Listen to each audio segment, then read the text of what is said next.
Hi, I'm Ben Falla, and welcome to Mastering JavaScript by Pact Publishing. This course is designed for you, the experienced JavaScript developer that wants to take it to the next level. In section 1, our main focus is going to be idiomatic JavaScript, and we're going to discuss best practices. We're going to explore naming conventions, which many of them are probably familiar to you, but we're going to reinforce them. In the next section, we'll explore the next steps involved with building JavaScript applications natively. Before we wrap up this topic, we'll see how could we use Modernizr, a plugin, a third-party tool to help us cut down on our need to figure out availability of features, making our code a lot easier than to work on without needing to recreate each time the different features that we're trying to test out. The next section, we're going to go back into the native code by working on how do we select DOM elements, and we're going to create a conditional loader that will load in extra features, and we're going to cover and finish this section by looking at Sizzle library, which is a subset of jQuery that is used to select DOM elements. In the next section, we're going to start building our own library. In the process, we're going to learn about defining namespaces and how to create private variables in JavaScript. We're also going to look at the modal design pattern. By the end of this section, we're just going to have a full-blown library. The next section is all about design patterns. We're going to talk about interfaces, and although they don't exist in JavaScript, we're going to use the mythologies and the ideas behind interfaces to build up and prepare for building design patterns and working with specific design patterns. Next, we're moving on to a new design pattern, and that design pattern is called the façade design pattern, where we're going to explore it and get to know what it is and how it works. We're going to update our library and use the design pattern, and we're also going to create an advanced façade design pattern that will enable us to make all of our variables by default private. This is a really powerful feature. Next section, we're going to explore and run deep into the world of events and timers. Then in the process, we're going to build a single design pattern and integrate it into our library. Then in the last section, we're going to be working with events and really get to know how to use events in JavaScript. And we're going to wrap up this title and wrap up this section by talking about how to test things out using unit tests. By the end of this course, you will get an advanced skill level that will help you a lot to create your own libraries using many design patterns that will be woven throughout the course. So let's get started. This is section 1. In section 1, our main focus is going to be idiomatic JavaScript. Now, it's a scary name, but it's really not that complicated. Our main topic is really just to align ourselves. I know you're all developers and you all have experience in development in JavaScript and object-oriented programming, but we're going to be talking about overall the language that you want to communicate as a developer. And we're going to discuss best practices. We're going to explore naming conventions, which many of them are probably familiar to you, but we're going to reinforce them. We're also going to talk about why they're so important and take a look into naming conventions regarding object-oriented programming, which is going to be one of the main subtopics inside of this lecture. We're also going to talk about constants. And although JavaScript does not have constants, you might be you're working with them already or not, we're going to talk about naming conventions related to them as well. And we're going to wrap up this lecture with something that is a little bit out of naming conventions, and it's called unary plus. And really, the goal here is more of a teaser to talk about JavaScript performance in general. Although this course is not about JavaScript performance, you're more than encouraged to check out my Pact title that is all about performance, JavaScript performance. I believe that it's its name as well. But you'll find links to it in your links section of this section. So let's take a look at what are we going to talk about in this lecture. Because in this lecture, we're focusing really about white space. Now, it's a very easy topic, so I'm not going to spend too much time on it because we're really just going to be talking about how to work with space or tabs. Obviously, we don't want to do both. Maybe it's not obvious, but we want to come up with our own strategy to that. And really, our goal is to make our code more readable with more space. And that is really it. And the most important part about this is that you just want to be consistent. So with that said, let's jump right into code. And I've created already a sample. And in our sample, you're not going to go and do it yourself because it is quite easy. We're just going to be talking about a few things regarding performance a little bit, and a little bit also about overall flow of your code and how it looks like. So the one thing that I want to do is also condense all my vars, which is something to do with performance, but beyond performance, it's also about readability. So I'm going to go ahead here and literally just space it out. I'm putting here 2 tabs. Notice that here I'm putting 2 tabs, and that is because each tab of mine equals 2. In your case, each tab might be 4. It might be something else. I would suggest you to turn it into 2 because it will make it easier for you as you're spacing out your application. And I'm going to go ahead and also move my I definition and even its value setting all the way inside of our global area of the definitions of the var and go ahead and remove it from our for loop. And this is step 1. Step 1 is about putting all our variables in one place. Another step that is very common and almost everyone tells you to do is to add a lot of spaces because spaces in general create readability. You might use spaces or you might just use tabs in these type of scenarios to try to make your content a lot more easy to read. Let me just go ahead here and space it all out. It's really just a question of, do you want to use tabs? Do you want to use spaces? This makes it easier to read, although I myself don't always do it. It is definitely a fantastic way to make your code look a lot easier to read when you're looking at your variables. So just spending a couple of more seconds just to align everything makes it very easy to then read. The next thing is about spacing is really about, I want to talk about first, even before spaces, is when you have an if statement, even if it just has one thing, open and close a curly bracket, put the content in a separate line, make it more legible. And again, it's okay if you don't. If you prefer not to, then don't, but it makes it more legible. Another point is also to add spaces in between each of your definitions. This really just makes it easy for you to see each case on its own. Spacing things out, in general, just helps us see things more clearly.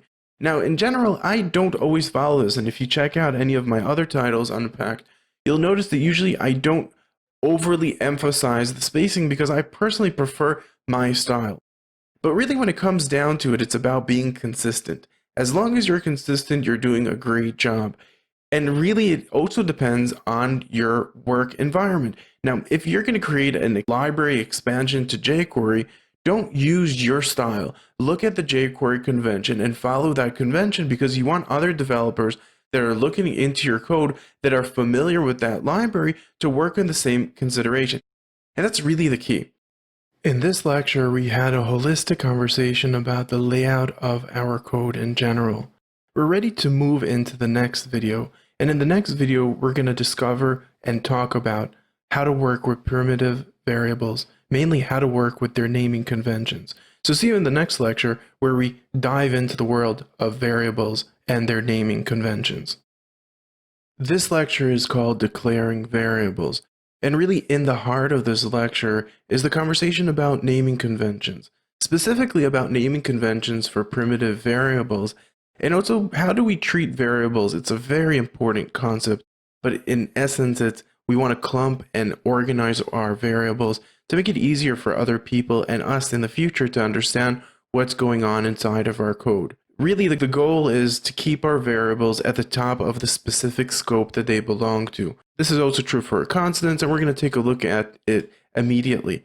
And again, the most important thing is keeping consistency. Even if you don't follow a specific rule, that's not necessarily a bad thing, as long as you are committed to a specific strategy that you have, because all these rules are suggestions. So let's jump right into it.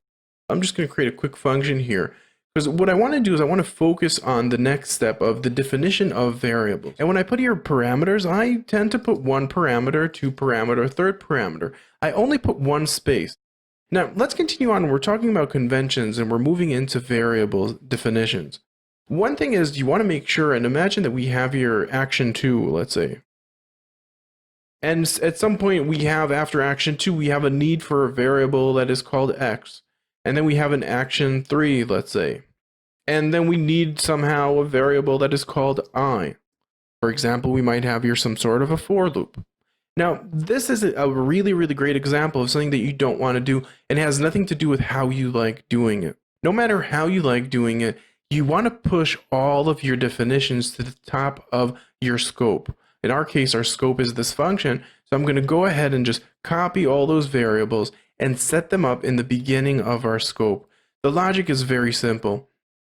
We don't want to have here confusion to the user, not for you either. As time goes by, you're not going to remember all those variables that you defined. It might be very long.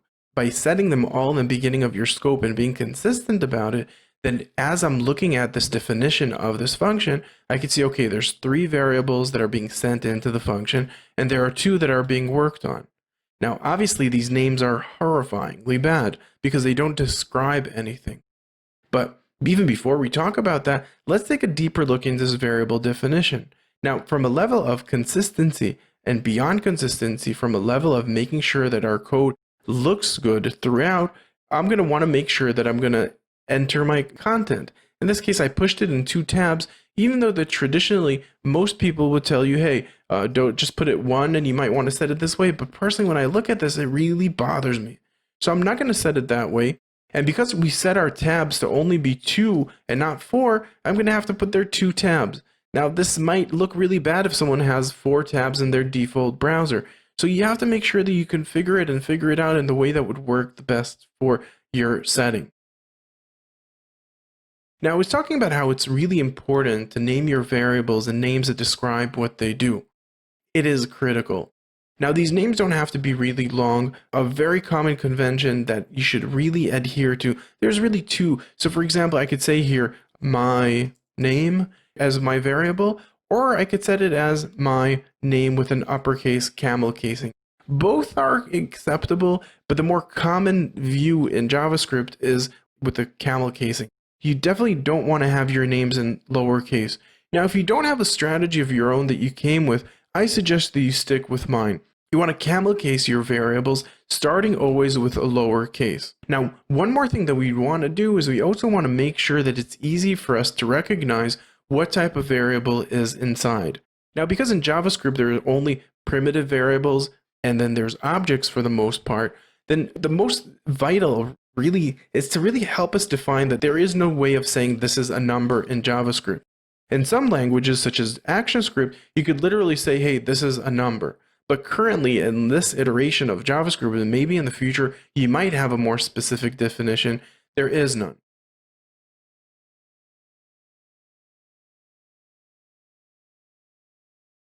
First character of the type of data type it is, in this case it's a string, and then camel case the rest so it's easy for me to see. Now, although this is a convention, and although in every single book it'll be written, do it this way, I'm going to tell you don't do it this way. The reason is simple. When I'm saying my name, it is obvious that it is a string. So there's no point in also adding an S to it. It just is not relevant. Try to define your variables that it's just obviously a number. If you have a number here that's called max, we can't assume that it's anything but a number. If you have a variable here called sum or summary, it's obviously a number. So if your names are very defined and very easy to understand what they are, you don't have to add those extra conventions. Personally, my suggestion is use variables that are explicitly defined. If you're in a situation where you just can't, or the name itself could have 2 meanings, then add that notation. Last but not least, I want to talk about Boolean values. Some set their Boolean values, for example, be day. All right, if it's a daytime right now, it could be true or false. Personally, I'm against that because it is not legible. It's weird. It's not humanly legible, I would say. A much better convention would be is or has or something that is more descriptive. So in this case, is day is beautiful. And not only is it beautiful in this context, if we had here an if statement and we were using this is day, then this if function is beautiful, do day stuff. Now notice how I'm not following the convention I did in the last video. This convention, on the other hand, if I say your if is day, do day stuff, it is almost like reading a sentence from a paragraph. It is so beautiful in my eyes, a lot more beautiful than if is day equals true, open bracket, space, another something. I don't find this a lot more legible. So it is about you. It's about what you think is best and about being consistent. So I consistently, with Booleans, give them names that are descriptive of who they are. And consistently, I also, whenever it's an if statement that it has only one thing, I try to make sure that that one thing is very clear what it is. And I indent it inside to make it clear that this is connected to that. I would never then have another action element that is indented as well, because that could be very confusing.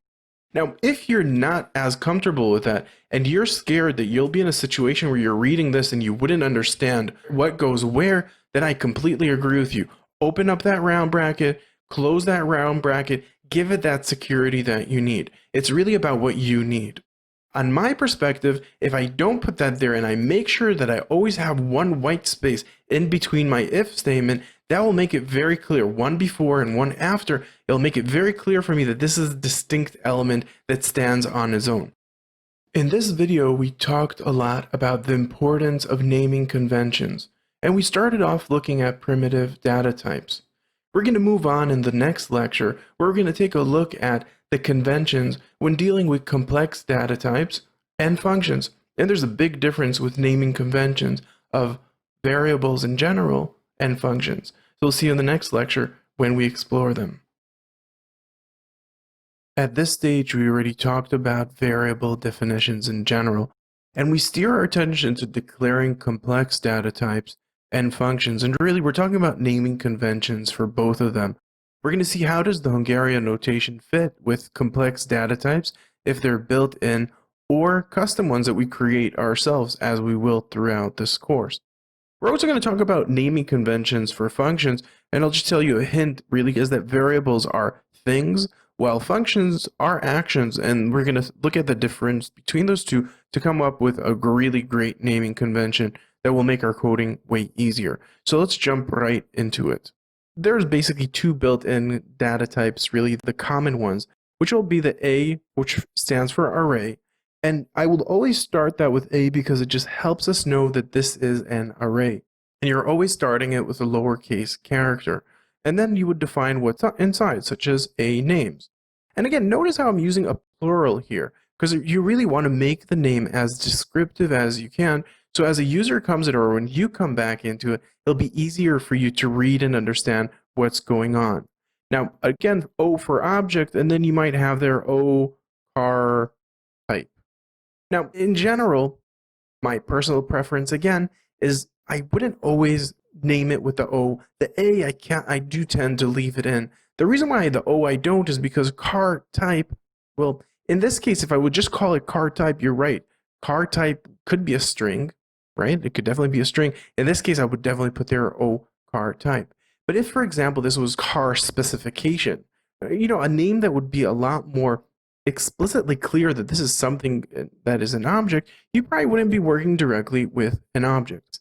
What if we have here a car type, which was a class? There was an object that is called car type, that is the type of car type. In that case, I would start it with CT for the car type. And then once I have there my CT, I could call this that specific car type, and this would be the instance name of, let's say, Chevy. All right, CT Chevy, and then in CT Chevy, I would put in all the different information that I would expect to get inside there. Notice how for both characters there, I'm using two characters for one because C would not be descriptive enough, and CT would be descriptive enough for me because I know that that is the type that it exists there. Now, if you want to make it even more legible, make sure that you put in your comments on the top, CT car type. Make it very clear to users that are going to be reading your code if you're expecting it to be shared outside. In a real world case, you might have already that new car type and you wouldn't need that, right? So that would solve that problem of needing a comment, but try to put it as, just think as someone else that's not you. So try to, with your naming conventions, make sure that you also add there some sort of a descriptor so people will know what is a car type, what is inside of it. All right, last but not least, I want to talk about one more thing before we continue onwards. And we're talking about naming conventions. I deliberately left your function and didn't camel case. Very important to always camel case. But beyond that, I want to take a deeper look into the difference between variables and functions, which you already know that because you've been programming for quite a while. The big difference is that functions do stuff, variables store stuff. So when you're talking about storing things, any noun would work, while for a function, we really want to use verbs. So my name is not really good because this is not my name. My name would be a variable. In this case, we want to turn it into an action, to turn it into a variable. And get name would be a lot more appropriate because it really describes what you're going to do. You're going to get the name. So try to make sure when you're naming functions to add a variable into them. In this video, we learned and completed really learning the naming conventions of functions and variables. In the next video, we're going to take a step deeper as we explore the naming conventions in the object-oriented world, mainly dealing with the constructor itself and best practices. So see you in the next lecture when we explore that. Object-oriented programming naming conventions is the topic of this lecture. In it, we're going to talk about the constructor, which was really the main topic of this lecture. And we're going to also look at instance names. What is the best practice with instance names? We've met it in the previous lecture, but we're going to take another look at it in this one as we talk about the differences between properties and methods and variables and functions. The answer is yes, small things, but these small things can make your life really easier. So let's jump right into it. This is a constructor, and it's not good because we want to make sure that for constructors, contrary to functions, we want to set them up with an uppercase. That will make sure that any place that we go, whenever we see a function that starts with a uppercase character, then we know this function is a constructor. We don't need any other information. It's automatically obvious to us that it is a constructor. With that said, if we're only going to have one animal in our application, you could, when you're creating an instance, just go ahead, just call it animal, but call it a lowercase. So it's a very distinct, accurate description that this animal is an animal. Now, with that said, what if we were going to have a few animals? And obviously, animal would not be appropriate because we're not going to call it animal 1, 2, 3, 4, 5. In reality, we probably would want to call it a cat. Now, if we really want, you could, again, make that decision. Do you want to just call it a cat? Is it going to be obvious to users? Is it going to be obvious depending on the size of the application? Or in a real world scenario, you might want to put A, but A is already for array. So we're going to have to find a better naming conventions, maybe even animal, by just typing all those names and just setting it to be an animal cat. And they'll help us know that this is of the animal object and instead of the cat. So it's kind of like an interpretation of that Hungarian notation. But you can make it your own and figure out how to set it up, specifically in scenarios where you just can't put their A. It's going to be obviously not that. A really great suggestion is also to add a key code on the top of your code for whoever else is going to be working on it in your comments, just letting everyone know that, by the way, that ANML stands for animal. Now, obviously, if our name was not descript, maybe AN would know that that is the animal, but in our case, we're going to set it in this way just for the sake of this presentation. And again, you pick your favorite way, but try to document it. This is not a lot of documentation, but it definitely would help anyone looking into this code to understand what do these key codes, what are they related to. Now, I want to talk about a few more things about methods and properties naming conventions. And I'm not even going to go ahead and create those methods. I'm just going to create one property. And really, the naming conventions are exactly the same as the naming conventions that you would expect from any variable, with a small little difference. So in our case, when I'm setting my animal, and I'm going to go ahead here and just set here a prototype, and I'm going to set here a new variable. Now, I want to set the version of my application. If I was creating a standalone variable, or really the version of this animal class, if I was going to create a standalone variable, I would have to name it something like animal version.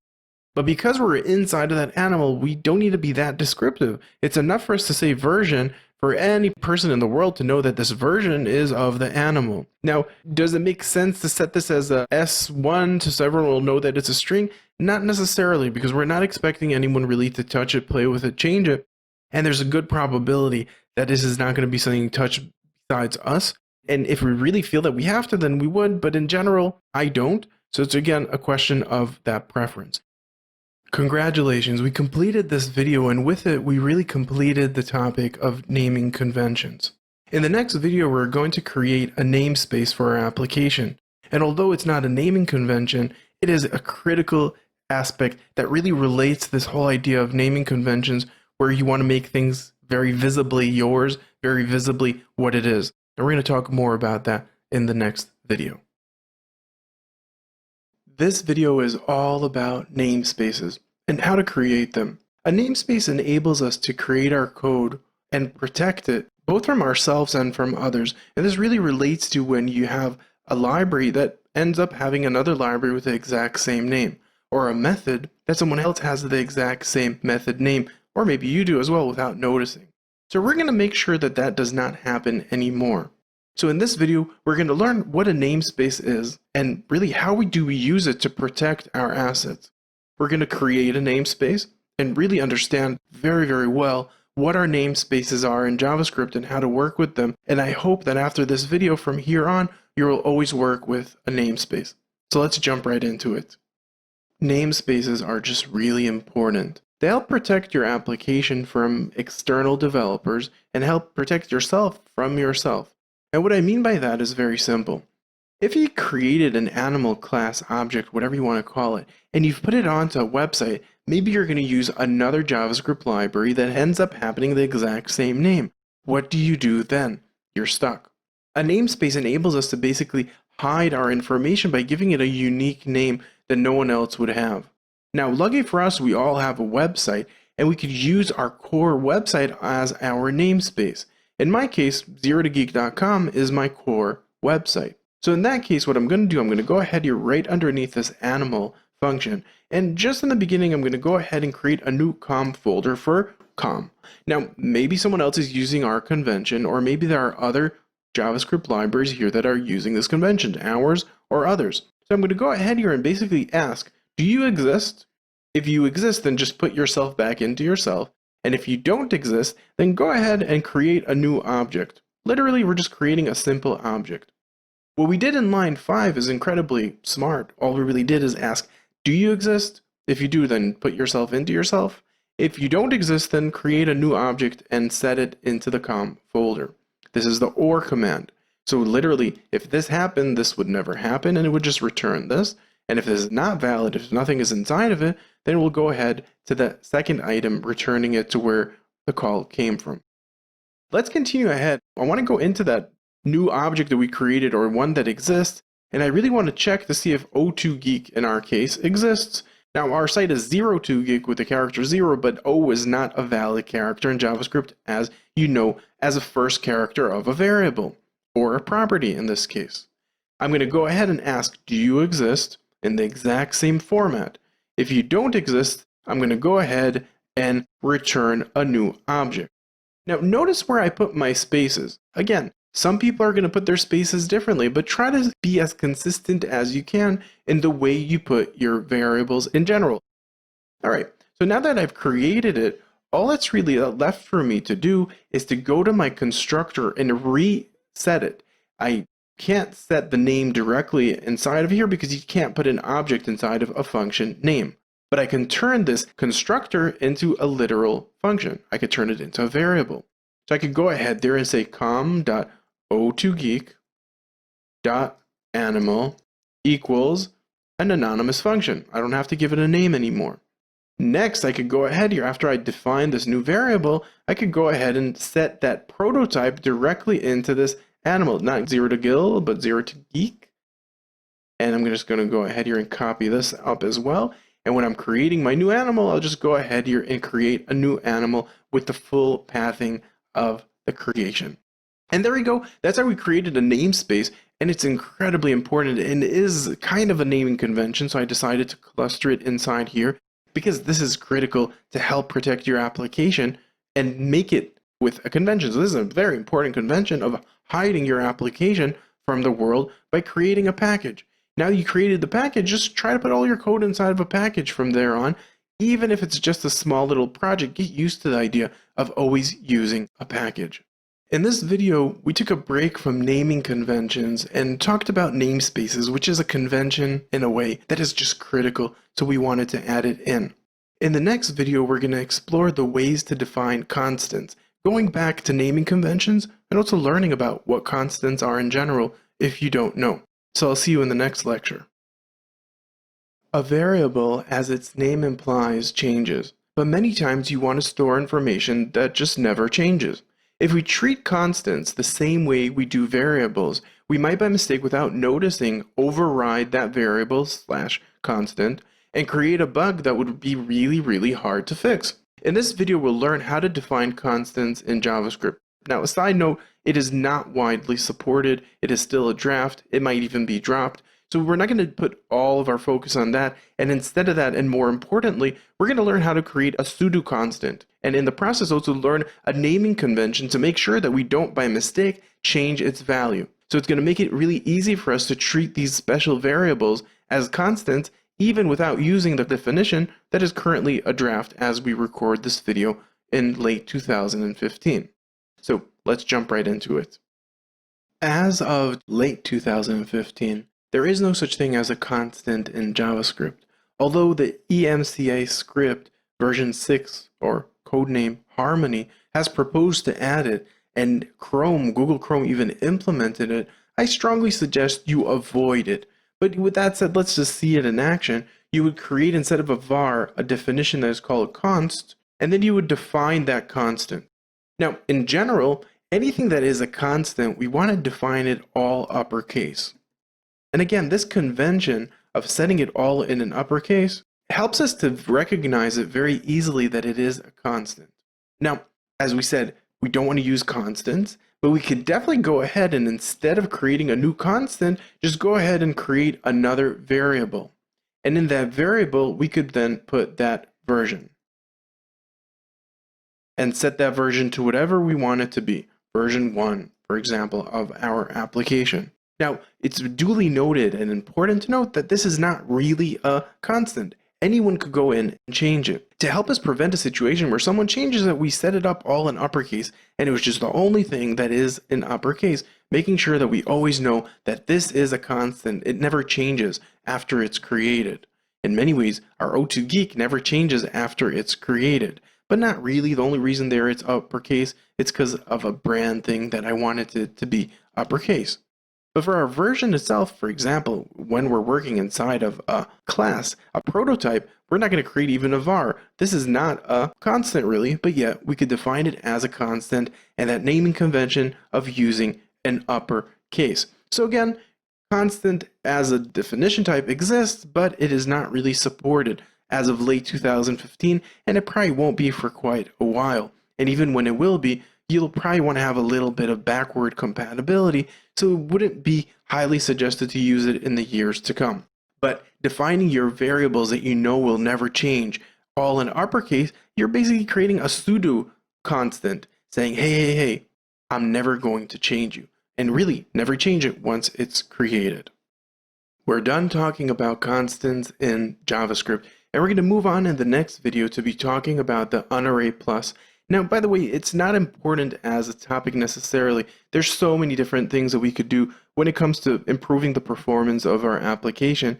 So we're really just using this as a really cool tip to showcase the importance of consistency. So come up with a strategy, it could be your own, and just make sure that you stick to it. Also in your code, not only in your naming conventions, and that's really the heart of the next video. So we'll see you in the next video where we explore that topic. We are done talking about naming conventions, but before we wrap up this section, I want to briefly talk about consistency of your code in general through the topic of Unary Plus. If this topic interests you, by the way, please check out my packed release, which is called JavaScript High Performance. In this video, we're going to take a look at one case, the Unary, as a convention.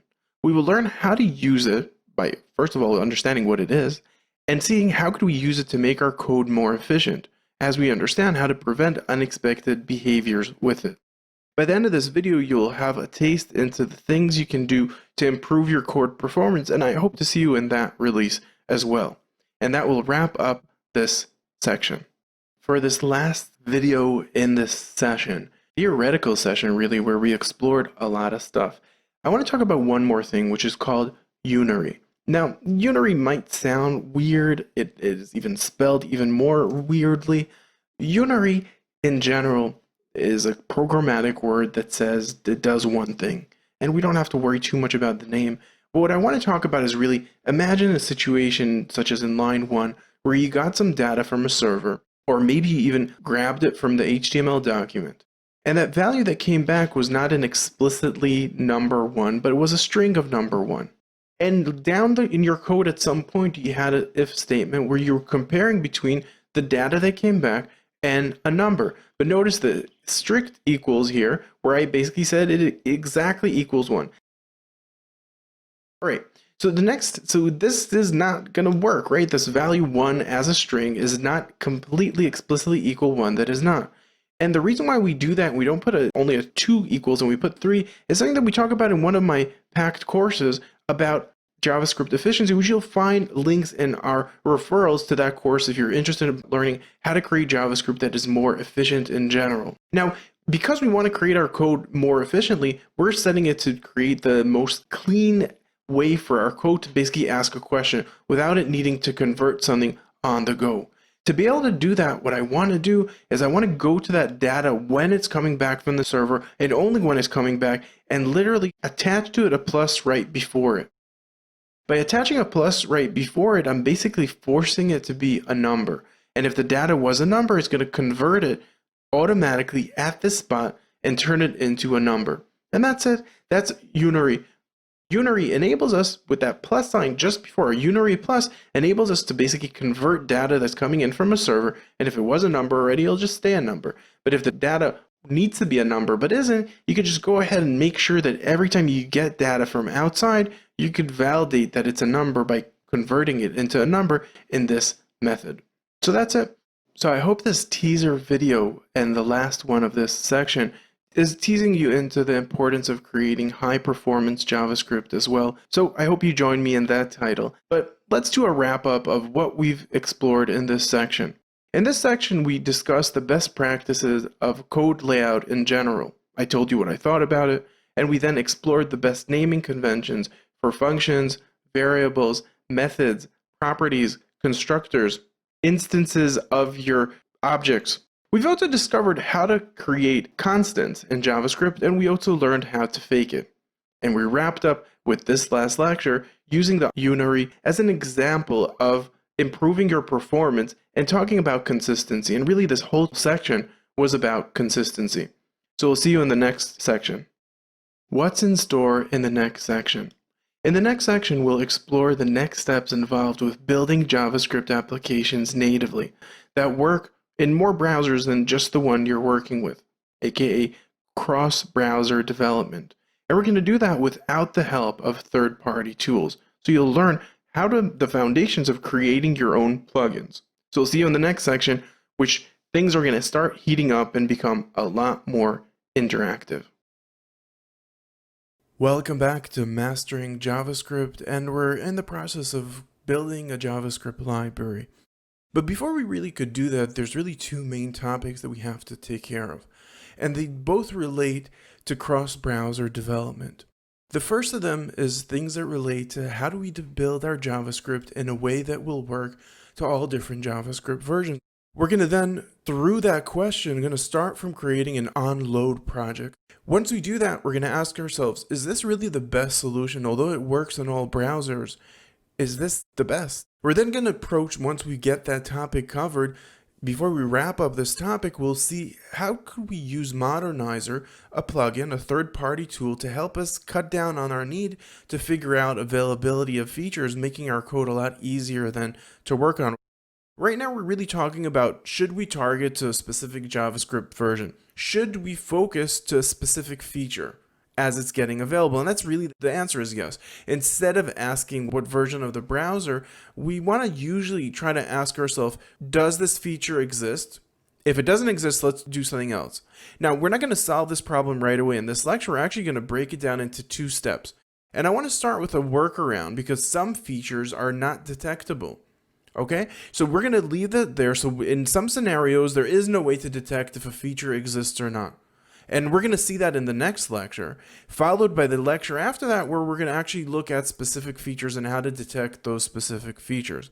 But before we wrap up this lecture, what I want to do is I want to just create an onload and kind of bring the foray for this session.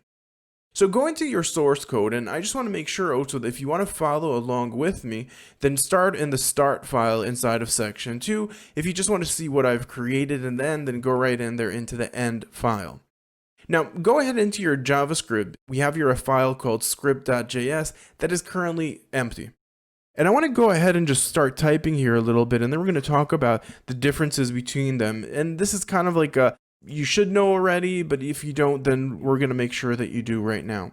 So if I set a document function and I go ahead and just copy paste it just to save us time for our document onload and our window onload. Now, document onload is not going to appear and it's not going to work for us, although historically there was a difference between document onload and window onload.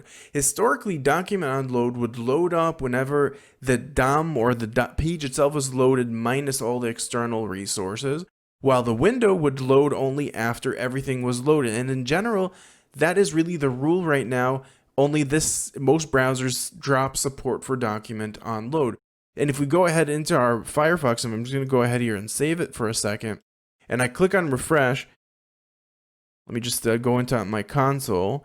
You'll see that my window is loaded was triggered, but the document was not. This is really where we start off with our first question and our first problem. So problem number one is, in many cases, there's going to be a lot of external resources, there's going to be a lot of images, there's going to be a lot of stuff on our page, and we would really love to have a solution that would be similar to the document onload. But unfortunately, there is no solution that is tight-knit that would work on every single browser. That's our first problem that we said we want to talk about. We want to figure out a solution.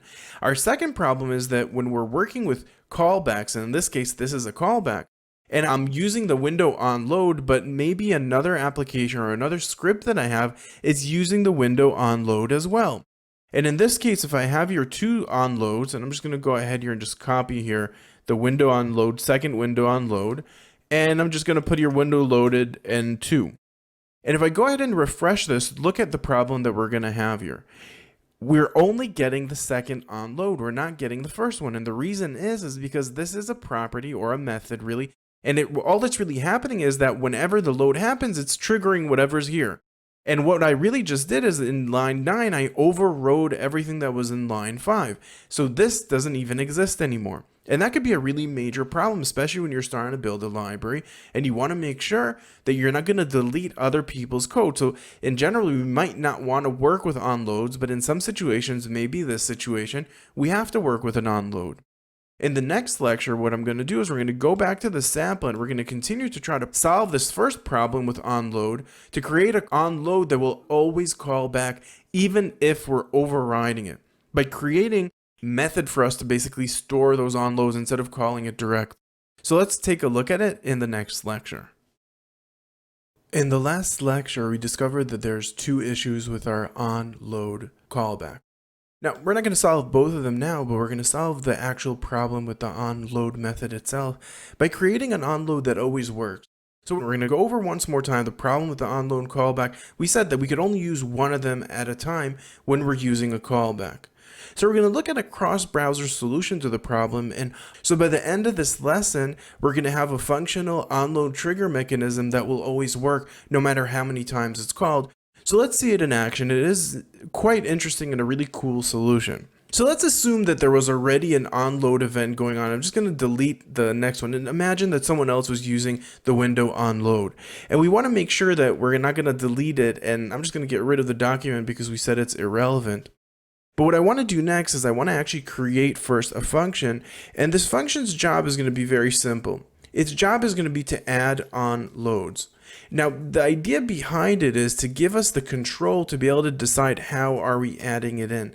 And the most simple solution that we could do is, first of all, create a local variable inside of this function and save a reference to the last window onload that was created. Now, there is this possibility that one was never created, which is completely fine.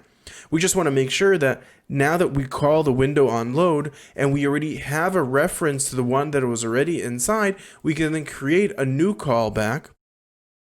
And this new callback will then trigger the new function that we're sending in. So notice we're sending here a function. So I could literally just go ahead and call that new function. All that's really left for me to do is to also validate that if there is a last call, if a function there is defined, then I want to trigger it as well. Now, the beauty of this is that every time I add a new onload, first of all, it's not going to get rid of the last one, but add it into the chain. What I want to talk about is basically, so what we did here is basically create a solution that each time will always refer back to the what was there before. We're creating really a chain of onloads. And in this way, when I create a new load, and I'm just going to send here basically just an anonymous function. So let me just go ahead and send inside an anonymous function. And I'm going to go ahead and just write here 2 window is loaded. And let me just create really quickly a couple more. 3 window is loaded. 4 window is loaded. And if I go ahead and I click on refresh on my browser, we're going to see something really cool that now we have your first is window is loaded, that original onload is working, and so is every next onload is triggering, and we are not dependent on having only one callback. So this is a really, really great solution when we're working in our library, and if we're going to choose to work with the onload, to create a simple mechanism here without needing to worry about support in different browsers, because this is really inner support. We don't have to work with an event listeners, which we're going to look at in the next lecture, but event listeners didn't always exist. Not every browser had event listeners. They only had callbacks. So this way we're using callbacks to something that is every browser has on load, and we created a solution making sure that this method will always work, and even if we have an override, it will always work. Now, we're not done. The reason is, in our next lecture, we're going to get ready to solve the window onload callback. We're going to come up with a real cross-browser solution to that problem by creating an onReady methodology. So we'll see in the next lecture where we're going to confront that problem and solve it. Over the last few lectures, we've been experimenting with the onload callback, but really what we were doing was sharpening our skills of developing a library. In this lecture, we're going to create our first really cross-browser solution to a problem, and it's actually a complex problem. We don't want to wait for everything to load. Now, as part of this, we're kind of talking about you could test, but really, if most browsers support something and only some don't, my recommendation is don't try to find the perfect solution for every single browser, but instead of that, come up with the perfect solution for most users. We're going to be working with the DOM content loaded, which is not available on every single historical browser, but is available on most browsers. But when it comes to events, which is what we're going to do right now, there is no simple way to see if it is there or not. Instead of that, we have to come up with some complex solutions like we're going to go ahead and do right now.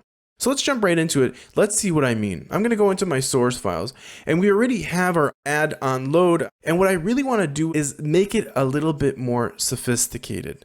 And in this process, I'm going to go ahead first and separately, I'm going to go up here above and go to my document. And I just want to create a document dot add event listener. First parameter we're going to send is going to be the DOM content loaded. I'm just going to copy paste it to avoid typos. And the next parameter is going to be the function that we want to load. And I'm just going to go ahead here and let me just copy this function, and we'll just change the content here to reflect what it is. So we'll just change this to DOM is loaded. Now this DOM is loaded is going to work on all browsers besides IE8 or below. That means that most browsers are really going to respond to this. But if I'm going to go ahead here and I'm going to click on refresh, we'll see that now in our Firefox that we're running, we should be able to see that DOM is loaded, which is working. But in a real world scenario, in our case, what we really want to do is to do or this or the onload. So basically have the onload, because we don't have a way to detect if this event exists or not, which we don't. We're going to have to come up with a solution that is a little bit more sophisticated. So what I'm going to go ahead and I'm going to add an onload, but into our add onload, I'm just going to go ahead and call this onReady. Let's do this, add ready. So let me just go ahead and paste our onReady logic. There are really our DOM content loaded logic. And what I really want to do in the case of, let's just do it step by step, is in the case where the DOM loaded content, I really want to call this function, this fun function. And I'm just going to go ahead and just call that fun function. But in a scenario where I call this function, what I really want to do is also make sure that I'm not going to call that function again when the onloaded works. Because if I do that and I click on refresh here, you'll see that first of all, we're going to get the load happening, and I have your little, oh yeah, because I have to rename, let's call it add onReady because that's more appropriate. And let me just go ahead here and just change the onload. And really what I'm doing is I'm mixing both solutions together to try to come up with a solution that is the most viable solution. So if I go ahead here, click on save, I'm going to go and click on refresh. We're going to make some real progress here. And we're going to see as, first of all, we're going to see that DOM is loaded and then the window is loaded, which is what we want. Our only problem is that the window continues to be called anyways, which we really want to prevent that from happening. So to solve that problem, I'm just going to go into our function here, and I'm going to go ahead and just add here an is ready. And the idea behind is ready is basically set it to false, and as soon as we are ready, so I'm going to switch it to true. Now in a scenario where we're already true, I want to make sure also that in our load, this function that is being called, that if is ready already, then we do not want to call fun, our function. Now the logic here is very simple. So what's going on here, I'm adding the DOM content loaded. If this never happens because there is no support for it, then it would never run. And if it never runs, then the onload will run and the function will run in the last function just as it did before. But if it does exist, this will always happen before the onload. And if it happens before the onload, then we're going to physically call it and make sure that we change our local variable here inside of this onReady to isReadyTrue, which would then give us access to it when we're inside of this window function that we created, this local variable, it would have access to it. So this really is a complete solution for us, and although there are other alternatives, by the way, some browsers don't support add event listener, really old browsers. So if that is important to you, then we might want to do a feature detection and test that out. One of the things that we could do here is basically wrap this whole thing in an if statement, checking to see if there is such a thing at all. Is there a property at all that is coming back to add event listener? And only if there is a property that comes back to add event listener, then we would do it. So we could just go ahead here and just grab that, put it right in there. And we're basically asking, we're feature testing it, although we don't care about that really, because every single modern browser does support this, including IE8, including IE7, and we don't really need to worry about it. Step one is if add event listener exists. If it does, we're going to add an event listener to DOM content loaded. We don't know if it'll ever will be called because there is no way for us to know if that feature is available. We then call the isTrigger and call that function if in case it does work, and we make sure that isReady is set on. If all this isn't true, we ran our onWindow load, and not only that, if it did or didn't, we called it anyway, so we had to add there some sort of a stopper that would stop that function from being executed if our event listener was working. Now, if you want a better solution because you care about different browsers, then go ahead and check to the two different referrals that we have here in the references that go into more in depth into how do you support specific browsers to give them solutions that are even better than the solution that we've provided. But from my perspective, we want to create a solution that is the most viable, most modern. We don't want to care too much about old browsers. So I specifically do encourage you not to create the best for all users, but instead of that, focus on who are your target users, create a great experience for them, and then create a backup plan that would work for every single browser. All right, so with that said, what are we going to do in the next lecture? In the next lecture, we're going to take a step away from that native code that we've been creating, and we're going to look at how could we do feature detection using Modernizr, which is a very popular library to help us figure out if there is support for different features, and that's what we're going to do in the next lecture. So far in our journey, we've been detecting features manually ourselves, and in many ways, a lot of times we'll want to continue doing that. But libraries such as Modernizr help us detect features very easily, and the price of that a lot of times, besides the fact that it removes that need for us to worry about it, it adds to the file sizes of our application. Sometimes it matters, sometimes it doesn't. If we're going deeply into a specific feature, a specific item, it definitely could become very, very useful, and a lot of the larger companies use it. So we're going to go ahead and look at how can we integrate Modernizr into our library, into our workflow, and see how would you use it to detect features. So let's go ahead and do it. We're going to start away and just go for a simple sample. And to do that, I'm going to go into our source file here, into our section, into our web page, and just click into the Modernizr link, and it will lead you into the Modernizr website. And just make sure that you click into the download. We're currently in the download of version 3, which is a beta as we're doing it, but the version doesn't really matter as much. What you want to look for here is the HTML5 audio. So you can just go ahead here and just type your HTML5, and we'll find here the HTML5 audio elements. And we really only want those feature detections. So I'm going to go ahead and select that. And I could go ahead and see if I want anything extra. I could say, do I want to add stuff? I don't want to add anything. I don't need any extra API. I could ask to generate it, and then just go ahead and copy this code and go into my editor, go all the way to the top of my script, and just paste that script that we have there. Notice that there's quite a lot of code, nothing too crazy, but it is a lot of code. Once we have that integrated into our application, we could then go ahead, and I'm just going to go into the fourth onReady here and add here a bit of logic. Now, in my library, you'll find in the source files an audio file that I created that just says that I just narrate and say that the audio is working. What I really want to do is I want to check to see if the HTML5 audio, not only does it exist, if it also exists and also has support for MP3. So really what I'm doing is I'm going inside of the audio, checking if there's MP3 support. Now, by the way, it doesn't return back a true or false, but it brings back a likelihood such as likely or probably or yes, and it's not a or returns an empty string. So it does not equal true, nor does it equal false. It really equals an empty string if it's not valid. All right, and that's true to most of the features that are available in Modernizr. So now that we've created this command, and now we know that once we're inside of this, if this feature is available, MP3 is probably available, I'm going to go ahead and create a new sound object, a new HTML5 sound object. And I don't have to worry about browser support because this is only going to run if there is support. And I'm going to make sure that I'm going to call to my source file, which is located in the sample, that MP3. You could put here any MP3 file that you want because we have MP3 support in this browser. And I'm going to go ahead and play the file, click on save, and I'm going to stop talking because you're going to hear me talk inside of this app now. So I'm going to be quiet for a second. You'll hear me a little bit muted.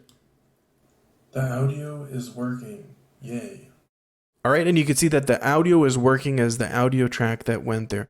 So that is really the essence of how you work with Modernizr. You go ahead and select the different things that you want to have supported, the different things that you want to feature, the different things you want to detect, and that way you don't have a massive file, but there is size to it, and then you add based on the features that you want to test to.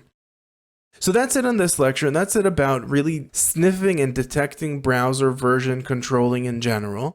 In the next section, we're going to go back into the native code by working on how do we select DOM elements. Now, traditionally in old HTML, JavaScript, it was very, very hard to select elements. Not true anymore in HTML5. So we're going to take a look at the HTML5 version and then ask ourselves, what do we do for all the users that don't support HTML5?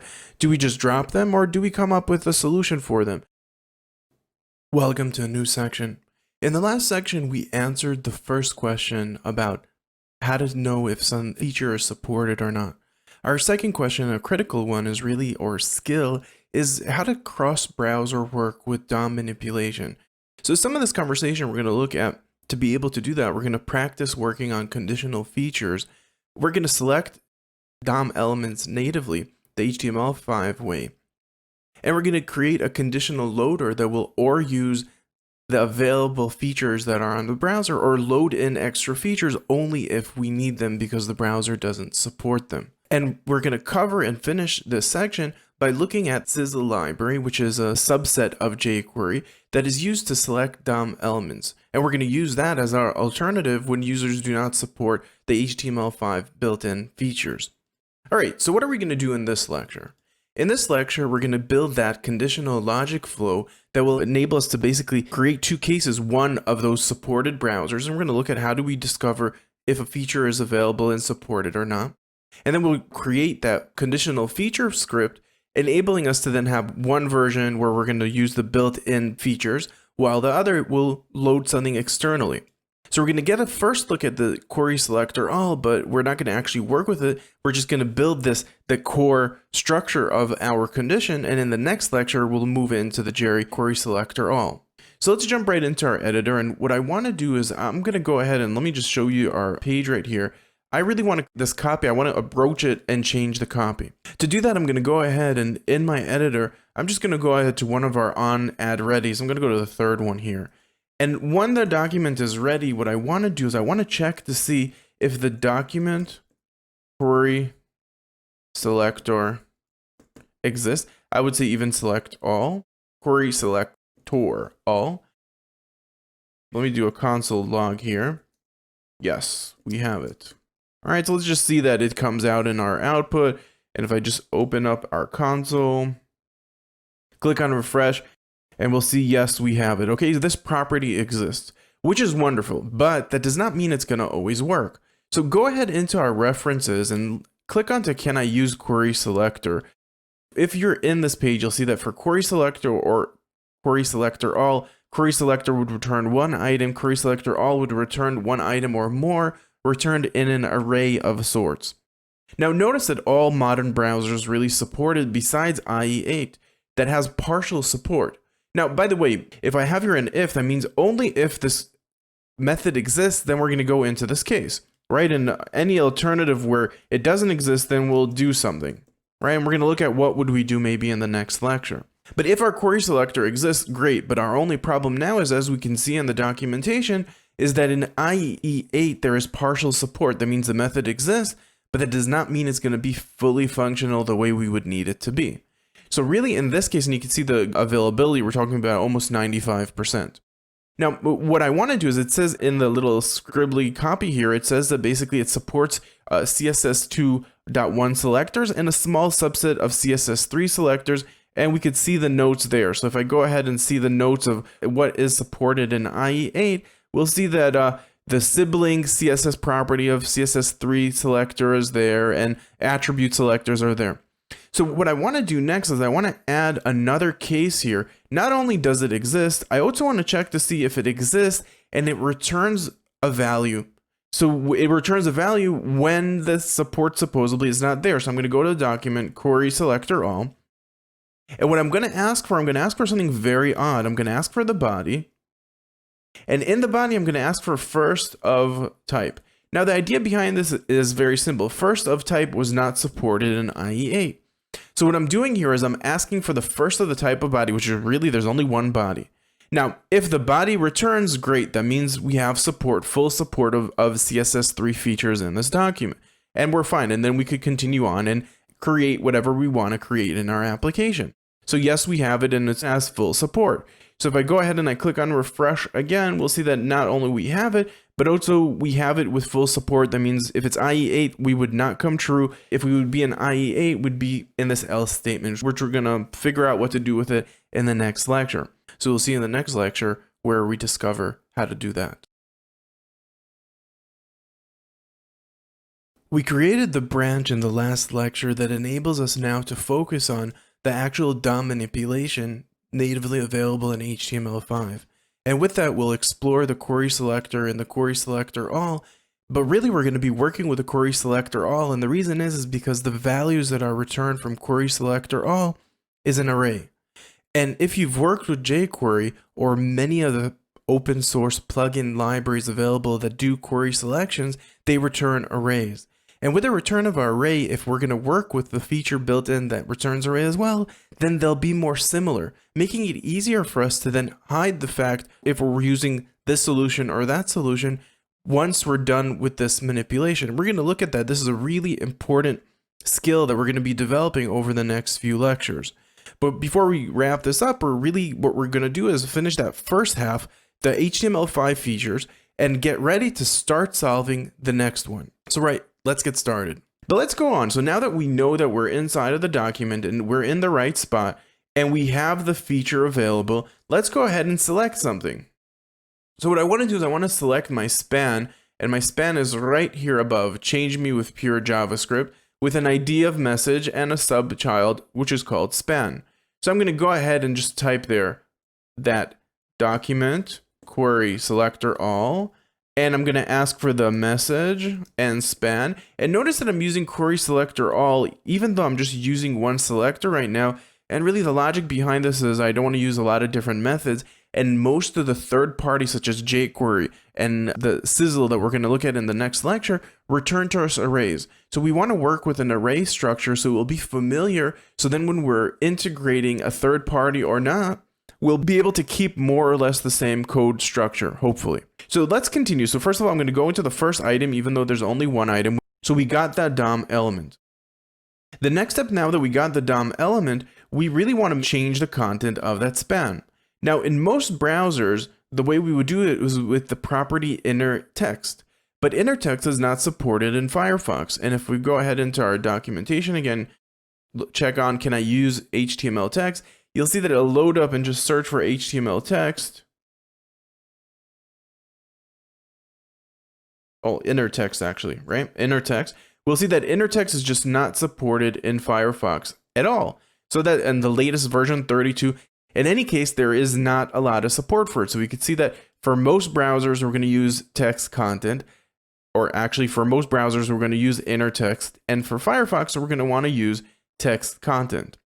So now that we know that, let's go back into our editor. And we need to create here some sort of a logic where we could basically find out if inner text is supported. So what I'm going to do is I'm going to do an inline ternary operator, which is basically an if condition that is condensed. And I'm going to ask, does span inner text exist? So to double check that, I'm just going to equal it, triple equal to undefined. What that will do is make sure that if the value itself is not defined and strictly undefined, then it will return true. Now, the logic behind this is I don't want to do it only equal undefined or equal to nothing, because if an empty string or any other value that might be there and will come back, we want to make sure that this is completely undefined. We don't want our value to just be equal inner text, because inner text could be an empty string which would go through as true. So this is making sure that we're strictly checking that this property does not exist. And if this property does not exist, then we want to return the text content as our property. If not, we're going to return the inner text. So now that we know what property is supported and we kind of placed it inside of the inner text, which probably is a name that might be the best name, but it's probably the most, and we need your question mark. So we're basically asking if this value comes back as true, then return text content. If not, returns inner text. Okay, great. So now next step that I want to do, and by the way, if we're already doing this, how about let's put here a comma. We're defining two variables and just space them out instead of putting two vars. It's better for efficiency in general. Overall, we probably want to put our variables on the top, but in a situation like this where we're only going to define these variables and only do something with this method, if our function comes true, if this if condition comes true, then I personally would just keep it on the top of that if condition, because all of our logic really is going to be inside here, and we're not going to refer to it in other areas. All right, so now that we got that sorted, let's go ahead and approach our span. And I want to go to its inner text and notice that our inner text is interchangeable. It's going to be or text content or inner text based on its support. And I could go ahead and just type here some copy. Yay, we made it, mom.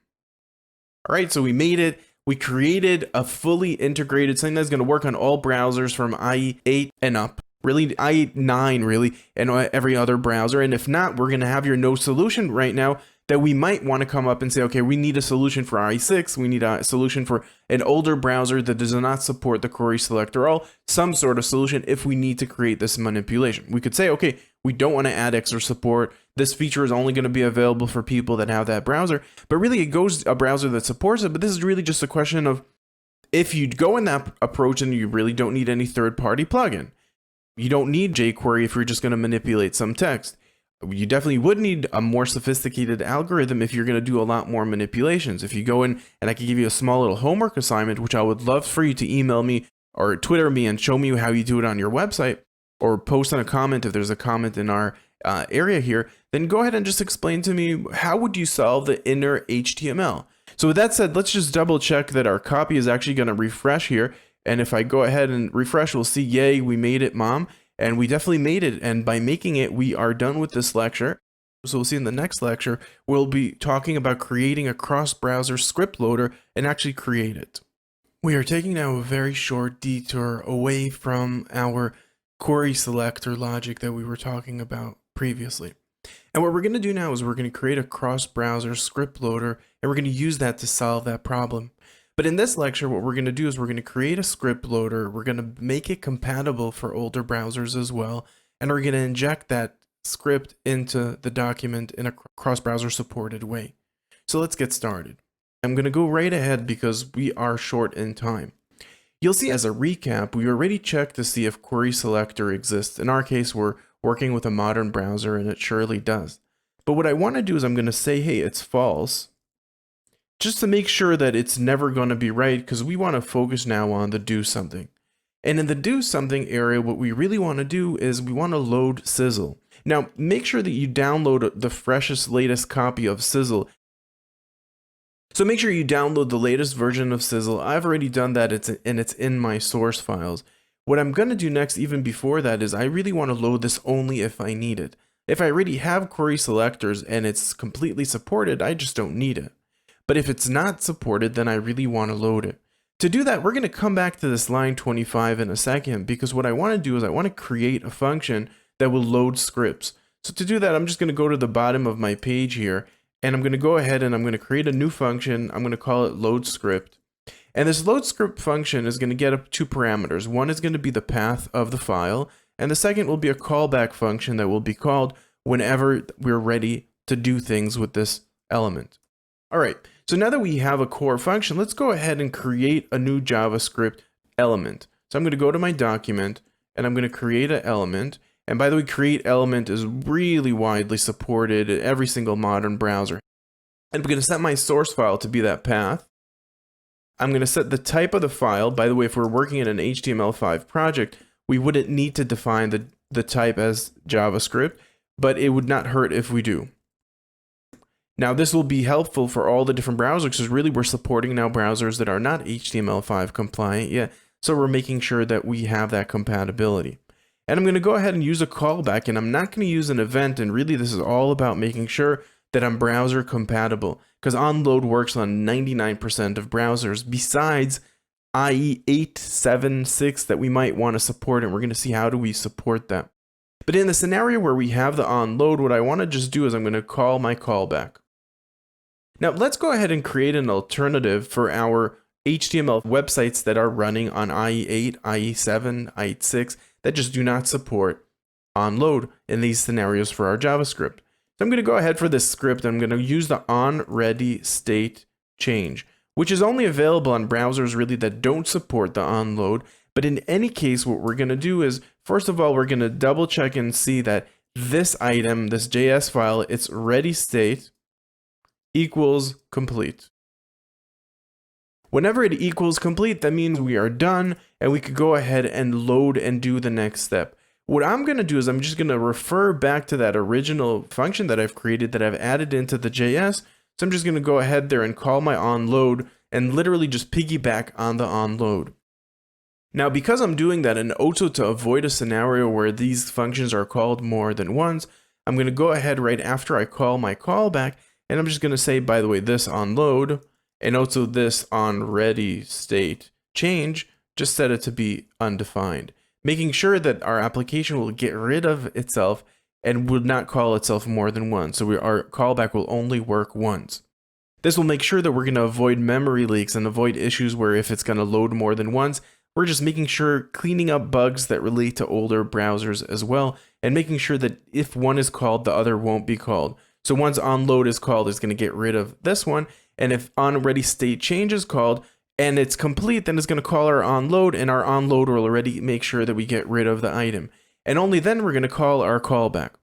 So now that I've created this load script that I'm encouraging you to use this here on, if you're not going to use a library, if you're going to create your own library, then go ahead and create the elements that you need for your library and reuse them, which is something that we're going to start doing in the next section.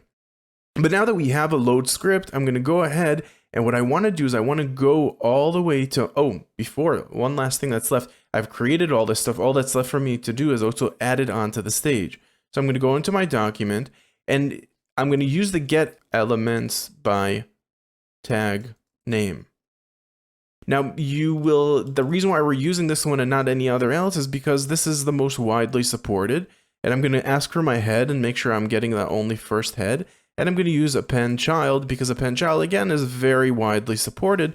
All that's left for me to do is drop in that script tag, and that's it. Now we really completed creating our file, because this slide, once it's injected into our document, our load process will start. In this lecture, we created a loading script that could load any JavaScript. What we're going to do in the next lecture is actually use it to load Sizzle conditionally and then have it manipulate the DOM elements. All right, so let's get to it. Welcome to the last lecture where we're going to be creating and manipulating DOM elements using Sizzle. But it's going to go way beyond that. This is a really important lecture that's going to really wrap up this whole topic of browser compatibility and get us ready for our next section, which is going to be all about creating our own library. So we're going to look at how to load scripts dynamically only when we need them. Whenever we don't support a feature, such as in our case the selectors, whenever we can't use the DOM selectors, then we're going to ask for Sizzle. We're not going to load Sizzle as our default. And we're going to create a smooth alternative that will only load and only create this process if we need it. This is really just down to making our application unaware of this change. And this is going to be a really big topic. It's going to take us quite a bit of time, and it's going to be a really great lecture. So let's jump right into it. So now that we're really done with this load script, it's time for me to go back into the area in our application where we're doing the alternative if the query selector all is not there. And in that case, what we want to do is we want to basically load a script. And in my case, I have a file there called js/sizzle.min.js, and make sure you download your file and position it inside of your JS folder. And I'm going to create a callback function and send that callback function into this load script. What do I want to do in a case where the load is complete? When the load is complete, how about let's just test to see that everything is working. So I'm going to go to my console log, and I'm just going to log out the Sizzle library.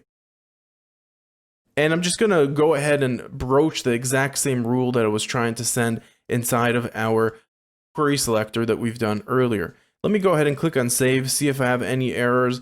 Let me just go ahead here and inspect element, go into my console. I'm going to click on refresh, and we're going to see that our array is right down here. We're getting back the result that we were expecting to get. Beautiful.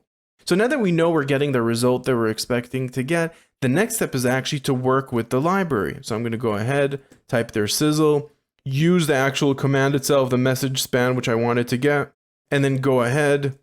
Once we got that, I'm going to approach the first item, and just for testing purposes, I'm going to go ahead here and hit directly the text content and right here work, just to see that it's going to go through and our content is really going to refresh, and we should see here the change going on the stage, which we are. Beautiful. Now that we know that it's working, our next step is really to merge the logic between all this logic right here and the logic that is available here. And really what we want to do is I'm going to go ahead and just create a global variable. So I'm going to go into the top of my script right after this long volume there, and I'm going to call this var q for query, and I'm going to just set it to be nothing in the beginning, just have a global variable called q. Now for my q, I'm going to go ahead and I want to go into this initial query, and what I want to do is I want to define the value of this query to be a function that accepts a parameter. And what does this function do? Well, this function does something very simple. What it does is basically creates a reference to the document query selector. So I'm going to go ahead here, set here the document query selector, set it to return document query selector param. Now what I did here is I created basically a shortcut function that will basically look very similar to the original query call. So I literally, now that I have the setup, I could go ahead and in any place where I'm going to do any queries from there on, just use Q instead. All right, so that's number one. Let's go into our query selector right here and redefine it as well. In this case, because our Sizzle command works in the exact same way for our consideration, we're ignoring all the extra things that it could do. I could go ahead and just set my Q to be Sizzle. Now that I set my Q to be Sizzle, I could go ahead and just use Q instead of using Sizzle. Now, really what I did here is I unified the work of calling my element Q to work the same way. Now, if everything is still working, and I'm going to click on your refresh, if we still see here the word work, that means we're in a great spot. Now that we're using the same kind of logic here, what's really happening is that all this logic right here is unanimous, really. We could reuse it. So what I could do is or expand and take this area and create here a new function. Go right ahead, create a new function, and I'm going to call this onReadySelect. And I'm going to onReadySelect. I'm going to go ahead, and what I want to do is I'm just going to go right in here, grab all this logic that I have right inside there, align it a little bit more nicely. And I'm going to go ahead and just call this onReadySelect, which is basically happening after we define our query. And I'm going to go ahead also for our extra line here that we created that only works for our current browser, which is not that great. And I'm just going to call onReadySelect. Now, the beauty of what we've just done here is we've created completely separate logic, defined how our query works. And now every time we use this query throughout our application, from when our application is ready, we don't have to know that it's Sizzle. We don't have to know that it's the query selector. So if I go ahead here and I click on save, and I'm just going to double check and make sure that everything is still working. So if I go ahead here and click on refresh, We see here, yay, we made it, it's working. Now beyond that, I'm just going to go ahead and get rid of that false that I said here in the beginning, because really our application does select query selector, and because it does, we'll never load that JS. So this delay of loading the Sizzle application, the Sizzle library, is only happening in a scenario where we actually need it. And thereafter, we could use Sizzle as if we were using the query selector. Instead of calling directly the document query selector all, we're just going to approach our queue instead. Now, obviously, this is not as robust as what you would find in actually working with Sizzle or actually working with the query selector, where you could actually broach different items directly inside, nor for that matter, jQuery. But we'll look into that and maybe create a logic, a selector logic that will be able to build upon this, kind of like a pseudo library, to enable us to leverage the capabilities of Sizzle and leverage the capabilities of the browser and only load up what we need if we need it. And we're going to look into that in the following section. But I'm just going to go ahead and click on refresh here. And once I click on refresh, we'll see that my application is still working. Now it's leaning on the query selector. Before it was leaning on Sizzle. And if we go into our inspector, we'll see that in our head, we're not loading Sizzle. Vice versa, if you had it still running with the false there, you'd see that would run Sizzle. And really in this case, only if you're running on IE876 or any browser that does not support query selectors, and it's going to give that selector, and then you're going to be dependent on the support of Sizzle, which has a much wider support for a much wider array of browsers. So that's it for this section. I hope you had a really great time. In the next section, we're going to start building our own library. Welcome to a brand new section. And in this section, we're going to be creating our first JavaScript library. In the process, we're going to learn about defining namespaces and how to create private variables in JavaScript, or pseudo-private, but really variables that no one else could access. We're also going to look at the modal design pattern. This all connects together. As we build a library with version controlling, really by the end of this section, we're just going to have a full-blown library that's going to be based off of the previous sections that we worked on. So let's get right into it as we start working with defining a namespace. Defining a namespace, really the goal of it is to avoid overriding other people's code or even our own. The idea is to create a naming convention that will help us then protect our files better and create a little bit of organization, so not everyone is trying to approach the same variable names out there, which is very common when you're trying to load in a few scripts you've created if you're not working in a strategic way where you're not exposing too many variables out there to the scope. So we're going to create a namespace, we're going to learn what that is, we're going to see how to work with it, and we're going to really start building the library skeleton. So let's get started.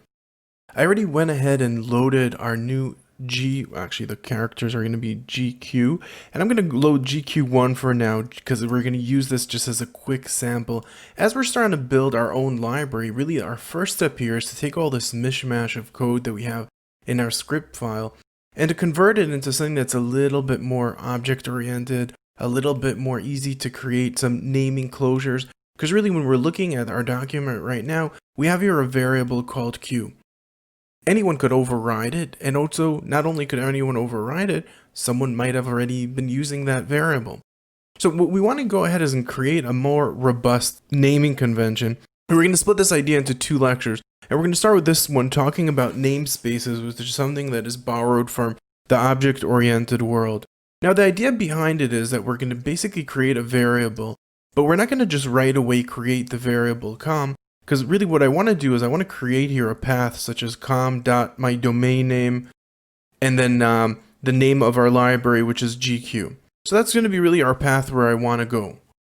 Before I could create this path, what I want to do is I want to go step by step and say, okay, does com object exist? If it does, great, leave it the way it is. If not, fill it up with a brand new object, which will be basically an empty. We're just creating that empty dot variable. The next step after that, we want to go into that com folder, calling it folder because it really acts like a folder. And I want to go into that object and basically check if that object has an object inside that's called O2Geek. I'm doing this in uppercase, but really the naming convention here is really just based on what you feel is right. In this case, because I'm using here O, and O really it was supposed to be 0, so I set it as lowercase so it won't be confusing. So I'm going to go ahead and just add here another object. Now, once I've done this, I literally created here backup, and if the folder exists already, if objects already exist, then I'm not going to create them all over, making it a lot easier for me to create a really rich library with a lot of different types of elements and items inside of it. So I'm going to go ahead and I'm going to continue on and really define this GQ, and I'm not going to complete this sample. I'm just going to go ahead and put here some pseudocode. And it's kind of inspired by jQuery, where jQuery gets in the selector and the context and then returns to us the item that we're fetching. Are kind of like to be done really in the next sample. We're going to start working on it as we work on a different type of enclosure. But once we've created our base function, we could even go ahead and just continue it. And it's very similar to what jQuery does, although we're going to see in the next lecture how to really, and by the way, you see here that this uppercase, lowercase situation made a little typo. So literally what I'm doing is I'm just starting off from the complete function that I have there. And functions in JavaScript are literally objects as well. So I could go ahead here and create here a load.js, not even creating instantiation process, because really what I'm doing here is I'm really making something that is not instantiated. It's a one-off. There's no need to instantiate it. And by doing this, and I'm going to just put here a couple of, to be continued, we could create a really robust library. Now, I'm not going to continue on doing this, and one of the reasons why I'm not going to do it is because our GQ is really just like jQuery. We want it to be smack in the middle right there as soon as the user starts their application. Beyond that, we also don't want to put anything onto the screen until we know that we could put it there. Really, in this case, we are doing these measurements and securities. But what we're going to do in the next lecture, we're going to learn really another way of doing this, enabling us to create private variables, something that is not really doable in JavaScript, something that will be private only to our class, and not anything else that we don't want having access to it won't have access to it. Alright, so in this lecture, we really built out and saw how to work with namespaces. And in the next lecture, we're walking away from namespaces in favor of something way better and really cool. And in the process, we're going to learn how to create private variables in JavaScript. So next lecture is the woozy. It's wonderful, and it's going to be really leading us on throughout the rest of the section. In the last lecture, we were working with namespaces.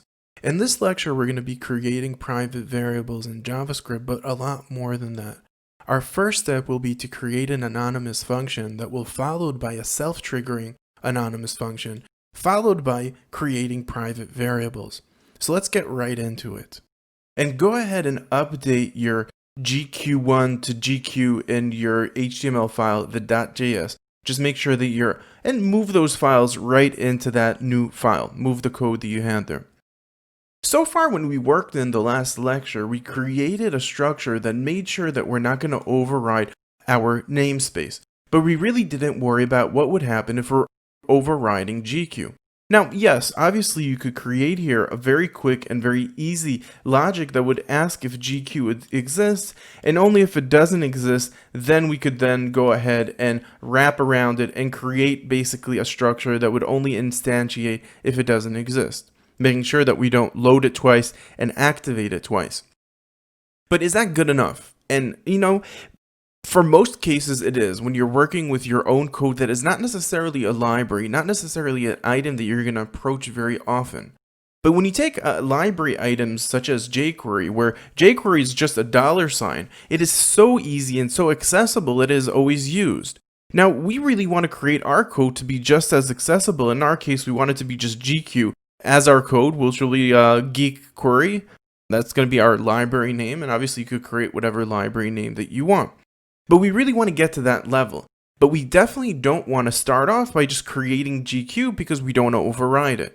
And then really we want to maybe even give an opportunity or a chance to the user to reconfigure and decide where do they want GQ to be activated in many ways. Alright, so to be able to do that, what we want to do is we really want to create an anonymous function. Now, we're going to start off, and I'm going to go ahead right away and just start creating it because you know how to create a function. But what I want to do is I don't want to give it a name. If I just run it this way, it's going to be a problem because really what I really want to do is create a function that will run once that doesn't even have a name. And as soon as it runs, everything that inside of it is going to stay in existence, but nothing could access it unless we want to let it have access. So when I'm creating a function of this sort, and I'm going to go ahead here and run it. First of all, it's going to give me an error. So I'm going to just go ahead here just for a second, create your console log just to see, do I work? Now, it's not going to initially work, and the reason is because in JavaScript, when I define something starting with function, it's expecting it to be a statement, which means it's expecting it to have a name. If I didn't want it to have a name, usually what I would do is I would turn it into an expression by defining it as a variable. But again, in this case, I really don't want to create a variable, and the reason is because I don't want to override something by mistake if the user is using some sort of a variable. So let me just go ahead here and show you that it's not working. And if I just click here on refresh and look around, you'll see that function statement requires a name. Now, there's a very easy way to solve this, and the way I solve this is by wrapping around the function in a round bracket.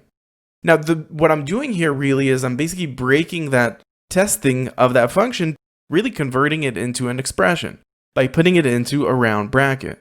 Now, as soon as I've opened and closed this whole thing with a round bracket, and notice how I'm also opening and closing a round bracket here, because what I'm doing is I'm creating a function and executing it immediately, and then I'm wrapping it around with a round bracket.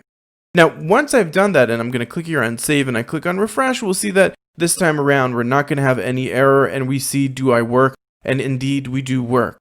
Now, one beautiful thing about this is that if I'm going to go ahead here and I'm going to go ahead and just define here right above here just a variable, and I'm going to call this version. Now, this variable version, and I'm going to go to my library and I'm just going to call it version 1.0001. That is going to be the version number of application currently. Now, I'm going to go ahead here and into my log, I'm going to go ahead and just define here my version is plus version.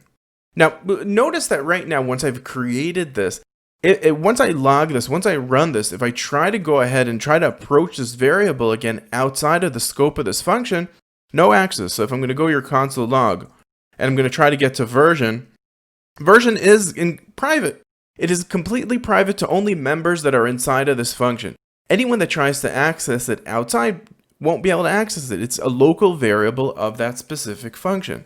So if I go ahead here and I click on refresh, we'll see that first time around, we'll see that our log version, if I find the version here, first of all, you see this version is not defined. And the first item is, so we can see that we have here a reference error because really we're trying to call a version that does not exist. And our version internally inside of our function does. So really what we created here is a private member.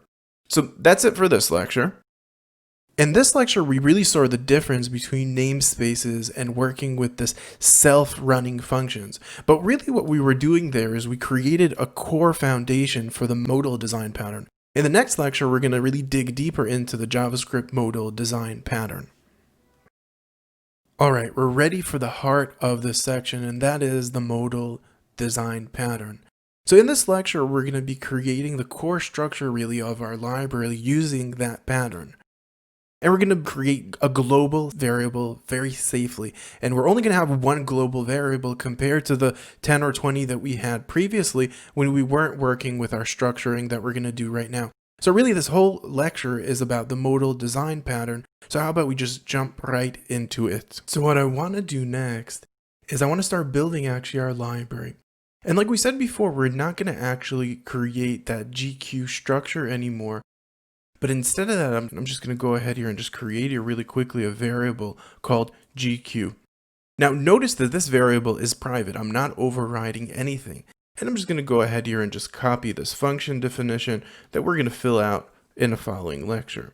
All right, so we have here our GQ function. And as we said, our GQ function could then be extended. I could go ahead there and then create that load.js, which is something we're going to work on again later down the line. And once I've created this function, let me go ahead and create just one more function. And this function is going to be the version. And version itself, what it's going to do is just going to return the actual version. So I'm going to return the version. Now notice that this variable, and this is really the whole point of this lecture, that this variable definition is actually getting back the value that is from this private variable. Because it's living inside of the structure, inside of this enclosure, inside of this anonymous function, then it has access to that global variable to it. It's in that scope. So now that I could approach it, what's beautiful about this is no one from outside could do it. The next thing that I want to do is I'm going to go ahead into the parameters that I'm sending into this function, and I'm going to go ahead and send the window. The idea behind this is that if the user will want to override this method, they'll be able to go here and say, okay, I don't want it to be the window, I want it to be something else. But by getting access to the window, we have then access to all the things that we need to operate our application. And I'm going to go ahead here, I'm just going to set that variable that's coming in as win, and I'm going to go ahead and set here a new variable, and I'm going to call it window. Or, the reason why, I could just leave it as win, and the reason why is because we could call this scope, or we could call this something, scope could be a good name. We want to basically maybe change the name from window because window is global. It's something that everyone knows. Scope is a little bit more personal and relates to what we're actually doing here. So now that we have a defined scope, what I could do is, after I'm done with all my definitions, just before I'm ready to release this function into the world, I'm going to go ahead and ask here if window.gq. So if the window exists, if it doesn't exist, let's go ahead and create it. So I'm just going to go ahead here, and I'm going to go ahead and create here a window.gq, and I'm going to set that window.gq to be the GQ. Now by configuring and setting it, that's it. Now we have our core library element. If I go ahead and save this, all that's left for me to do is test this out. Now notice also that we should put here probably an else statement, and in this else statement actually, a TBD here, we want to make sure that we're not loading and idling more than once. We want to make sure that this could only be instantiated once. And if it's instantiated more than once, then we want to go ahead and do something here. Or if that variable was already defined, then we want to do something about it. But we're going to sort that out in a later lecture. I'm going to go ahead and save this, and I'm going to go into my script itself, which happens after GQ. I'm just going to go here right above. I'm going to do a console.log, and I'm going to ask for gq.version, right? That's how we called it. Doodling, so it'll be easier for us to find it. And let me just go ahead and save this. And if I go back into my browser, click on refresh, we should find somewhere in our application that definition. Now notice we have here version is not defined, a reference error that is happening in GQ in line 25. So let's go ahead there before we wrap up this lecture in line 25 and see what is our problem. Oh, because we didn't get rid of that testing that we were doing earlier. But if we go ahead and get rid of that, then we're all set. And we have now the core structure, the structure really for our library element. So I just want to go here and just do a very, very quick overrun of what we just did. Literally what we did is we created an anonymous function. And then we sent into that anonymous function the scope, the window itself, which is what we're going to work with. Now, real world scenario or another type of scenario, there might be a scenario where it's not really the real window and we want to send in something else, which gives a little bit of access to someone else working on this to be able to do this. One thing that we could do is even name this variable a different variable, a really long name, and then whoever loads GQ, just before they load GQ, to send in something that is not actually the window itself. That is a possibility. Once we've done that, we also created a private variable which we called version and set our version number of our library. Beyond that, we created that core library that we had earlier and added two functions to it, one that we've actually completed that is using that private variable that is only accessible to anything that's inside of the scope, making it easy for us to then get that version as we saw in the script without letting the user manipulate it because they can't have access to the actual variable. So in many ways, we created a JavaScript getter in essence without letting the user control that getter. And we also, lastly but not least, we made sure that GQ does not exist on the window, scope of the window, and if it didn't exist, then we defined it. Now, in the other case, we're going to start looking into that in the following lecture, really. In this lecture, we got to know the modal design pattern and really started building up our library. In the next lecture, we're going to start working on, but not only start, we're going to create a version controlling system for our library, making sure that if someone loads up our library twice, we know how to deal with it. So that's what we're going to do in the next lecture. It's time for us to create a versioning control to our library. And through it, we're going to be exploring working with errors, or really throwing errors in JavaScript whenever we want to tell the world, hey, there's a problem with our library.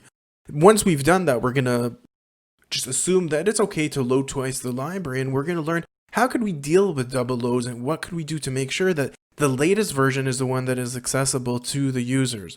In the process, we're going to updating our library, making sure that it's going to be the best one available if the user loaded 3 of the libraries at the same time. So let's jump right into it and let's start doing version controlling. Alright, while you were gone, I went ahead and basically created another file called GQ0. And I kept the version there, version 1. Let me just go ahead here and also just get rid of all these extra logs that we don't need. I'm going to save it.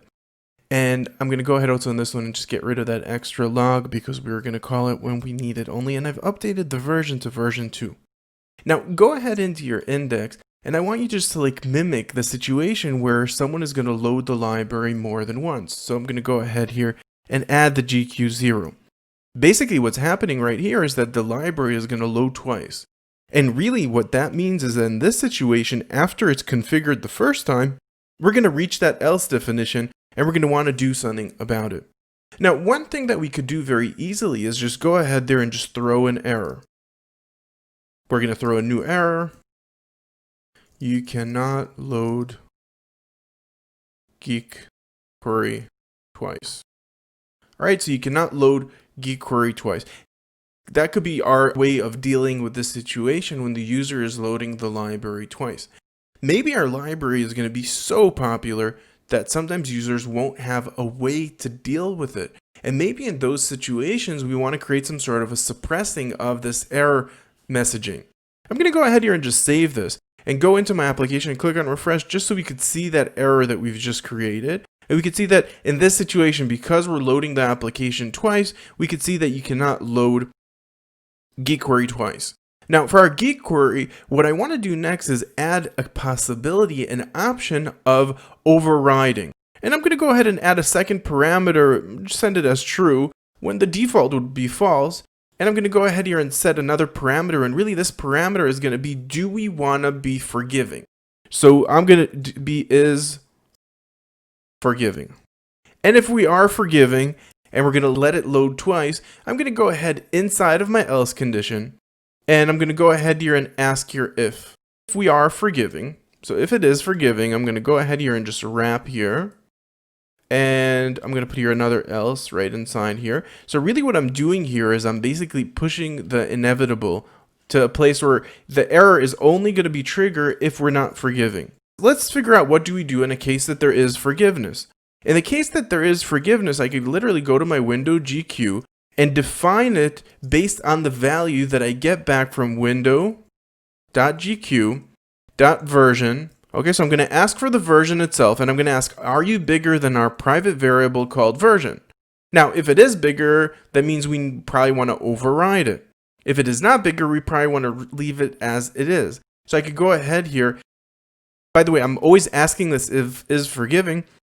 And the reason is very simple, is because no matter what, if we're overriding or not, we don't want the error to happen. The error will only happen if we already have something in the GQ and we're not forgiving. If we are forgiving, and what we're doing here is creating a ternary operator, in the case of forgiveness and our version in window is larger than the current version, then we really don't want to do anything. What we could do is go ahead there and just set it to be itself again, redefining it to itself. If not, we could then go ahead and send GQ. Now, yes, you could have, if you wanted to, you could have gone ahead and created another classical if condition. So it's really just based on how you would want to configure it. In this case, I'm just doing it all in one line, and I'm just asking if our version is greater, really, then let's update our window to be that. Now, notice that in this case, if we're going through this path and doing this, if someone has the GQ variable, but that GQ variable already exists, but it's not our GQ. Maybe the user created a GQ that is something completely different. So in that case, what we could do is, instead of creating here a logic of that structure, is we could add here basically into our conditioning here, if we're forgiving, and not only are we forgiving, that the version exists. Now, obviously, someone might create also an object that also has a version, and it's something else, but that is that's as far as we're going to go in testing this object to see if it fits, unless we could test for one of our variables that is incredibly unique to our application. or something that we could get fetch from a private variable and match it if we really want to be very strict about it. In my case, I don't really want to be as strict, but I'm going to go ahead here and just define this logic right here saying we're going to throw this error, and I'm just going to say the variable, all right, so the variable GQ already exists. So it's making it a little bit more generic. And really what's going on here, first, because I'm setting it to true, then we're going to override only if we need to. And if I go ahead here and I click on refresh, we'll see that we'll always get the latest and best version of the application. We see we're not getting any error and we're version 1.002. On the other hand, if I go ahead and I send it to be false, or I don't send anything really for that matter, and I go ahead and I click on refresh, we're going to get completely different story. We're going to get here an error telling me that that variable already exists, so don't load it twice. What we're doing here is defining if our library is going to be stricter in its process of making sure that only one of those exists, or are we going to be more fluid about it? And the more you want to worry about it, you couldn't really, if you're thinking about performance, it's not really a big issue when it comes to performance, mainly from the reason that this happens only once when we're instantiating. So these type of if conditions are sometimes needed, and it's fine to do them mainly in places where it's not loops and for and stuff that are happening very often. So that's it. We solved this problem. In this lecture, we created a version control system for our library, making sure that if the user loads more than one time the library, it's only going to serve up the latest, best version of the library. In the next lecture, we're going to continue building out the library and actually adding in all those methods and properties and functionalities that we had already previously, only not as part of the library. Welcome back to the last lecture in this section, and in it we're going to complete building out our library. What we're going to do is we're going to move all our variables away from the global scope and all of our methods as well, putting them all inside of our library that is protected in its own system, which we store that anonymous function that we've created. We're going to test and test and test and make sure that everything's working. So it's going to be a relatively long lecture, but we have to have it long because we have to connect a lot of dots together. So let's jump right into it. It's time for us to now connect the dots and really go back to that original script that we were creating to create our library. Now, the first thing I want to do, I'm going to go take it step by step, starting from the easy stuff. I want to take that load script, and I'm going to go ahead here and just copy this whole function definition, including everything inside of it. And I'm going to go ahead into our new gq.js file, and I'm going to add it into the file itself inside of our constructor. So we have here this load.js. You see, I don't need the whole function. So let me just go ahead and just copy the content of the function. So path and callback. And let me just copy that. And we're going to go right in there, grab the area of our code here, and paste it right in. Now we're almost done. We just want to do a few small tweaks. One of the tweaks that we want to do is, let me just go ahead also and just push this, indent this a little bit more. And also let me just, for the sake of being able to see it better, I'm going to word wrap our elements. Okay. So now that we've created it, we'll only have one problem is the document doesn't exist inside of our scope. Where it does exist in the full document's spec, but really in a real world scenario, maybe someone's creating a pseudo browser and there is no global variable called document. Our window does have a document variable, a property. So I'm just going to go ahead here and just create a global document, or I could call it just doc even, and set it to be the window document. And once I've done that, I can just go ahead and then gain access to that variable and just go ahead and just define it just by going to the doc directly instead of going to the full document. Now, this is not really purely the most efficient way of doing it because it's still going out to a scope that is above it. All right, so our load.js should be working. Let's continue down the rabbit hole, and I'm just going to go ahead and just delete this load script altogether. We created it. We don't need access to it anymore. The next thing that we want to create is the onReady method, and I'm going to go ahead and just literally just move it, and I'm going to go ahead and create a GQ. I'm going to call it ready instead of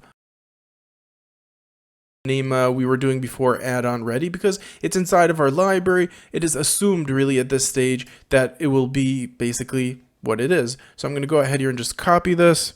I'm going to cut it out. And I'm going to go right in there and just paste this function that I've just created, that I've just moved. And let me just go ahead and just make a little bit of indentation so it'll be easy for us to look at this code a little bit more. literally did, I just moved it onwards, and I just want to take a look to see, is there anything I need to override? And again, I can see that I'm working directly with the doc. I can then go and refer back to the doc instead of document, so I'm going to go ahead and do that. Although in our case, it would still work even if we were deferring it to the doc. The reason why we're referring ourselves, again, is because what we said before, that we want less of a travel and also enable users to create pseudo documents that would be inside of the window, because that's where they normally are. So I'm just going to go and really just check to see that there's nothing here that really needs to be changed, and I could maybe, everything here is complete, everything looks logical here, there's nothing here that needs to change, so our onReady is complete as well.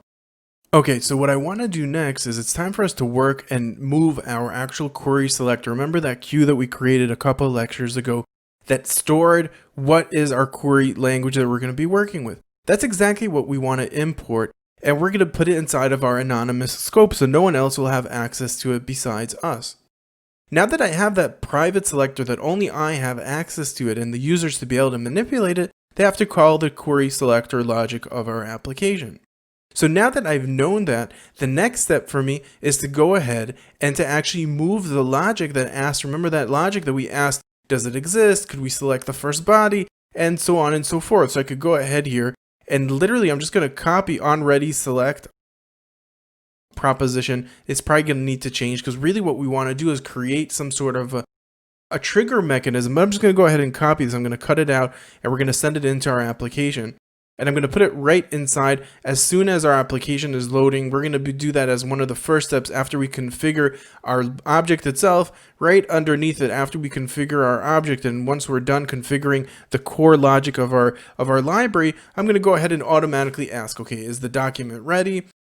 And by the way, one thing that I might want to consider is maybe I can't call these stuff if the document is not ready yet. Maybe I want to wait for the whole document to load, but that's not necessarily the case, because if I'm asking for the document, the body, the first type of body, and it's not loaded yet because our script was loaded up above here and the body didn't even have a chance to load, very low probability, but it could happen, then in that scenario, I might say, okay, you know what, maybe what I need to do is I need to call an onReady, I'm going to call the GQReady, and literally send into it an anonymous function.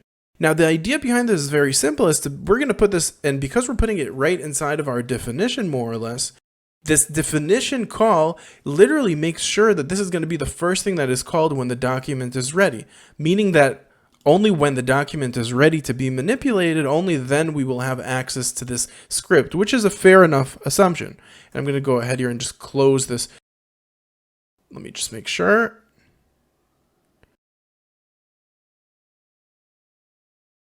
So now that we have the onReady, this is going to be called as the first thing that's going to be called whenever the document is ready.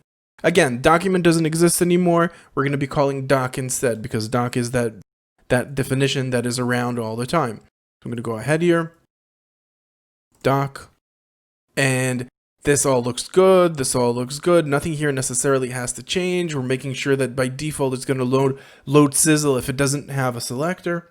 We might want to add in another extra logic to it. Maybe you'll want to do that, and we're not going to do that right now, such as what if the user has already jQuery running? Maybe we want to add here a few little more logics because maybe the user loaded jQuery. Maybe they don't want us to have a lazy loader. So do think about that, and we'll definitely take a peek at that later on. But let's just continue integrating it. So now that we've integrated more or less all the pieces here, this is going to be called and redefine that queue. It's time for us to actually use it. And for now, I'm going to ignore the context back in the top, which is really where we want to create basically a differentiation that will happen, and we're going to go into that really later in a later chapter, because right now we just want to finish up the core context of, no pun intended, of the application. So really what I'm going to do is I'm just going to return the query itself with the selector that we're sending into it. Right now we're keeping it really simple, and we're going to sort that out in a later area, but we just want to recreate the exact same thing that we had in our script to work inside of our library. So once we finish this chapter, we have a working basic library element. So all that's left for me to do is to test this out and see if it actually is working. And if I just go ahead through this and just think through and see where could I have a problem, the problem where I might have is really, if we go back down, is that onReady select. First of all, it does not exist. What we really want to do is we want to create some sort of a callback that will happen when the library is ready. how about we add here some sort of a logic somewhat similar to jQuery, and that logic would basically be a property that would be a property of GQ. And what I want to do is I'm basically going to add here this onReady select. Instead of that, I could just add here some sort of a GQ dot start. And GQ start, we're going to just trigger GQ start. Now, what I'm going to do next also is I'm going to go ahead and just GQ start means that we're started and we could start our operations. Now, I'm going to go ahead and also just add that variable of GQ start, but I'm going to set it to be an empty function. The idea is just to make sure that I don't need to create I don't need to add here conditions. Let me just sort that out. Open, close, round, close. There we go. Now the logic here is very simple. I created an empty function that literally does nothing. I want users to override the start method. Only when the query selector library is actually ready, then we could start working with our document. That is the logic behind here. Now, in our start code, now that we have that and we're configured with it, if the user chooses to override it, which is exactly what we are going to do, we're going to go all the way to the top here. Then I'm going to go into my GQ and I'm going to call the start, but I'm going to override that with a function. And I'm going to go ahead here and just create a function for my query starter. Now that I'm already started, I'm going to go ahead here and let's just go ahead and create here a console.log. And let's go ahead and just log out the GQ, because if this works, then GQ, and I'm just going to call GQ and I'm going to send into it some sort of a property. How about we go and select, let's see what we have here inside of our document. Let's ask for the article. So I'm going to go ahead here into my script. I'm going to ask for the article to return back. I'm going to go ahead and save this. And I'm going to go ahead also and delete all of those onReadies and extra logic that we had here previously that we don't need anymore. And all that's left for me to do is to see if I'm getting this traced out or not. And I'm also going to go ahead and update our version because we did quite a lot of work on it and we're ready to release it into the world. And I'm going to move up to version 1.3. And let's go ahead and click on refresh on our browser. And this time around, when our code is done, we're going to get that div element, that article, and our application is completely loaded. So we just created a very native, very basic library that we could expand and enhance, that has a loader that automatically will load in the library element based on the need. And beyond that, we could also add inside if you're an onReady. So after the start and our application is started, we could also add into it different document ready. But really our start case, in our case, is also in many ways that the document is loaded and ready. So really that's our starting point where we usually want to start adding different scripts anyways. In this lecture, we completed creating a library. It's not fully functional, but every single functionality that we've created in previous sections is now functional. And that's it. We're done with this section. In the next section, what we're going to do is we're going to go into design patterns. We already met our first design pattern in this section. The next section is all about design patterns. Welcome back to a brand new section that is going to be dedicated to design patterns and also enhancing and improving our library that we've been building throughout this course. What are we going to cover in this section? We're going to talk about interfaces, and although they don't exist in JavaScript, we're going to use the mythologies and the ideas behind of interfaces to build up and prepare for building design patterns and working with specific design patterns. Speaking of which, the design pattern that we're going to try to work with is the adapter design pattern. But it goes beyond that because we're going to be working with a lot of established features to try to create and build a jQuery adapter that will mimic the behaviors of jQuery and enable us without having jQuery or with to create some basic functionalities that will be similar to the functionalities that would have been available in jQuery. So what are we going to do in this lecture? In this lecture, we're going to be talking about interfaces and really thinking about the ideas behind interfaces, because interfaces don't exist in JavaScript.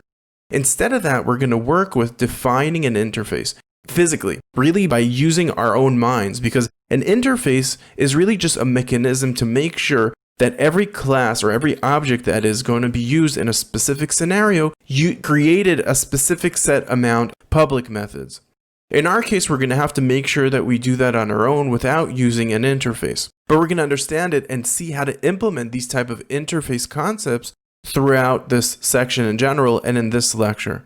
This lecture really is a setup and preparation for creating an adapter design pattern, which is something we're going to be talking about in the next lecture. So let's jump right into it. In a previous section, we already created an adapter, but we want to make it even better. We kind of ran through it as we were starting to create our library.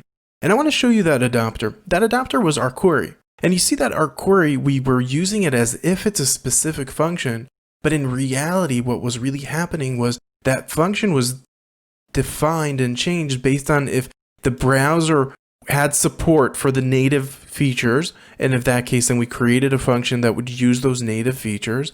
And then the other half would be if it didn't, then we would load in Sizzle. What I want to do next is I want to create a deeper adapter and really help you understand where could this become incredibly powerful.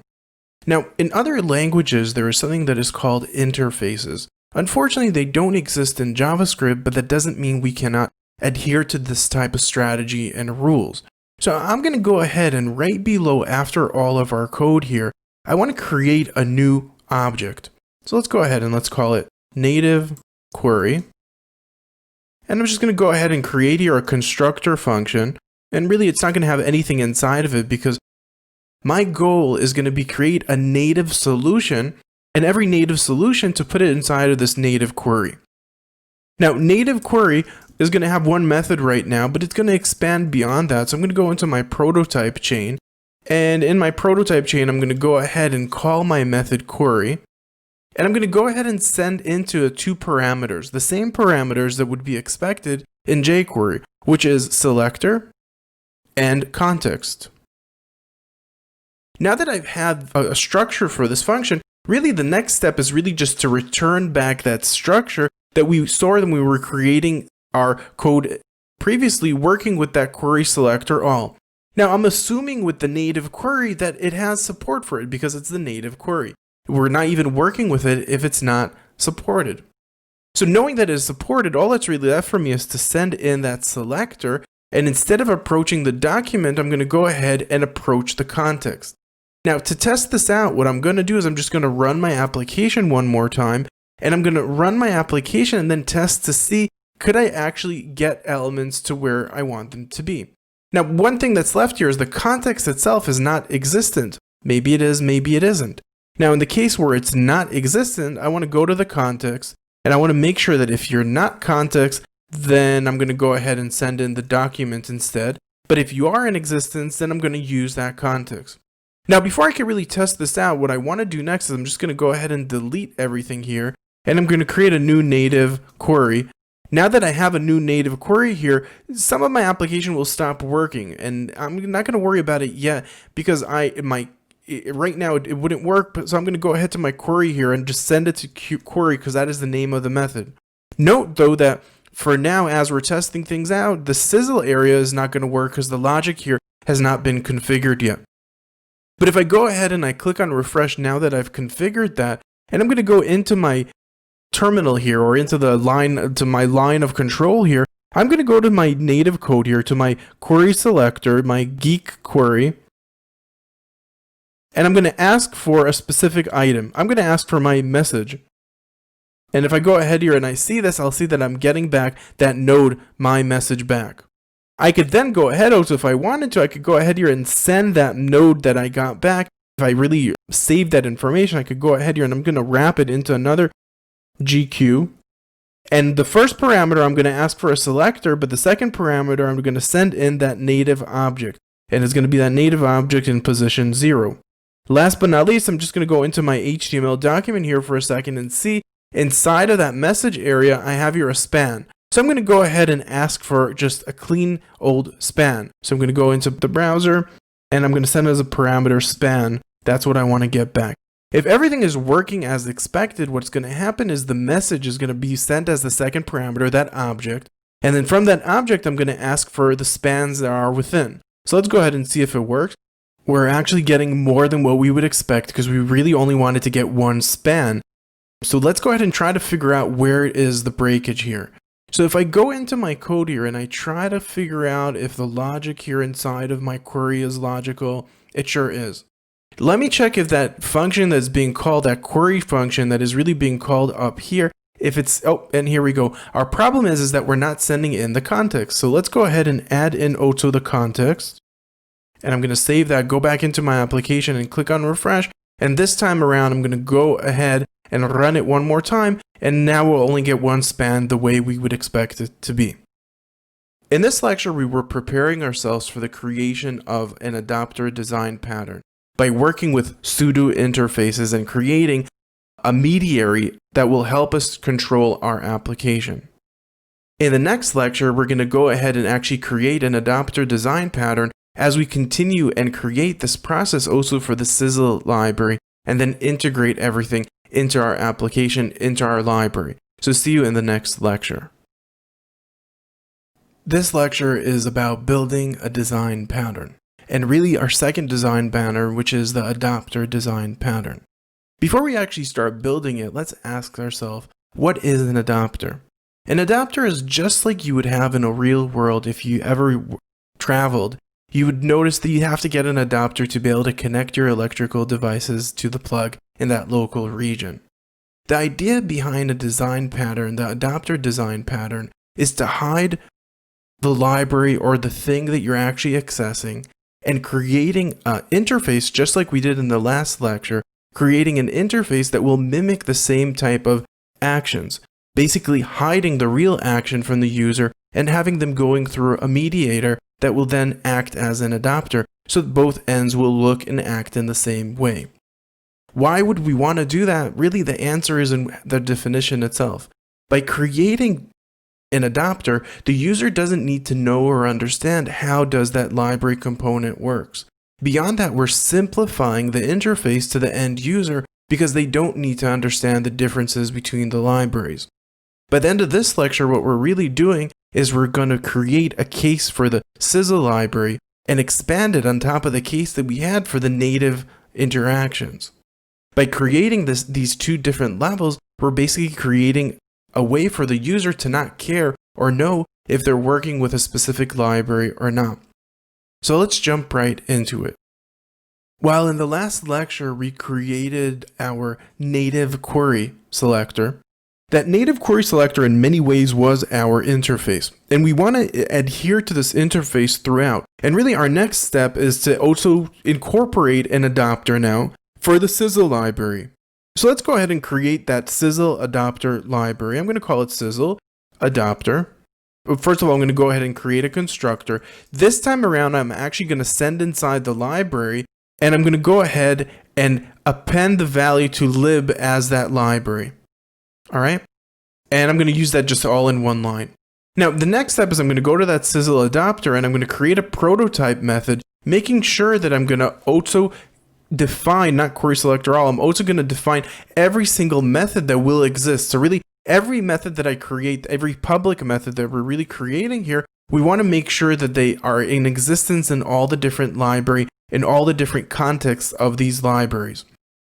Now that I've done that, and really I'm just duplicating really a lot of the logic here, the next step is instead of approaching the actual context in this structure, I'm going to go ahead to this library, and I'm going to send into it the selector and also the context.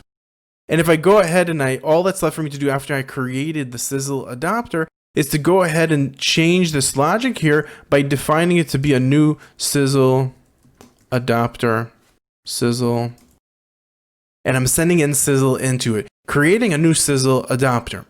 Now that I've created that new Sizzle adapter, all that's really left for me to do is to test things out. So I'm going to go ahead and set this to be false, end, making sure that this is going to come back as false, and then I could test and see, does my logic still hold if I run that script again? So I'm going to go ahead here and click on refresh, and this time I see that I have a little error here. I can see that load script is not defined, and it's happening in line 59. We didn't really change something there, but let's go back into that line 59 to see, did we break something in our logic right here? So if I go inside of here, what's probably happening when I'm calling load script is not being found. And load script is not being found really because the load script itself doesn't exist anymore. The load.js exists, and we just never updated it. So let's go back in down there. Instead of calling load script, I'm going to go ahead and call the gq.load.js. And then we could click here save and click on refresh and see if everything is still working. So we had there a lingering error that was hanging in there. Let me go ahead and just click on to refresh and see if this line, this rule is going to work also if I call it again. And if I call it, I could see that I'm getting that item back exactly the way I would hope for it to come back. Perfect. So all that's left for me to do is undo that extra test here that I put in. And really, this shows how critical it is to test and test and test every single thing you do. So we've just created a really simplistic adapter. And we tested out the adapter both on the native version and also in the Sizzle version, even though currently we don't need to because we don't have a need for it. But that's really where it comes to always test as you're adapting and changing and modifying. There was no JavaScript error because we weren't using it and our browser was always working on the first item above. In this lecture, we really got to know the adapter design pattern. And we also said in the preview to this lecture that this design pattern makes it really easy for us to add different features libraries. Because in the next lecture, we're going to build a jQuery adapter and make our application capable of interacting with jQuery if jQuery is already pre-configured and preloaded in the user's application. I'll see you in the next lecture when we do that. In this lecture, we continue building another adapter, but really all these adapter togethers are a bigger design pattern than just an adapter. Obviously, it's hard to give it a specific name, although it's very similar to the factory design pattern that I encourage you to check up on it and learn about it. The idea behind it is that we're creating all these different elements, all these different adapters, that by the time it gets to the user, it really doesn't matter what adapter is being used. In this lecture, we're going to dig into the jQuery adapter. As we create a jQuery adapter, we're going to test it out. And moreover than that, if the user loaded jQuery, we want to make sure that they're going to serve with that and not use any of other alternatives that we've created. Beyond that, we're also going to look at making sure that the data that is being returned is the same always. In the case of jQuery, by default, when we make a query, we don't really get the same values back as we do when working with the native exposed ways or working with Sizzle. So we're going to go ahead and create and work a way around making sure that our data is always coming back the same way. We're going to talk about also why is that important. So let's jump right into it. All right, it's time for us to enter jQuery because many developers and many sites have jQuery already plugged in. It would be silly for our library to run and just ignore the fact that jQuery might be there already. So for us to do that, all we really have to do is add in another adapter. I'm going to go ahead and copy that Sizzle adapter because it's going to be very similar to the Sizzle adapter. All that's left for me to do is to rename that Sizzle adapter that we just created, and I'm going to go ahead and create a jQuery adapter. And I'm just going to copy this name and use it throughout. Really, the logic inside here remains the same, but we're going to do a small change here, so that's the reason why we're duplicating it and not reusing it. Before we finish up really this core simple example, I'm going to go all the way to the area where my questions are and when the GQ is ready. And I want to add another if statement here. And the if statement is really simple, if jQuery exists. But we really want to make sure that if it doesn't exist, that we're not going to get here an error because we have here a reference to something that doesn't exist. So I'm going to go ahead and just wrap it inside of a string and ask if it's inside of our scope. Now, a reminder, our scope is basically sent in as one of our parameters and is really our window in our case. And I'm noticing here that I didn't change the scope here, so let me just change it to scope. The idea was to be able to create something that is a little bit more generic and then approach back into our scope and define it. And you could go ahead inside of the logic here and then go ahead and change it from window to scope, because really any place where we have your window, we really want to reference to our scope. Besides that initial item where we push that item. All right, so the next step for us, and that will enable us to use this in areas where it's not really a browser. In our case, we're really not going to see it in action, so it's very similar.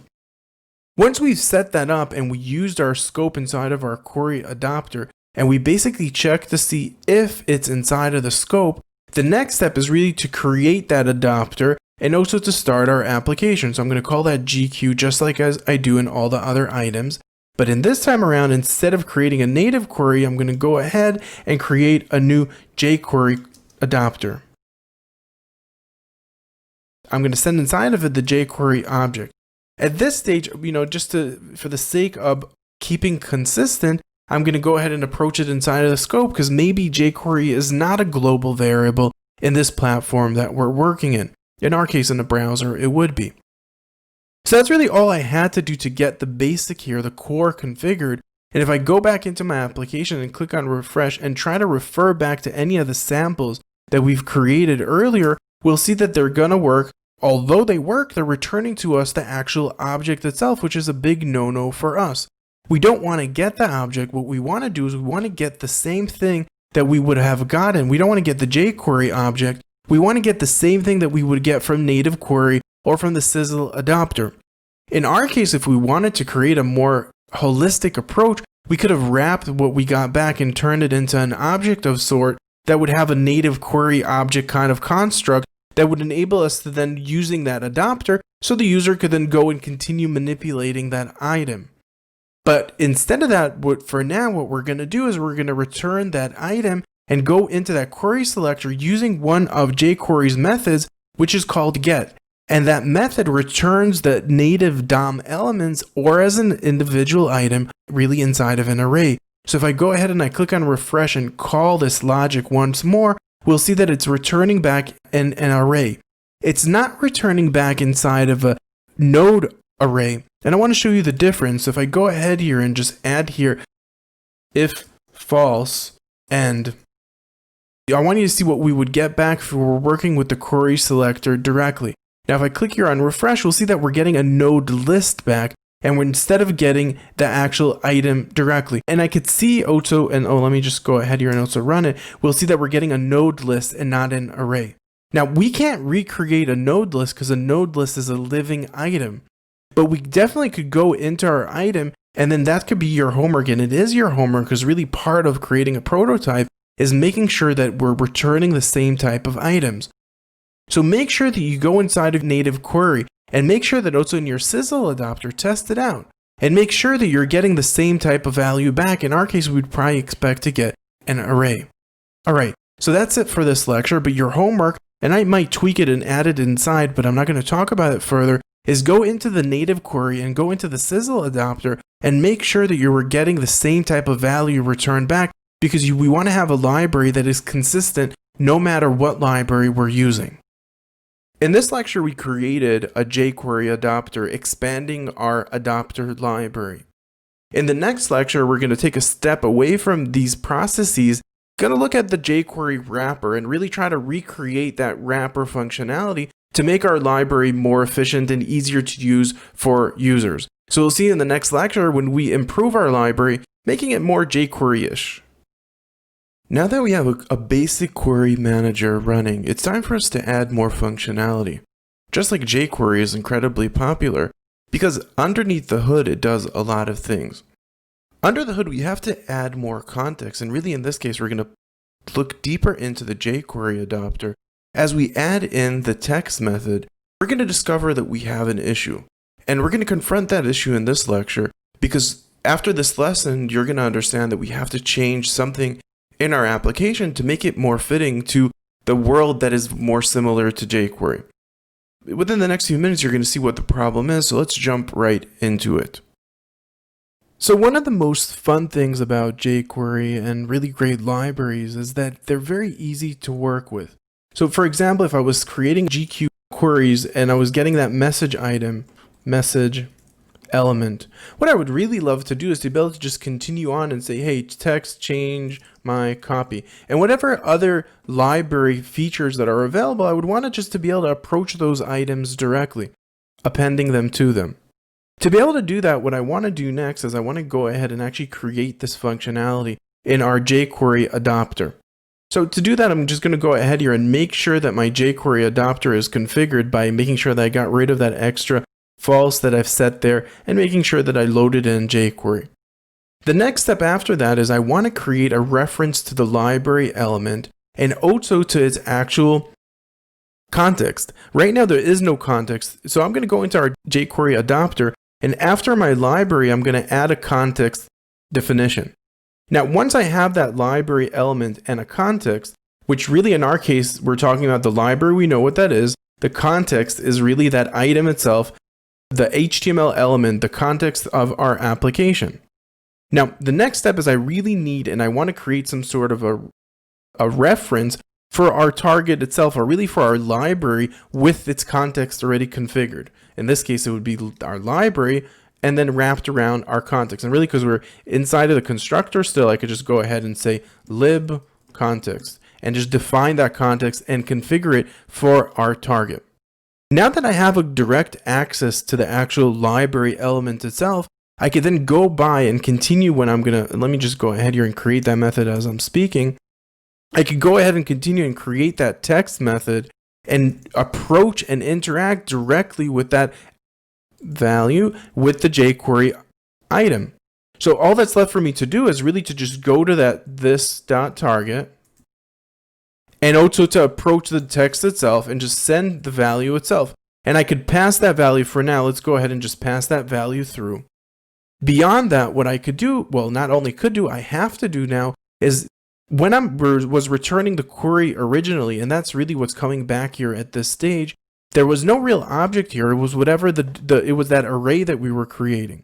As a side note, by the way, remember I told you in the last lesson for your homework to create an array and to wrap our elements in arrays. I did that in between the lectures. So go ahead and check that toArray method that is up here and just see how it works and see how I changed it. But in the next lecture, we're going to start mimicking the jQuery wrapper, and that's going to make our lives way easier. So we'll be able to create a structure that'll be easier to manipulate, very similar to the way jQuery itself works. So we'll see in the next lecture when we create a jQuery wrapper style functionality to our adapter. Now that we have the logic set in place, our goal is to try to create a library that is actually functional. And to do that, we're going to take advantage of the style of jQuery by mimicking it. We're going to start off by also adding a few methods to our adapter, starting with the text method. And really, that's your job once this course is over to expand and create this library and make it your own. By the end of this lecture, we're going to have the text method configured to all of our adapters. And we're also going to wrap up our objects into an object, making it easier for us to then send that object back to the user, creating an experience that is a lot easier on the user. You're going to learn more about that throughout this lecture. So let's jump right into it. But I'm going to continue on in our application, and I'm going to go ahead and into our query itself in our jQuery element. I want to go into that query itself and wrap it around with a new jQuery adapter.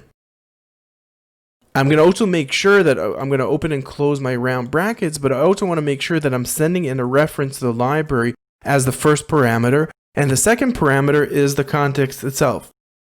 By the way, one thing that I could do here is also make sure, well, I'll probably do that outside, is that to make sure that I'm always sending a context such as the overall body, but we'll do that later. For now, what I did is I created a new jQuery adapter, and what that did, create a reference, could then refer to itself. And in this case, because I sent that reference in, and let me just save that, I could then approach the text itself. So if I go ahead and I click on refresh here, we'll see now that my reference is able to change the copy inside of the element, which is exactly what we wanted it to do. I want to continue further as we get closer and closer to the end of this section. It's not enough for us that we only created the jQuery version of text. We really need to create a version also for our non-jQuery solution. And in our non-jQuery solution, we're going to refer back to code that we've created a really long time ago. And I'm going to go into my native query, and I'm going to go ahead and modify it in the same structure, in the same kind of reference mechanism that we had previously. To do that, I'm going to go ahead in this native query, I'm going to go ahead and make sure that I'm going to send inside of this native query the context. Notice that the native query does not have a library. And I'm going to go ahead and make sure that I'm going to save the context so I have a reference to it. The next step for our query itself, I could go to my content and then ask, maybe instead of the document, I could say or context. I could go ahead and ask for this.context. So it's or the context that is being sent right now, or the context that was already saved previously. The next step for me is also to make sure, the following step is also making sure that I'm always sending in the first initial item in the document. We'll do that soon. But I also want to make sure that I'm going to wrap around this object and send it as a native query. And make sure that I close that. So I'm making sure that I'm sending in the same type of object structure. And now that I have this object structure, I could go ahead into the next step and actually go and create the actual text function. So I'm just going to go ahead here and copy that, go into my native query, copy that reference, and instead of returning this item the way it is, I'm going to go ahead and the method here, and I'm going to go ahead and just paste here, copy that we created already in section 2 of our training, which we saw that there's a difference between the browsers in defining how to work. Is it going to be with inner text or with text context? And that's really what's going on in this line. All that's left for me to do is to go ahead and go to that specific item. In my case, it's the context itself. I'm going to go to this context, and I'm going to go and change the inner text value based on the value that came back. And let me just go ahead here, paste that inner text value, and put inside the value. And I'm just going to return whatever value comes back. If I go ahead and save this and go back into my application here and just make sure that jQuery is not loaded by setting here false, end, and save this, I'm going to make sure that I'm going into my query selector all. Let's go ahead and give it a run and see if it works. So in this case, what we expect to get is basically, and by the way, I'm going to have to make sure that I'm sending in when I'm creating my native query, I'm going to go ahead and make sure that I'm sending in the document jQuery adapter. When I'm sending in the library element, that's the first element, but the next item right here is going to be also the context, which is the document itself. All right, so now that I've done that, I'm going to go ahead and click on refresh, and let's see if our application still updates the element. So no, it's not, because we have here a span that's not defined, because probably when we were creating this and we were copy pasting, I was using a span here, but really what I needed to do is use this dot context. So I'm asking my context if it has an inner text, and if not, we're going to use text content. So let me go ahead here and save this, click on refresh, and we're getting closer. So it's telling me that it's not a function because it really isn't a function. It's a value that we assign. So let me again go ahead here, and a little bit of errors never is a bad thing because it's a great way to capture your problems. And I'm just going to go ahead and just send back the value itself right now as my return value. Let me go ahead here and click on refresh, and hopefully now everything should connect together, and surely are not getting any errors, but we're still not getting the content itself updated. And that is because we're actually not working with jQuery. jQuery had all those built-in features, but in our case, our context itself is an array. So I'm going to come up with a much more sophisticated solution. First of all, I have to approach the actual first element to test to see, is it going to be with the inner text or not. Next is also I'm going to have to make the update to that specific element. But beyond that, I'm also going to have to go ahead, and I'm just going to go ahead here and just update here all these values here. Let's do a for var item in this dot context. And then once we're going through that, I'm just going to go ahead and just approach that specific item.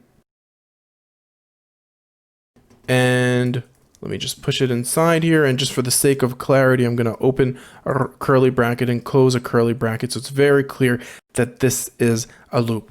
And what I'm doing here is I'm going through every single item. It could be only one item, and I'm updating all the items.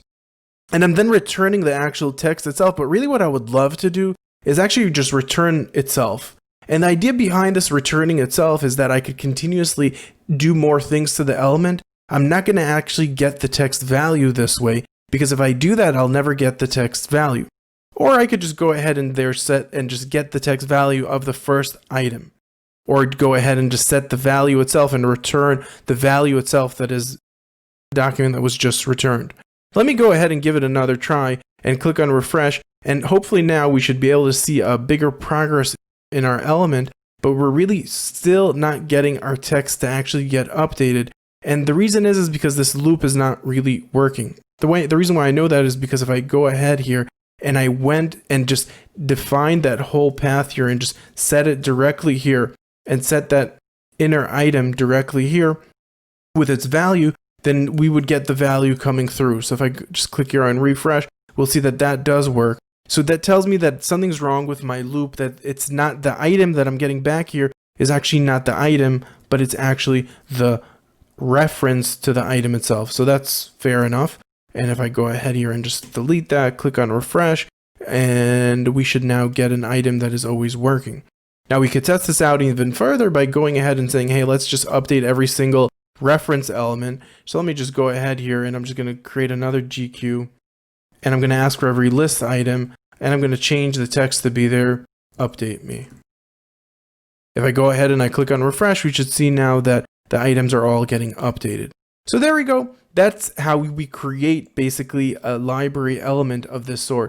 All that's really left for us to do is to tie in this new text structure and this new returnal of the native query of the returnal of the object itself into the Sizzle adapter as well. I'm going to do that in between lectures, and I encourage you to go ahead and do that yourself before you continue on to the next lecture where it'll actually be configured. In this lecture, we mimicked the jQuery behavior and expanded our library to support more functionality. In the next section, we're moving on to a new design pattern, and that design pattern is called the façade design pattern. Welcome back to a brand new section, and already we're on our way. We have already a library that's functional, and we've worked with quite a few design patterns. This section is going to be all about the façade design pattern, where we're going to explore it and get to know what it is and how it works. We're going to update our library and use the design pattern. And we're also going to create an advanced façade design pattern that will enable us to make all of our variables by default private. This is a really powerful feature, and it's a very fun session. So let's jump right into the first lecture in this section, and that is to introduce the façade design pattern. By the end of this lecture, we're going to hide everything away from the user, creating a pattern that will hide all the adapters that we've created in previous sections. Really what we want is the users to always see the same object, not even knowing that they're different in any way, because they're not. It's going to be the exact same object.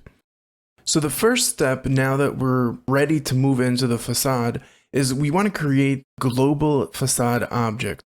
Now this global façade object I'm going to place it right above our native query because really it's going to represent both native query, Sizzle adapter, jQuery adapter, and any other adapter we create in the future. In many ways what we're doing is we're hiding away these adapters and letting the user interact only with one object. This one object I'm going to go ahead and I'm going to call it a query façade. And I'm going to go ahead and create the function. Really what we want to do is we want to send the library that we're working with or the adapter that we're working with. And I'm going to call it, so let's call it adapter. Let's go ahead and put it right underneath the native query so it's like right above all those different elements. So I'm going to go ahead and I'm creating this adapter and I'm going to go ahead and just create a private, not really private, but a property which will gain access to the adapter. Once we have access to this adapter, we could start creating the methods. So let's go ahead and start creating, first of all, the query method. I'm going to go ahead and just copy the query structure itself. And I'm going to go ahead and make sure that I'm approaching the actual query façade. So now that we have the structure in place, the next step, really the most basic step, is to just return the value that is coming back from that adapter. And I'm going to go ahead and just send in the same information that is being sent in function constructor. Now, this is not good enough because if we do this and the user approaches and calls the query, the problem with that is that we're not really returning the query façade. We're returning the adapter itself because the returned value is the adapter. So I'm going to go ahead and wrap this with a new query façade. By doing that, I'm basically making sure that the returned value is always going to be a query façade. All right, so that step is configured. The next step is let's go ahead and also create the text function. And for the text function, we don't really need to wrap it because we're returning strings back, or the goal is to be returning strings back. So I'm going to go ahead and return a string back, which will be basically this dot adapter dot text and send inside the value. And we've just created the two functions. So in this lecture, we created a façade design pattern, but we're not done yet. Because if you recall, when we created our objects initially in that onReady method, we actually manually set them and created them. We need to figure out a solution for that. And that's exactly what we're going to do in the next lecture as we create a façade creator that will change the game completely. So we'll see you in the next lecture when we create a façadeinator. Congratulations, The core topic of this section is already familiar to you from the last lecture where we created the facade design pattern. But the next step for us is to actually make sure that we're always using it. That's why we didn't actually test it out yet, because when we're actually starting up our application, our facade is not being used, creating a behavior that we really don't want. So in this lecture, we're going to make sure that we're always going to use the facade by creating a facade creator and using that facade creator to fix all the areas where we're actually not using it. So by the end of this lecture, you're going to have a library that is completely using the facade creator. So let's go right to it. Now, we have to do a few more changes to our application before we could actually see it working. For first, the problem that we have right now is that initial construction. So inside of our ready, we have your queue jQuery adapter, and I'm actually assigning the jQuery adapter directly. I'm doing that also in line 74, and so in line 78 right here. What I want to do is I want to make sure that even that initial construction is going to use the query facade. To do that, I'm going to go ahead and create a static method, and it's going to be part of the query facade, and I'm going to call it create. It's not going to be something that is going to be part of the object that's created. So new objects won't have the create because they have the query. They don't need the create. What does the create need? It needs the class itself that's going to be the library or the adapter. Let's call it adapter. It needs the adapter. It needs the library that's going to be working with, and it needs the context of the item that we're going to be working with. Let's get back to this in a second and create this as a TDB. Because what we really need to do to be able to create a function constructor of this sort is to go ahead and make sure that also inside of each and every query, the structure is the same. And notice that the structure, I went ahead and actually added in library and context when you were gone. Go ahead and do that as well. Make sure that both the native query, that the Sizzle adapter, they all have the same signature of a library and context. And so does your jQuery adapter. It doesn't really matter if you don't use them, such as in the case of the native query where there is no library and that library is not being used. The idea behind here is to create a structure that will be similar so I could then go back into my application and instead of creating a new jQuery adapter and instead of creating a native adapter or a Sizzle adapter, I could go ahead and call the query facade create. Instead of creating the actual object directly, I'm going to send in the jQuery adapter, I'm going to send in the library, and I'm going to send in the document. Let's do the same thing also for our native query. And for our native query, that is our element. We don't have a library, so I'm going to send in null, and we're going to send inside our document. Last but not least, let's do the same thing also for our Sizzle adapter. And for our Sizzle adapter, we're going to send in the Sizzle adapter, we're going to send in Sizzle, and we're also going to send the document. So now that we have the same structure, the same process of creation, all that's left for us to do is actually to create that element and return it back. So first of all, we're going to create a new query facade. That's what we're sending back. But inside of there, what do we want to create? We want to send inside a construction of that adapter. So I'm going to go ahead and create a new adapter. And the properties that are being sent inside to it are going to be the library and the context.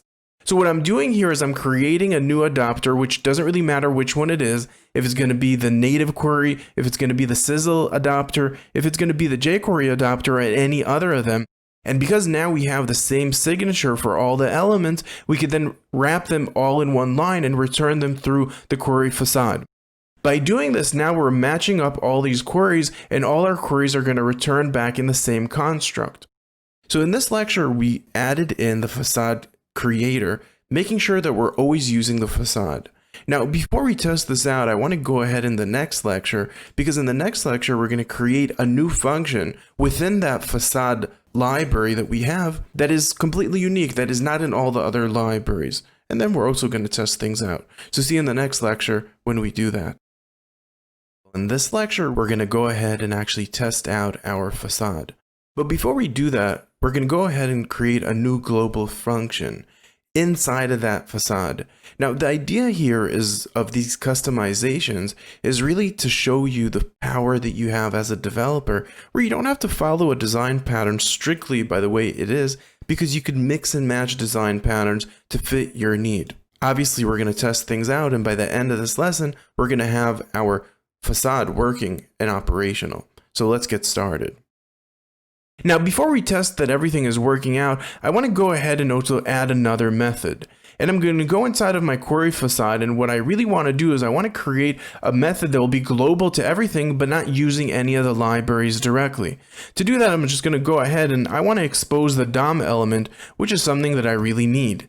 And because all my elements have a context method, I can then just go ahead and approach that element by returning this.library and returning the context. And let me just make sure that I really called it library. No, I didn't. I called it an adapter. So let me go ahead that I make sure I'm calling adapter. And to the adapter, I'm asking for the context. Let's go ahead and test this out by adding in, and I already did that a second ago, adding into your script a console call to try to fetch the DOM. Now, if the text itself will get updated and will get a reference to the DOM, then we're in good shape. Let me go back in here and click on refresh, and I could go ahead and test out and see, first of all, our native query is not defined. Let's go ahead and try to figure out what is not defined inside of our reference. So let me go ahead here. There must be some sort of a signature that we're not closing. So I'm going to go ahead and just double check that for my query facade, I'm opening and closing everything. Everything here seems to be appropriate. This is a little bit hard to troubleshoot, but let's try to figure it out together. If I look into the code here, I'm going to see that, first of all, the first error that I'm getting is for native query is not defined in line 100. So let's go to line 100 and try to see, is there something here? Oh, and here we go. This is our problem. Native query is not what we were approaching. We wanted to create that for our query facade. So let me go ahead with our query facade now that we found that bug, click on refresh, and here we go. We're both updating the copy and we're getting that message back as we would expect. Now, before I wrap this up, I want to also talk about one more thing. As one of these powers of using these kind of like dynamic features or dynamic controls is you could then decide to configure and create different, beyond just using these adapters, you could also create different helper methods and helper classes that could help you. For example, if you don't need to create an instantiation of the text for the Sizzle adapter, because really the Sizzle adapter only would have differences in the query, because all the rest, it would really lean on the native adapter. What we could have done is create a native adapter that would always be there, and in that native adapter, or go ahead and make sure that the Sizzle adapter extends the native query. Now, if we would do that, then we wouldn't have to create the different methods beyond the query method that we needed to create. We're not going to do that in this title, but I encourage you to check out my title with Pact. Go ahead and just search for my name in the library to find it, where you'll find a really rich set of rules to be able to learn how to do object-oriented programming. In this lecture, we created the facade design pattern. It's a fabulous achievement that you've just done. In the next lesson, and the last one for this section, we're going to create an advanced facade pattern. We said that the privacy here is pseudo privacy. In the next lecture, we're going to learn how to make that privacy absolute. So we'll see you in the next lecture where we create a completely advanced facade pattern. In the last lecture, we created using the facade design pattern. And in this one, we're sticking to the facade design pattern, but expanding it and making it more advanced. We do that by making sure that every single thing is private by default, making sure users cannot access things we don't want them to access. We're only going to manually expose the users to what we want them to be exposed to. And in essence, we're only going to return to the user a limited API that we decide what that API will be. By the end of this lesson, you will know everything you need to know about facade design pattern. So let's get right into it. Alright, so let's create an advanced facade. Now our facade, the problem that we had with our facade was that all of these, really the big and real problem is that we could have access to the adapter. Literally and simply put, if I go to my browser and I click on refresh, you'll see that I have access to the actual direct object, which enables me to go and access the library and the context and the target, all these things that I might want to make really private and inaccessible. Now, in Advanced Developer, we could easily hack into our application because our facade is not really hiding the information. It's just making it harder for us to access it. We want to create a facade that actually makes sure that users don't have access to the adapter. To do that, we really can't create a method called adopter. But if we don't create a method property called adopter, then all these methods won't have access to the construct. Now, the way to solve this problem is what we're going to do is we're going to create all these variables, most of them at least, internally inside of our constructor, making these methods invisible. Let's go ahead and do that really quickly. I'm going to create the DOM method, and literally all I'm going to do is just copy everything inside of here, and I'm just going to align it nicely. And I'm going to go ahead and also set the next property. In our case, it's a property now, and I'm going to go ahead and delete that and go ahead and define the query itself as well. Let me just go ahead and make sure that I'm aligned nicely. And let's push this all inside. And let me just go ahead and also add the next property. And our next property would be the text method. So let's go ahead there and copy the text method as well. So we created all these methods, and I'm just going to push them, and they're all incredibly private and inaccessible to anyone but the query façade itself within the query façade function. I'm going to go ahead and just also delete all these items here. And instead of actually returning and creating a new query façade, what I want to do is I only want to return the query façade function instead of creating a new query façade. And then what I'm going to do is return an object that I'm creating myself. Now, don't worry if you don't really get this because this is advanced, but I hope you do. The idea here is that I'm hiding all these methods, and by that I'm also hiding the properties. And then I'm deciding manually what am I going to expose. I'm going to expose the DOM, good. I'm going to expose query, I'm going to expose text, and any other method that I decide that I want to expose. Now, only these methods are going to be exposed to the user, and that's what's going to be coming back in the query façade. The only thing I have to make sure is in the query itself that I was creating earlier that I don't actually call the new anymore, but instead of that also return the actual function. We're not creating a new object anymore, but instead of that, we're hiding everything inside of this function, making sure that we're only returning the methods that we want users to have access to. These methods have access to the adapter.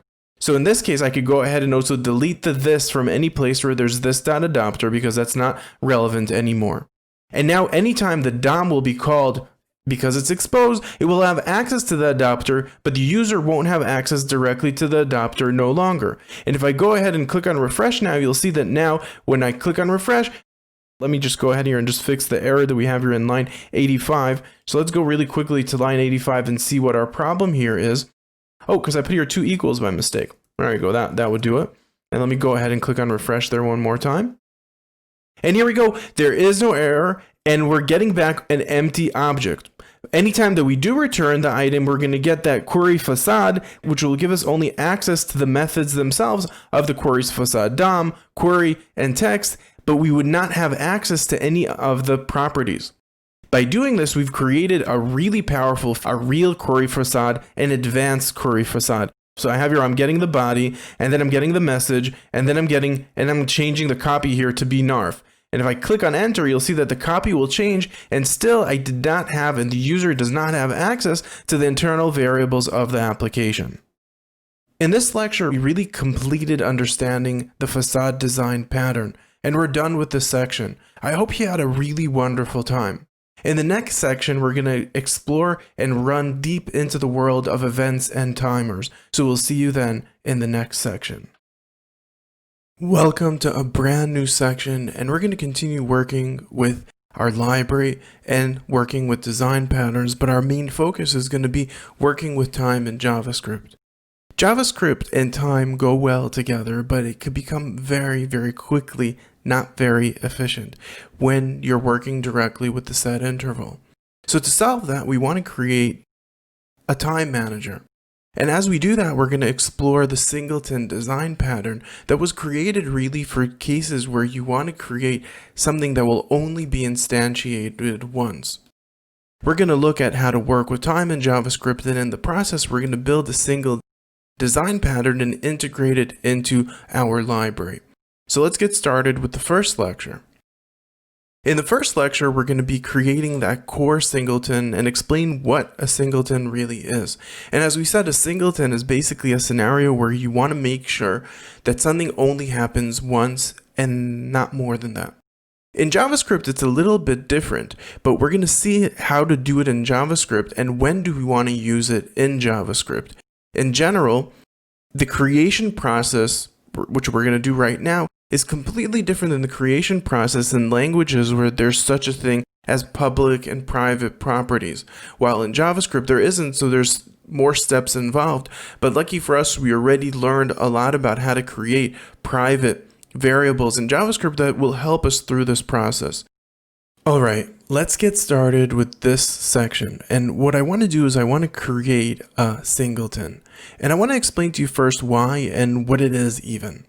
So the reason why we want to create a singleton is in scenarios where we only want one instance of it. And I'm going to go ahead and show you, for example, a case. So I'm going to go ahead right underneath all of the different adapters that we've created and just before the instantiation of our code. And what I want to do, and it's roughly around line 141. What I really want to do is I want to create a ticker.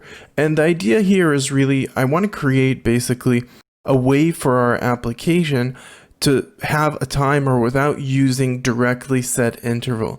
As many of you know, set interval and working directly with time in JavaScript tend to be dangerous because you could by mistake create a memory leak. So we really want to create a secure way to create intervals. We're not going to complete a full ticker, but that's going to be up to you to complete it. But we're going to create a rough ticker that will work by the end of this section. So what I want to do is I want to go ahead and very strategically create another anonymous function that self-instantiates. Remember that big function that we're putting everything inside? So it's going to be very similar to that big structure. Let's go ahead and do it. So I'm just going to go ahead and create a function. It's not going to have a name. I'm going to open and close it, and it's going to have an anonymous name as we assign it to the ticker. The next thing that I'm going to do is I'm going to go ahead and open and close a round bracket around it and then instantiate it. Literally executing that function and making sure that whatever is returned to there will come back into our ticker. Now, the idea here is basically to create a way for us to create private methods. If you recall, just like when we created, not the adapters, when we were creating the façade, remember that we created the façade as a function. And inside of that function, we placed all of the different properties and methods and elements that we wanted to basically hide away from the user. And then we only returned the actual things that we want the user to have access to. And that way, we avoided the need to have any global variables. The idea here is very similar. So as we create our singleton is going to work very similarly to the way a query façade works, but only be able to create more than one instance. So let's go ahead and continue. So in our sudo environment right here, we could go ahead and start creating our structures. And I'm going to go ahead and just create here a variable, and I'm going to call it instance. And the idea here is to have basically one instance to the element that we're creating and not more than that. I'm going to go ahead and create another function. And really this function could be any name. I'm going to call it just create because with it we're going to create our singleton or our object or our element that we actually want to work with. And now inside of this create zone, I'm going to basically create all of the different properties and methods. All of the private ones, basically creating all the elements that I want to create. Once I've done that, I could then instantiate our application and literally just go ahead and return in this create method what we actually want to return. So if I'm going to go ahead here, and this is going to be a little bit generic in this lesson, but don't worry because in the following lecture, we're going to go ahead and actually implement this. But what I'm going to do basically inside of our structure here is we're going to basically return an object, and in that object define the different things that we want to return. So let's go ahead and think, what type of things would we definitely want to return for an interval?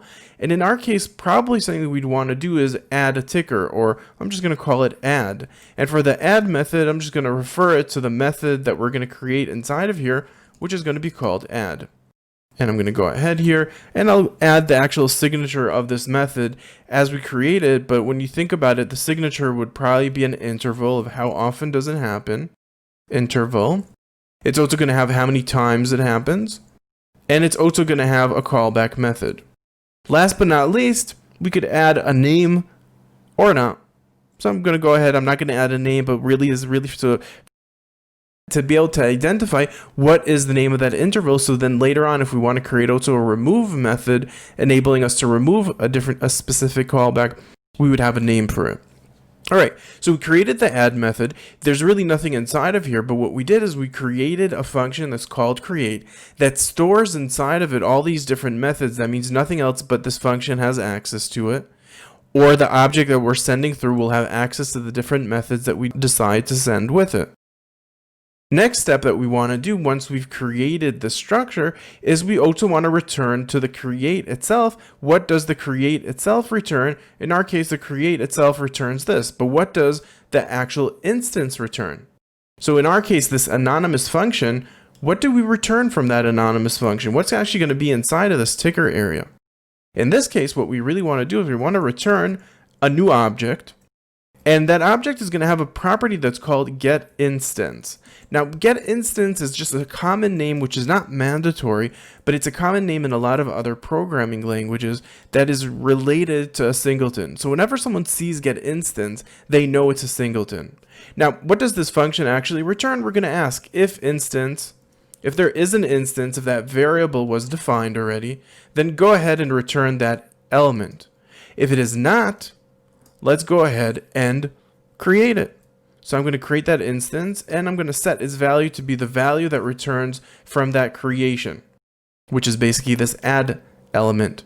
Once we know that it's created, I could go ahead and return that instance.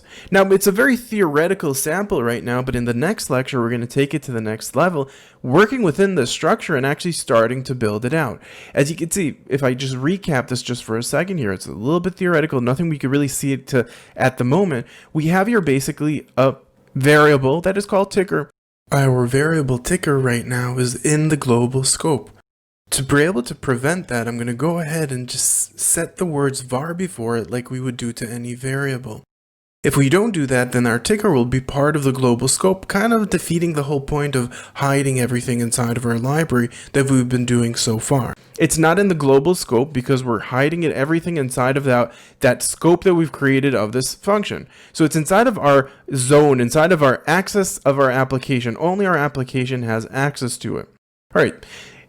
We created an anonymous function for it as well that is self-triggering, which means anything inside of there won't be available to anything but this specific ticker.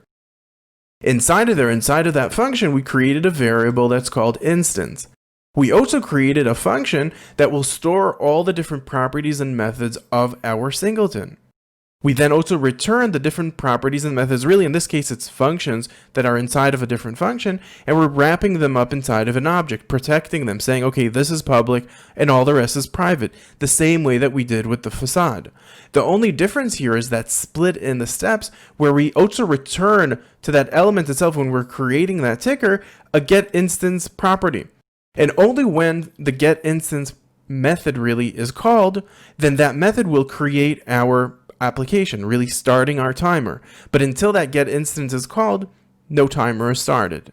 So the idea behind here is basically we're slowing down the need to, if we have an interval, and this interval is going to run once a second, but it's only going to run once in a specific point in time. And we don't want to overload our system. So what we're doing here is we're preparing all the legwork so when the moment comes and the user goes and creates, and I'm just going to go ahead here right under this ticker, and the user goes to ticker and says getInstance, and he creates that instance. Only in this point, when I created that instance, the actual object or group of methods are now ready and accessible, and any other action that I created would start. You don't want to overuse this. It's really important not to use singletons too much, because once you get it, many people love it and they overuse it. But the problem with singletons is that they could create a code that is very, very hard to maintain and manage. But it is a really powerful solution in a scenario such as this one, where we know there will always be only one interval. There's only one structure. We don't want to mix things up. We don't want different objects and classes and libraries and elements having different intervals. We have only one global interval. We're keeping it very generic, very appropriate. We're not going inside and manipulating an object directly. We're keeping it relatively anonymous, where this object is going to be basically a utility object. That is really the position and the only place where you'd want to create a singleton. In this lecture, we created the core singleton pattern and seen how to work with it. We're far from over with it because we're going to be using this pattern throughout the section, and in the next lecture we're going to go ahead and actually see how do we create the logic inside of that constructor or creator, that method. What are we going to put inside there? And that's exactly what we're going to do in the next lecture. We're going to continue building up something functional out of it. So we're going to start off by building the constructor of our ticker. It's not really a constructor, but we're using a method and we're going to use it as a constructor. So what are we going to do? We're basically going to define in this lecture the public API of our ticker. And we're also going to build up the logic of that public API, which is the add method. We're going to build out all the logic that should sit inside of the add method and get it ready for the behind the scenes methods that we're probably going to need to create once we have that up.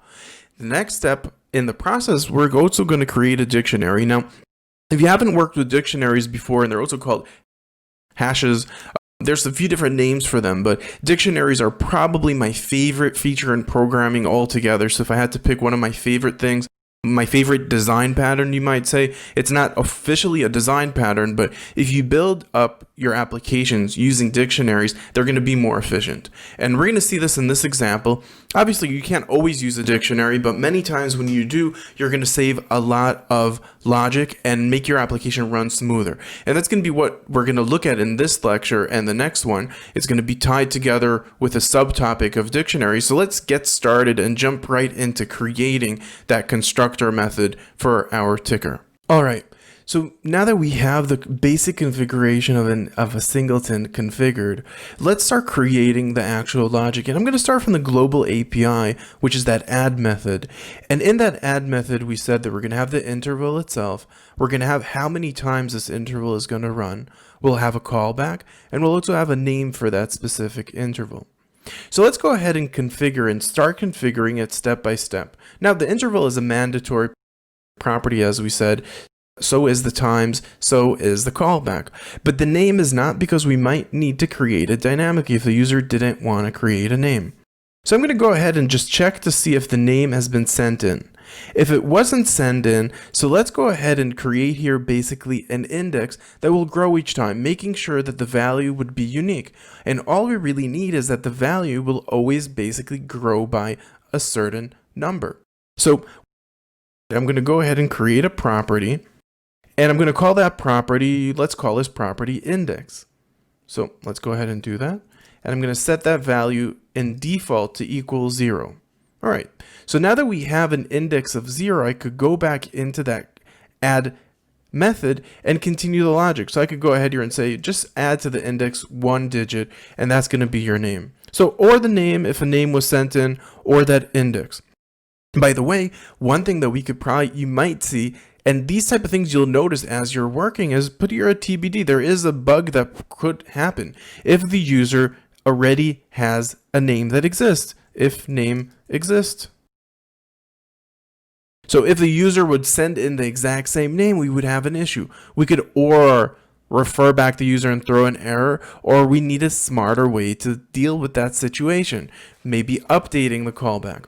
But in a real world scenario, we need to make a decision. So we need to decide, how do we deal with that? What is the most appropriate action for us to do if the name exists? Do we change the name? Do we leave the name the same? And that's one of those decisions that you're just going to have to make.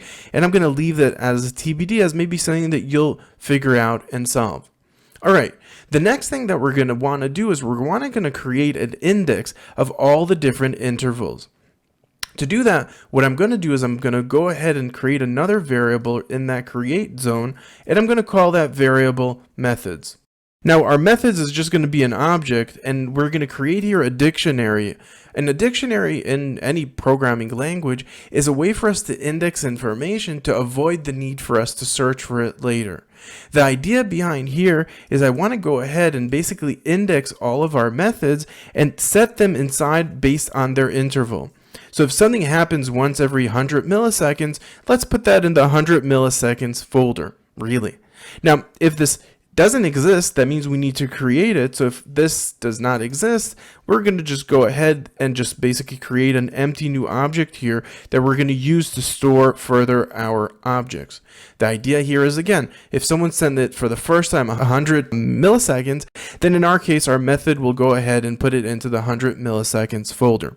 By the way, our logic is not going to let users put in just any value they want. We're going to be strict to a certain sensitivity level, and based on that sensitivity level, we're going to go ahead and basically define our element. But before we even talk about that stage, now that we have the method interval exists, it's time for us to go ahead and index our new element that has a name. So I'm going to go ahead here and just set it inside of a property called the name of that element. And next step is just go ahead and just create here a reference object that will have all the critical information that we need, such as the times will be the times property. And I'm going to go ahead here and continue. The next will be our callback, and we want a reference to our callback.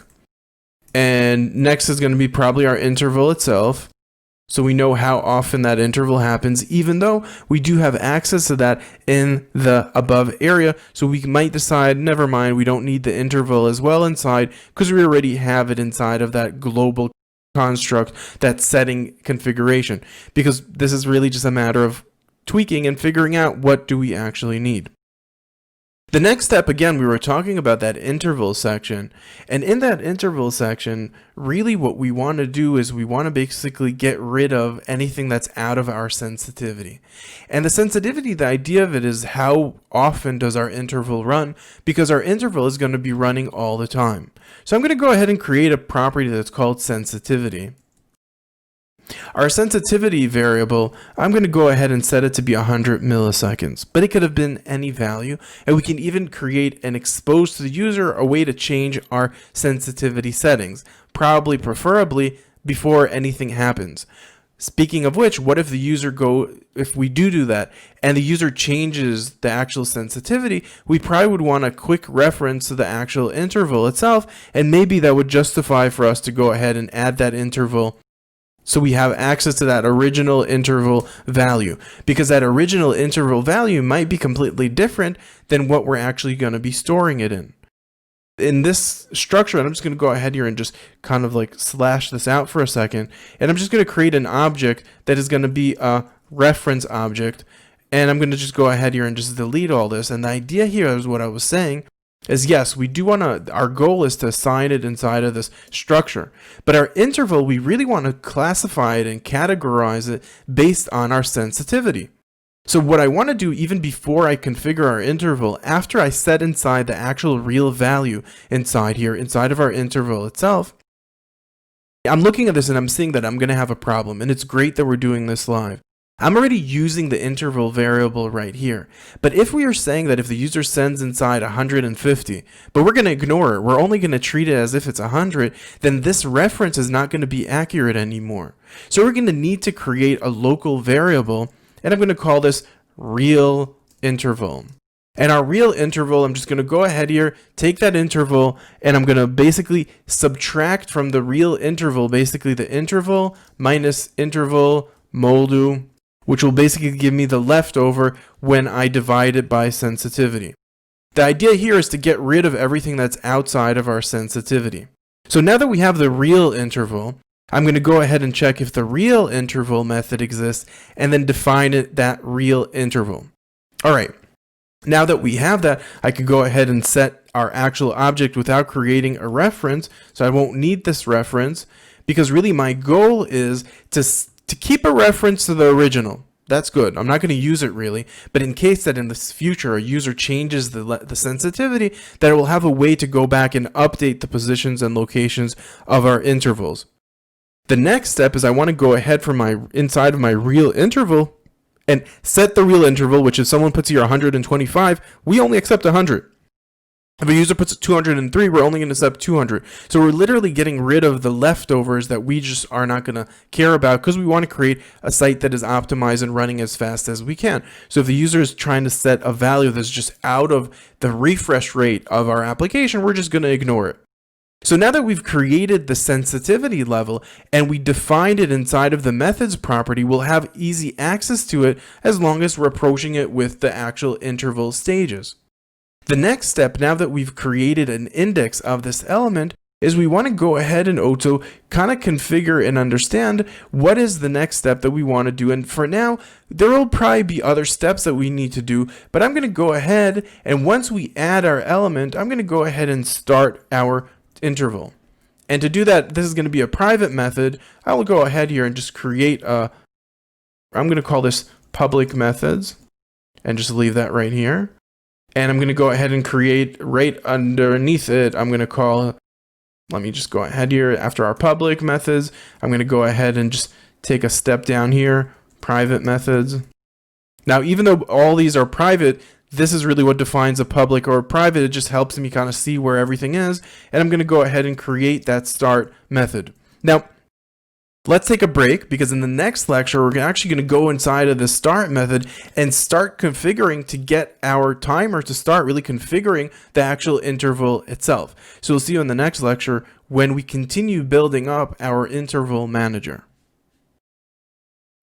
Over the last few lectures, we've been building up our singleton and with it building up our ticker. And we're going to continue doing that in this lecture as we connect actually the interval into our ticker.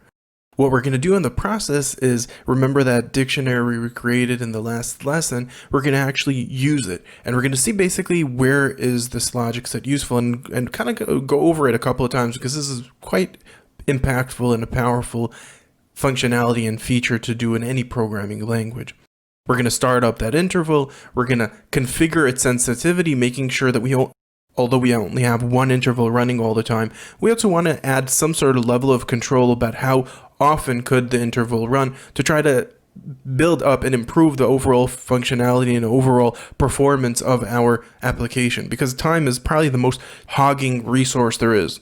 Last but not least, we're going to just continue building up that logic structure of our ticker. We're not done yet, and we're going to continue also in the next lecture, but let's jump right into it where we're going to continue building the ticker and integrate that dictionary into our actual logic core.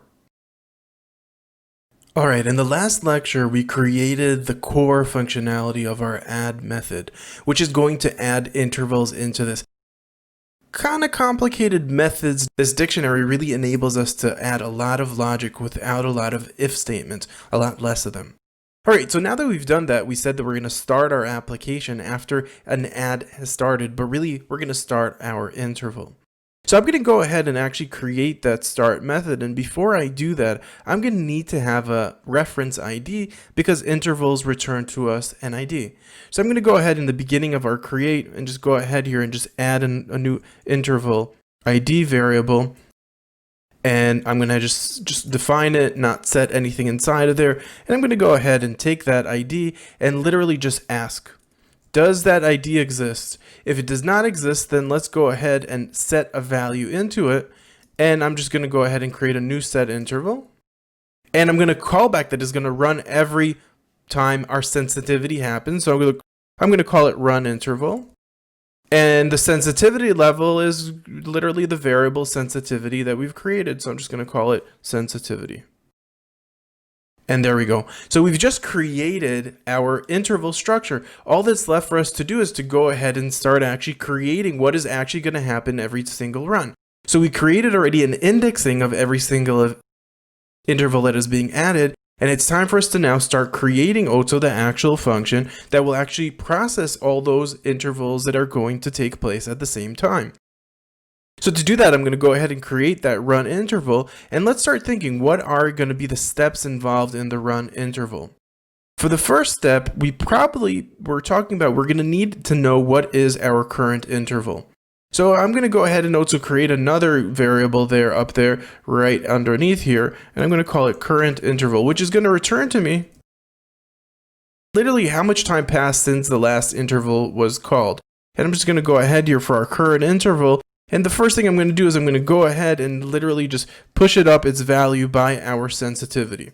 Because if our sensitivity is 100 milliseconds, so each time our run interval will run, we'll update our current interval by 100 milliseconds. So now that we have a reference to where are we currently in time, one thing that we really want to do is we want to also get rid of leftovers. And really the idea here, if the number is growing and growing and growing forever, we really want to reset it once in a while. But we can't really reset it until we reach the maximum highest interval that has been added into our input. So I could go ahead here inside of our add interval logic here. I'm going to go ahead and also create another, instead of not only current, but I'm going to call it max interval. And I'll set the default value to be 0 because any value larger than that will do. And what I'm going to do is once we configured the real interval, I'm just going to go ahead here and set my max interval to be basically the value of real interval or max interval, whatever is highest. So I'm going to go to max, real interval, or max interval. Literally what we're going to do is we're going to get the value of or what's currently the max there, or the real one. So we'll always have the largest interval around inside of our max interval. So now that we have our max interval and it's defined to be the largest possible variable here, the largest possibility here, it's time for us to go back into our run interval and just make sure that each time, even before we add the sensitivity, that we reset it, that we basically get rid of leftovers after we process everything. So literally, I'm make sure that my current interval equals the minimum value, math.min, of max interval or current interval.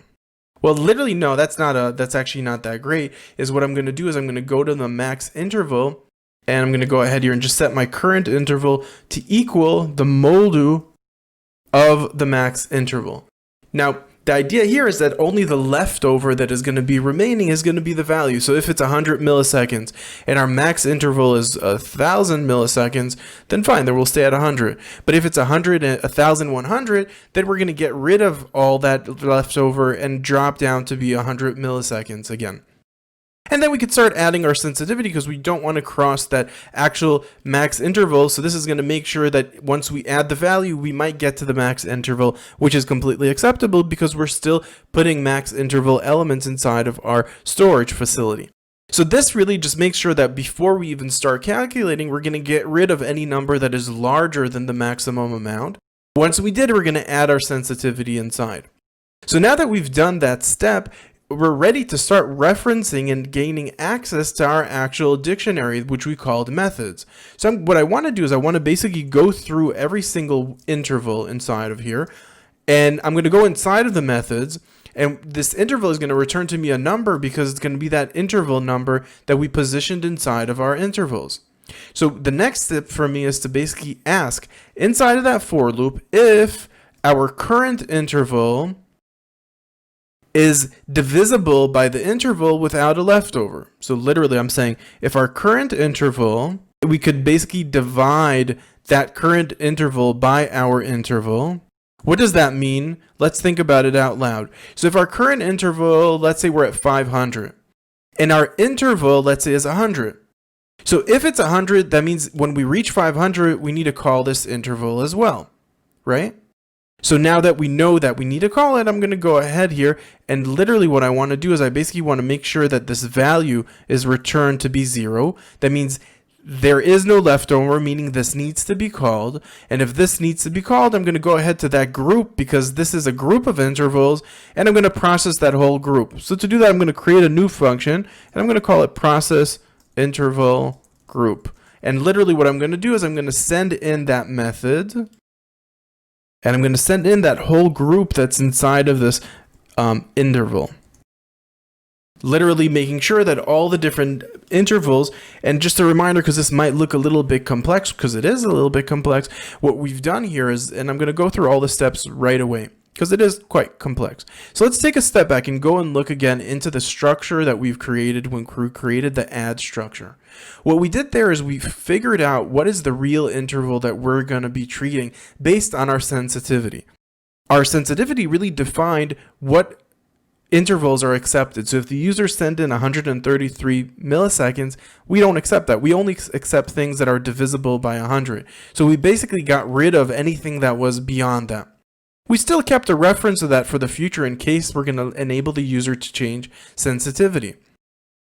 Once we had the real interval, we went ahead and tried to find out what is the largest interval that exists.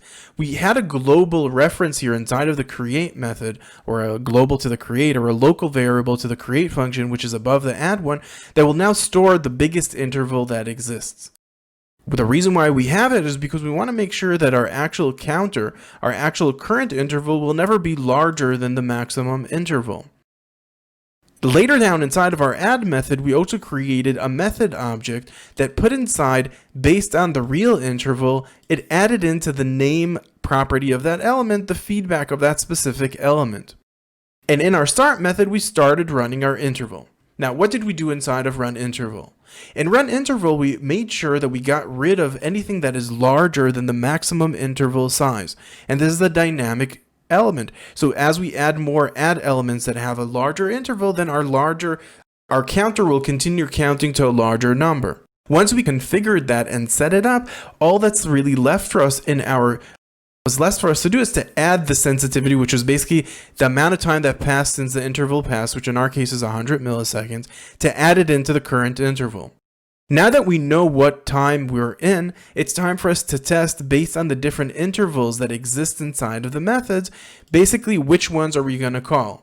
And as we group them into different groups, we're basically checking to see each round, each interval, could I take the current time that I'm in and divide it by that time and not get a leftover? If there is no leftover, that means it's time to call that element. To make this really literal, if our current interval was 500 and now our interval is 200, we would have a leftover of 100, meaning it's not time to call it. But if our current interval was 600 and our interval was 200, then there is no leftover, and if there's no leftover, it's time to process that group of methods. In this lecture, we really completed that overarching structure of our ticker. But there's one thing left, and actually the elements themselves, the groups themselves. What are we actually going to do with each group, and how do we get rid of a group whenever we don't need them? So that's going to be part of that process that we're going to see in the next lecture as we process those interval groups. This is really the last lecture before we have a working ticker. And in it, we're going to process those interval groups that we left behind in the last lecture. We're going to build that logic out, and we're going to also start debugging our application now that we're done building our logic. We have a few bugs, so we're going to track them down and we're going to fix them. And by the end of the lecture, we're going to have a working ticker. So let's get started. In the last lecture, we created the run interval method. Only configured the group, set up what group do we want to control, and then created the instantiation of process interval group, but haven't created yet. So the next step is let's go ahead and create that function and literally go ahead and define the logic that would be set in place inside of this configuration. So first of all, what we're getting a group, right? So let's go ahead and call it group. So it'll be easy for us to recognize what that is. The next step, we want to go ahead and actually loop through each element inside of that group. So I'm going to go ahead here for var name, which is the name of the interval itself in the group. What do we want to do in this case? Let me just go ahead and open a curly bracket and close a curly bracket. First of all, let me go ahead and define reference to this element so I don't have to say group name 100 times. So I'll just create here a new item, and I'll go ahead and inside of the loop, just define the value of that item to be group and then its name. Okay, beautiful.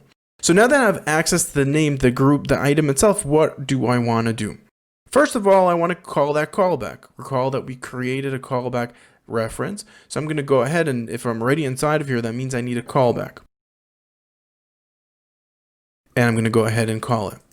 What is the next step that I need to do? What is the next thing that I need to do is I want to see how many times does this callback actually happen. So I'm going to go ahead and ask if this item times equals 0 means that it only runs once. In that case, I'm going to go ahead and delete it from the group. Delete group name. Literally getting rid of it from the group itself. Next step, if we're not going to delete it, what do we want to do? else statement, what do we want to do? We want to basically grow, or really more accurately, we want to take that times item and make it smaller. So I'm going to go ahead here and just set my item times to be one item smaller than what it was. Now in this configuration and this logic, what this means is that if the item has a value that is larger than 0, it will go ahead until it deletes itself when it gets to 0. If the value is -1 or really any value that is negative, then it'll run forever. All right, so that's all we really had to do to configure our element to process all these elements. All that's left for me to do is actually test this out. So I'm going to go ahead and actually, walk through the element. Most of the logic should be in place already, and all that's left for me to do is to go ahead and test it. So I'm going to go right after the instantiation and creation of that ticker. I'm going to get an instance, and what I want to do next is once I get an instance, I'm going to go ahead and actually try to add a time. So I'm going to go ahead here and call the add method, and let's say I'm going to call it every 100 milliseconds, and we want it to run 4 times, and I'm going to go ahead and just create here a quick function. And I'm going to create a console.log just to see that it's being called. Called. And let me just run this for a second, see that it's actually running, and we'll have the element run 4 times. So let me go ahead here, click on refresh, open up my console, click on refresh, and first of all, we're getting here a small little error here. So let's start with the first error. That method real interval is undefined, which is happening in line 163. So let me go to line 163 and see what did I do wrong in that line. And in line 163, real interval. And my problem here is that with my real interval that I've created, this looks okay actually to me. Is it methods, or is it method? Yes, it is method. So I'm not sure what's wrong here because it looks okay to me.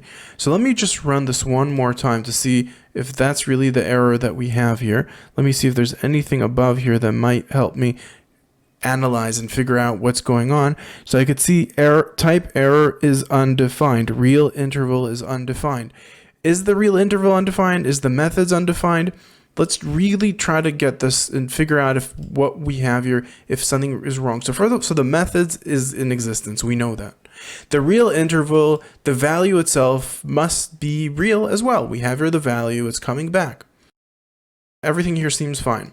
So if this is fine, then what's going on inside of here? I'm going into that real interval and I'm creating a new object. Let me just go ahead in line 61. I'm going to do a console.log, and I'm just going to log out that interval, followed by logging out auto, and this is really debugging 101. I'm going to just go ahead here and just try to see exactly in this area what is the thing that is failing. And I'm just going to go ahead here and just copy auto this. And what I'm really doing is I'm just trying to step all the different steps here of where could it have broken. So we're going to check our real interval, then we're going to check that we have an object here, and then we're going to check that there's an object right here, which there isn't and there shouldn't be. This is kind of logical that it wouldn't be because it doesn't exist yet, but let's go ahead and run it because we should see undefined only in the last item if everything is according to plan. So let's go ahead and click here, refresh. So first of all, we're seeing that we're having 100, but then we're having an undefined right away. So we're already seeing that our problem is actually happening immediately here. So let's go ahead and also step into this and check to see if the methods itself exists. So I'm going to go ahead here and just check. I already saw that the interval exists, so I'm going to check if methods, the object, exists. And in that case, I'm going to go ahead. And by the way, this is I already see my problem. I really wanted to define if it doesn't exist. And I defined it as does exist, which sometimes can happen. These bugs are very, very common. So now that I was starting to configuring it and I was like, okay, no, this doesn't work. And if I would run it again, then I would see that this does work, but still this is undefined. It would tell me that this line just never really happens. So then when I went in here, I was like, oh, okay, I see my problem. So I could go ahead and just delete all this extra logic that I've put there as I was trying to debug, and let's run our application one more time, and hopefully now we'll be able to see the different calls. So first of all, we're already seeing that we're not having an error. That's already wonderful. Let's see what's going on here. So first of all, I went ahead and actually called inside of my timer here the ticker to get the instance and then added this function call. I'm not seeing it. The question is, why am I not seeing it? And again, we're just going to follow the trail. Go inside of the add method and all the way up inside of our add method. And I'm just going to go ahead here and add here a console call.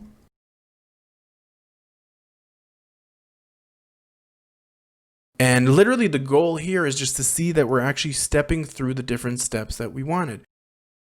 So if, again, that was the exact same mistake that I made. If the interval does not exist, that's why it wasn't being called. These errors happen as developers, and because we're coding live, it is completely natural, so we're going to definitely leave them in.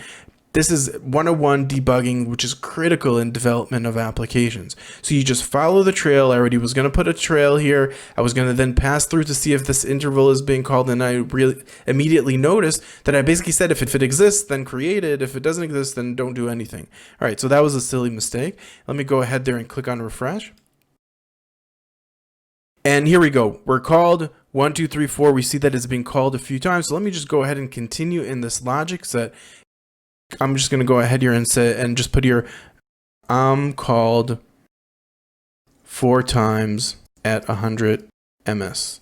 And I'm going to go ahead and just copy this just to test out our caller to see if it's really working in all the different configurations that we would want it. So how about we'll have this run 2 times, and we'll have one more item that is going to run, let's say, once a second, but it's only going to run, oh, actually, let's run it forever by setting it to be -1 to test all the different elements out. So I'm going to just set here the value 500. I'm going to set here the value 2. I'm going to set here the value 1000. I'm called forever. So let's go ahead and click on refresh here. And now we should see them stacking in one after each other. So you have the 100, the 500, the 1000, the 500. We can see that they're called each in their turn until they run out of space. So that's it. We've created really the core logic, and there's a lot more things that you could do with this ticker. For example, adding the possibility of removing a ticker. Another option that you might have here is killing the interval whenever nothing is running.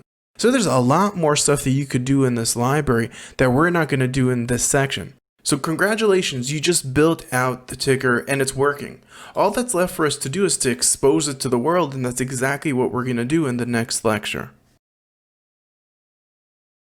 We already have a working ticker. All that's left for us to do is to expose it to the world. There's not a lot of intros. Let's just go ahead and do that. Let's expose our ticker using our library. We are nearing the end of this section, really. And really the last thing that's left for us to do is to make that ticker available externally when we're inside of our script.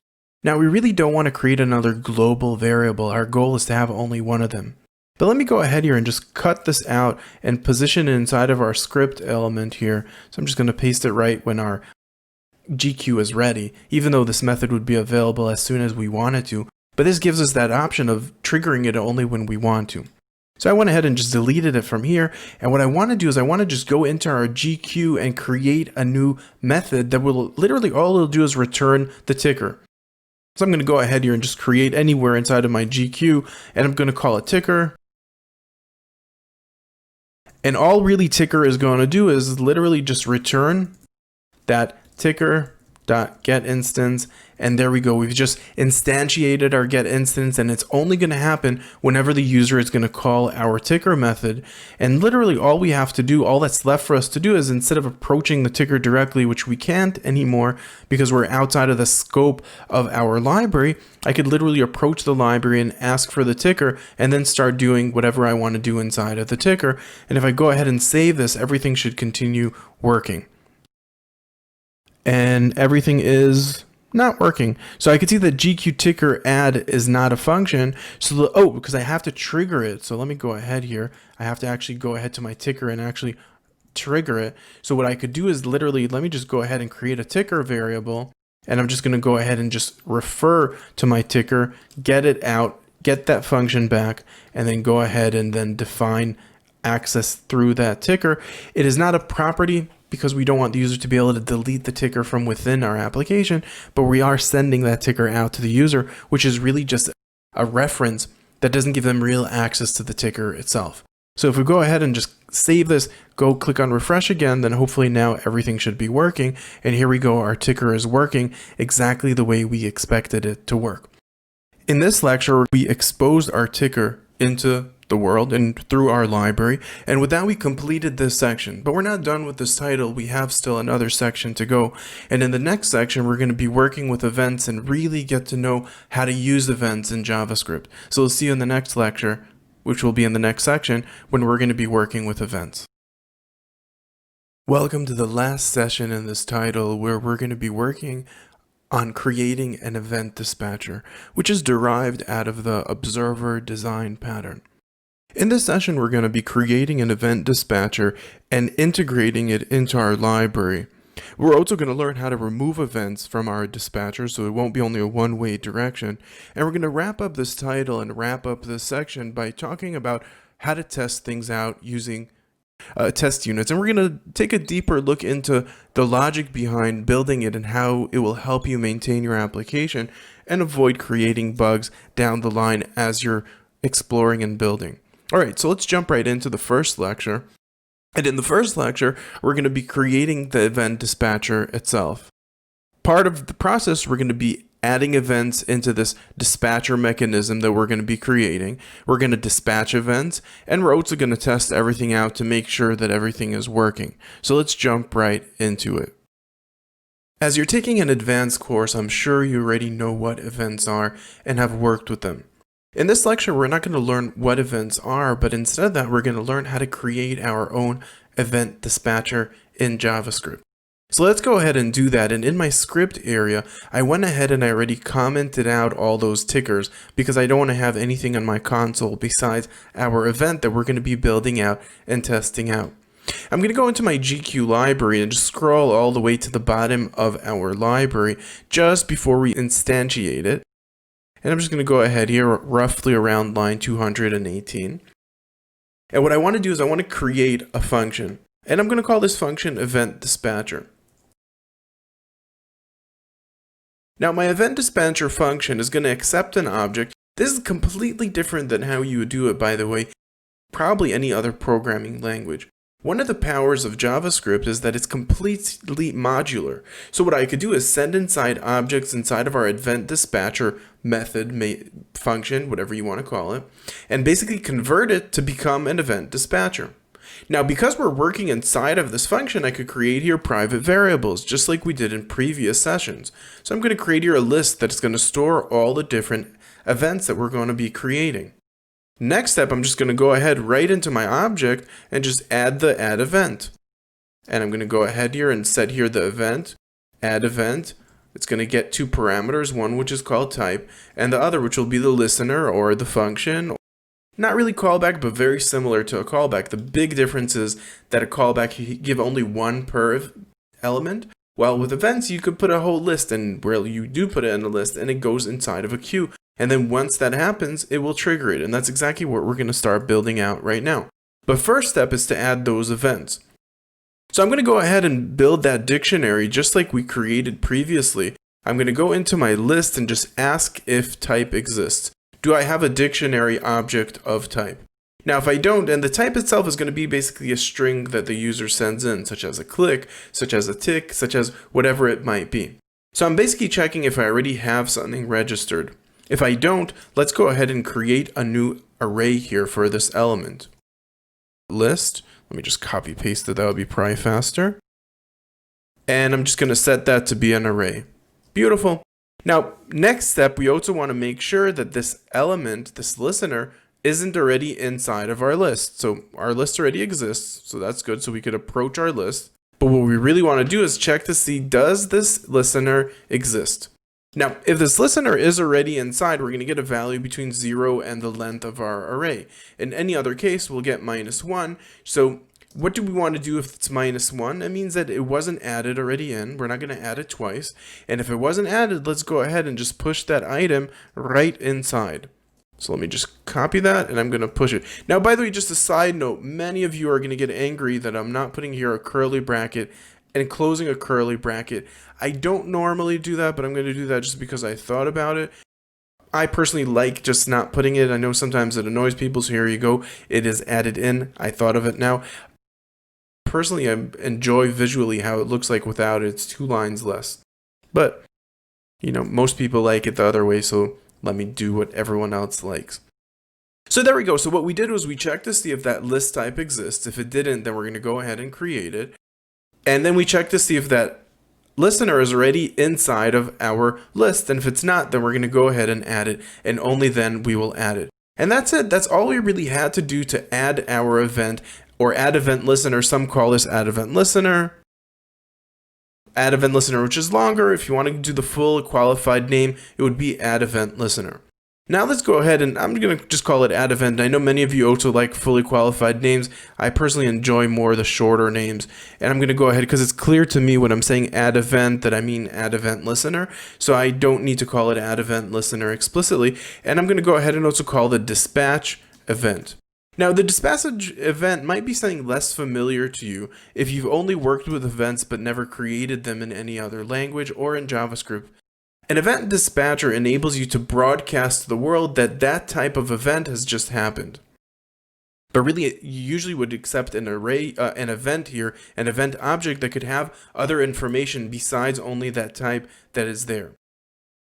Basically, what happened is once that event will happen, you want to trigger it. And by default and traditionally, you would find it inside of your type.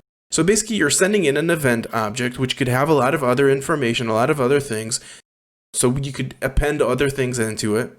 And then the next step is we're basically going to ask to see if we have that event list at all. So I'm going to go ahead and set that array and just approach that array directly, which will be inside of the e.type, which is the type of event that has been run. And where if the user didn't send it in or they sent in a value that is invalid, then we'll have an issue here. But we're going to go ahead and ask if that array is returned, if there is an array, if there is a value inside of here, wonderful. Now let's go ahead and loop through all the different items, index, all the different items inside of that array. And what do we want to do once we're in there? We want to loop through that for loop, and I'll go ahead and open and close a curly bracket and go through that index and literally just execute that function, basically triggering it. Last but not least, I'm also going to send that object, that event object, because it might have extra information, and it will also give context to the user, such as the target itself. Now, speaking of that, a very, very common thing you'll see in event dispatchers is basically target. Now, what that means is a target itself usually is the object itself. We might want to override it or send a different item. So I'm going to go ahead here and just ask if this target exists. Great, we're not going to do anything. But if there is no target, let's go ahead and set a target. And we're going to set that target to be this, which will be the object itself that is dispatching the events. This gives us the capability of dispatching an event and saying, hey, by the way, use a different target or use the current target as we've wanted it to be. This way, the user, once they're actually reading into that event, they'll be able to basically get a reference to whoever was triggering the event or whoever is the target of that specific event. All right, so let's continue. Let's test this out. Now that we've created an event dispatcher that adds an add event and a dispatch event into an object, let's just go ahead right after that configuration, and I'm just going to go ahead and create a new object that will be just literally empty. And what I want to do is I want to call that event dispatcher and literally just wrap our object within it, forcing it or adding into it those two methods. Now that it has those two methods, let's go ahead and test it out by going to that object and adding an event. So I'm going to go ahead here and call the add event. And the first parameter, I'm going to call it tick because really we're going to integrate it into our time manager that we have up above in the next lecture. And I'm going to go ahead here and just send in an anonymous function that has one parameter, which is that event itself. And I'm just going to go ahead and do a console log. And if everything is working here, all that's left for me to do once I've set this up, a tick just happened, and we could go ahead here and just even define that target, get a reference of that target, get a reference of the type of the event. All that's really left for me to do is to actually trigger it, and this would really happen in a real world application, not one after each other, and you're going to see that in the next lecture when we actually integrate just this methodology into our event, so it'll be into our timer so it could dispatch ticking. And I'm going to go ahead here and I'm going to add here into this dispatcher. What I want to do is I want to basically dispatch the event itself. And what event? I'm literally just going to create a new event. I'm going to set a type to the event. And I'm going to set that type to be tick. First of all, let me go ahead without setting a target, but if I wanted to, I could set a target because the default here is not going to be our object. Let me just go ahead here and also do another console so it'll be really clear. If I go ahead here and I try to compare between this, and I want to compare it with our O, notice what will come back. It's not going to come back as true, long story short. So if I go ahead here and I'm just going to go into my application and I'm just going to click on refresh, we're going to see, first of all, we have a little error here. So let me go ahead and just fix that. Let me just figure out where that error is. So context is not defined and it's in line 250, but I could see what's in line 250. So context, okay, so I by mistake wrote context instead of console. And let's go ahead and click on refresh here. And we'll see that, first of all, we're getting that event back. A tick just happened. And we're getting a reference to the object that dispatched the event. But notice that that object that dispatched the event is not the object that we would hope and expect it to be, because it's not our O. And the way for us to basically sort this out is we could go ahead and basically, when we're dispatching the event, we could say, hey, by the way, the target is going to be O. And if I go ahead here, and by the way, let me just also go ahead here and just set this and O so we could actually see what's actually going on here. And if I go ahead and save this, so we'll see actually the values of each of these elements one next to each other as well. If I click on refresh here, we'll see, first of all, everything looks a lot better. So we can see, first of all, it's not a match. The first item is an array, while the second item is an object. So if we take a look at this, we'll see that this is obviously not exactly what we would hope for it to be, because in our target itself that let me just make sure, double check that I wrote that correctly, and I surely did. So, okay, so the target is correct. I am sending that object through. The big question is, why am I not getting that object? Really beyond me at this stage, but let me just go ahead and test something here. I'm just going to write here info, and I'm going to just type here hello. And I'm just going to go ahead here and just take this .info, and I'm going to go to the o.info. I just want to see what's going to actually come back here, because it might be just being wrapped around a little bit differently, and I might be getting an error because we don't have a reference to the O, but let's see what will actually come back. And this is kind of the beauty of debugging, a little bit live debugging. So we'll see the first item is coming back undefined, while the second item is coming back as our hello. And if we take a look at it to try to understand what's happening, we'll see that our this in here is just not accurate, which is fair enough, because our this is really not this element. This is exactly what we thought it would be, but I wasn't actually testing the right thing. So if I go back here, the reason why I wasn't getting what I wanted was because I wanted not to compare this, I wanted to compare e.target. Because I really have to ignore the this in this context, unfortunately, unless I decide in my application itself to go ahead inside of here, and instead of calling it directly, is setting basically a call and then setting my first parameter to be the actual target. So I could go ahead here and set it to be the e.target. Making sure that our element is going to be the this, and that element is going to be whatever our target is. There's a lot of ways that we could play around with it, and then in that context, if I set a this there to test it out, then it should come back as true. All right? It's a bit complicated, this logic, and everything is oh, here we go. We see we're true. So a little bit complicated. I hope you got this, and make sure, because this is a very advanced topic, and it is a really critical one. So go ahead and click on refresh and watch this again, because this is really important to your understanding of how to work with events. In this lecture, we created Event Dispatcher, and it works. The next step for us is to actually go ahead and integrate that Event Dispatcher into our library, which is what we're going to do in the next lecture. In the last lecture, we created an event dispatcher, a working one. And in this one, we're going to integrate that event dispatcher into our library as we focus on integrating it into the ticker we created in the previous session. We're going to dispatch events in our ticker, and we're also going to test things out as users from outside of the library. So let's get right into it. All right, now that we have a working event, I want you to go ahead and just copy out that event test that we've created, which is roughly around line 240, and just go ahead and just cut it out and move it into your script zone. Now, obviously, it's not going to immediately work, but I'm going to go ahead and I'm going to get rid of that event dispatcher part, and I'm going to get rid of the actual dispatching of an event. And we really want to follow the ticking. So we're going to finish this up in a second, but let's go back into our code. But this time around, we want to go into actually our ticker. And what we want to do is we want to create a ticker that could dispatch events.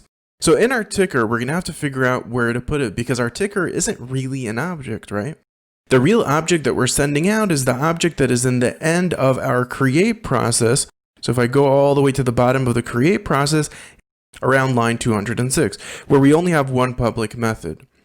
What we really want to do is we also want to add the event dispatcher and also add the actual wait to listen to events. So to do that, I'm going to go ahead and just create an API object. And the reason is because I want to basically add those methods in using that constructor or that caller. So basically I want to take my API that I've just called here and wrap it in an event dispatcher, and literally by doing this I've just turned it into something that could dispatch events.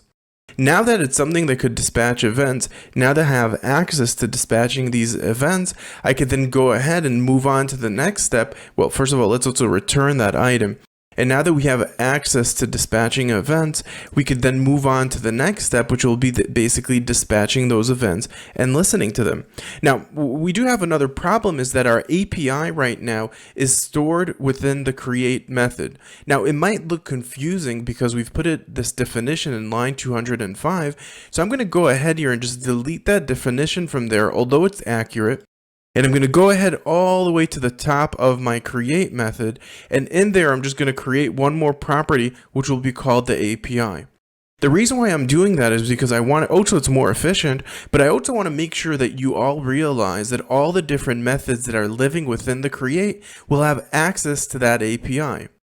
Now that they have access to that API, I could then go ahead and go into the different methods.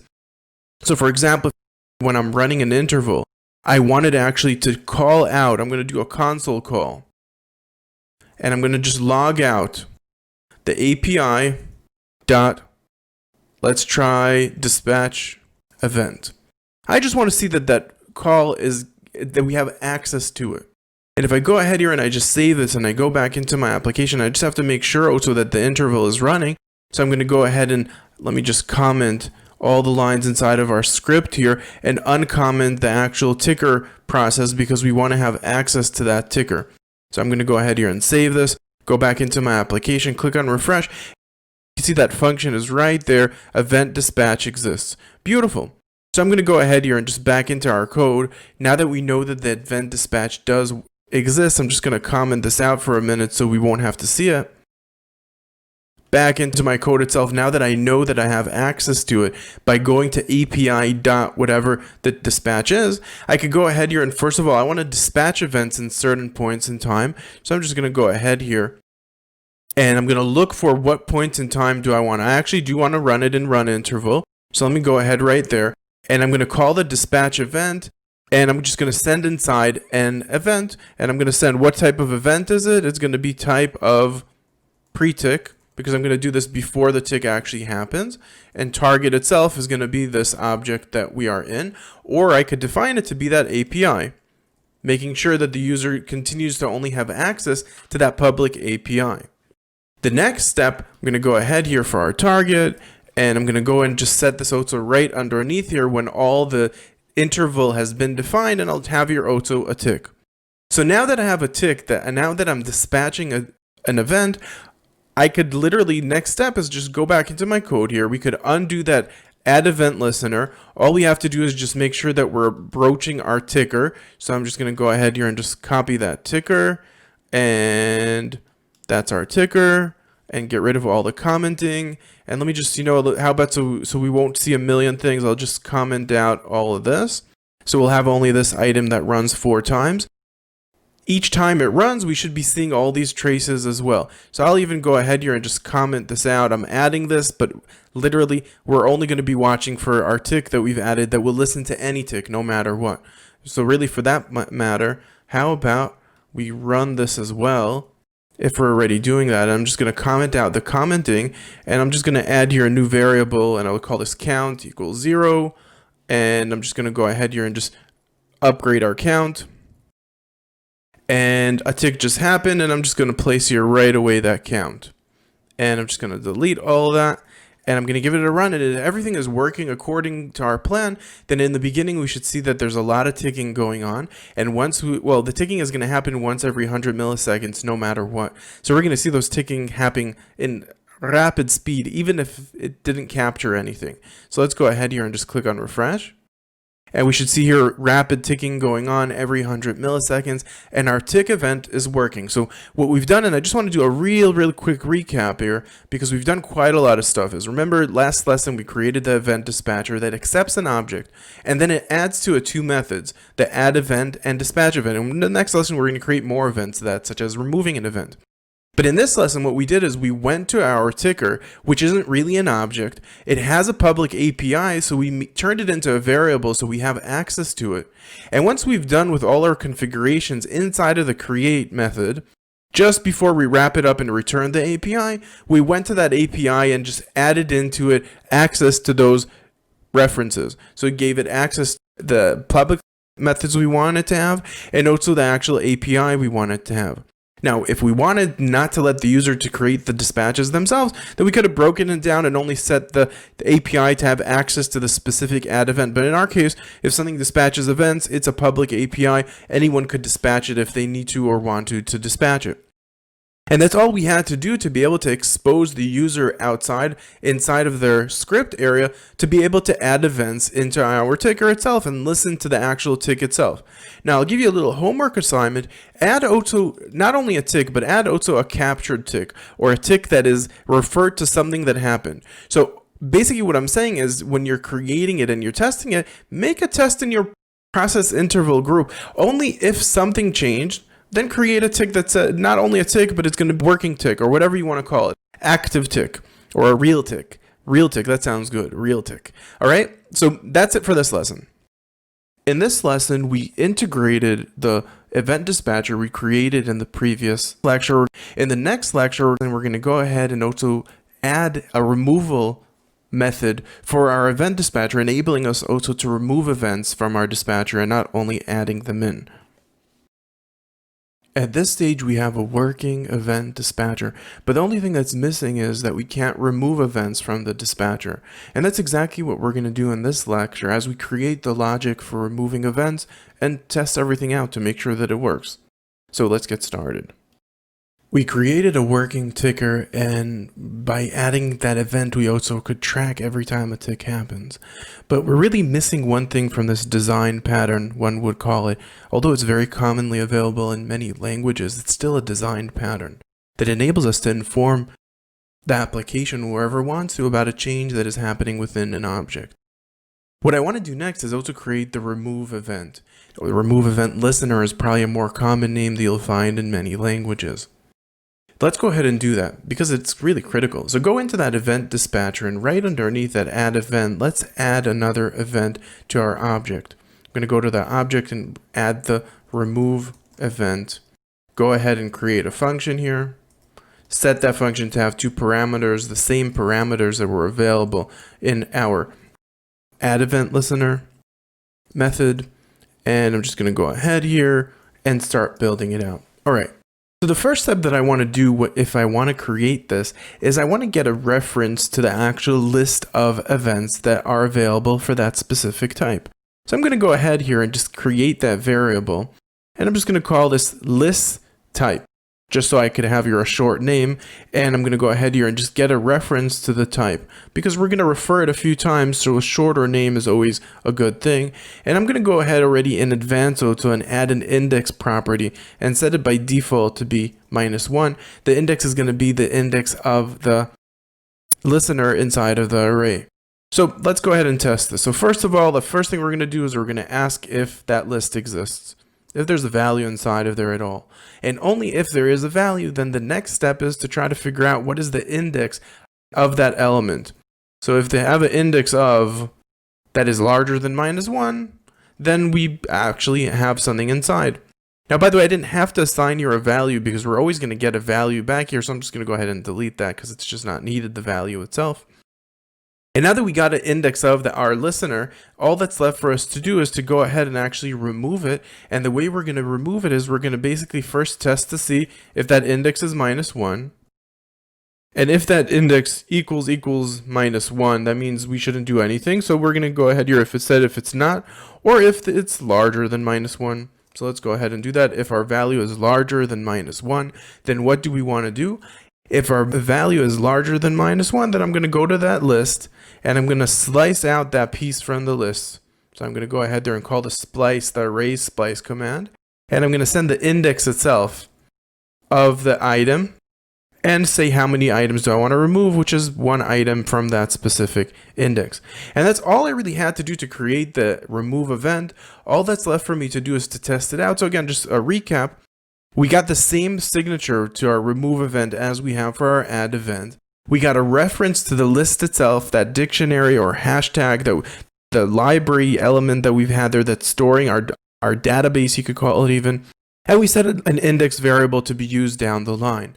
Then we ask if that item exists, then does the item inside, does our listener inside of that array, let's get its index. And if its index is larger than -1, then let's go ahead and slice it out. By doing that, we've completed to create the remove event, so I'm going ahead and saving it. And all that's left for me to do is to actually test it out. And to do that, I'm just going to go ahead here and give a name to my function. I'm going to call this onTick. And I'm going to go ahead here and just send that as a second parameter. On tick. And all that's left for me to do is also go ahead after one tick happens, and I'm just going to go ahead and literally just tell it e.target, which is going to give me a reference, our ticker, and I'm going to remove event, and I'm going to send inside the items, which was one tick, and the next parameter was on tick. So let me just copy that whole thing right here. And if everything works according to plan, then it should only run once, and once it ran, it should then terminate. So let's give it a try and let's see if it's working. If I go back into my browser and click on refresh here, we should see that we're getting that one item and the numbers don't grow from there. We killed our event as soon as we created it because once we had a first tick, we immediately killed it. In this lecture, we completed the logic of creating an event dispatcher. We have adding and removing events. There's only one more topic we want to talk about before we close the session, and that is how do you really test things out holistically? As you're building up a library, you might break stuff as you're going through, which is very likely. So in the next lecture, we're going to dedicate some time of how do you manage that and how do you make sure that your application, you're not creating bugs and not noticing them as we've done many times throughout this whole title. So see you in the next lecture when we explore that. We're going to be building test units to make sure that our library will work throughout time as we continue and build it and expand it. So what we're going to do is we're going to refactor our code to make it and turn it into acceptable unit tests. And the idea is to be able to have your code communicate with the test that we're going to be creating. We're going to look at that in depth in this lecture. We're going to create the unit tests themselves, and also we're going to run the tests and make sure that everything is working. And this is a really, really important lecture. So let's jump right into it. Now that you're an advanced JavaScript developer, and you're a master of JavaScript, or very close to it. There's one thing that you really need to master, and that is testing your code. And one of the most common ways of doing that is using something that's called unit testing. And I wanted to show you the steps involved with it. Now, many times when you do unit testings, you're going to have to refactor your code. And in our case, I'm going to look at our event dispatcher, and I really want to test out all the different variety of possibilities it could have and see that it actually deals with it the way we would expect it to deal with it. For us to be able to do that, one of the stuff that we're going to have to do is also return some sort of a value whenever we're creating our methods. For one, once we add an event, then we want to return back maybe a value, such as let's say we're going to return true. That event has been added.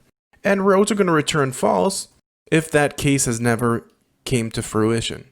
So that's going to give us an indication if the event was added in or not, and it's going to help us as we're going to do our different tests.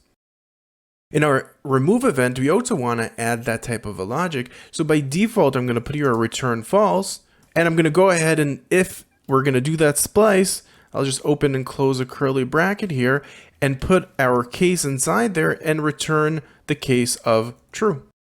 And only in the case where our item has been really removed, we're going to be returning true. Or we could have, if we wanted to, return that event itself, but for our case, we're just going to do a true to showcase and test it out. Really, all that's left for us to do, and also with our dispatch, we could have put here something, but I'm just going to test out the add event listener and the remove event listener. And the way I'm going to do that is I'm just going to do a unit test, create a new object here that really could contain nothing for our case, because all we're really going to do is create an event dispatcher, send it inside, define it to be something that dispatches events, and then list out all the different tests that we want to do.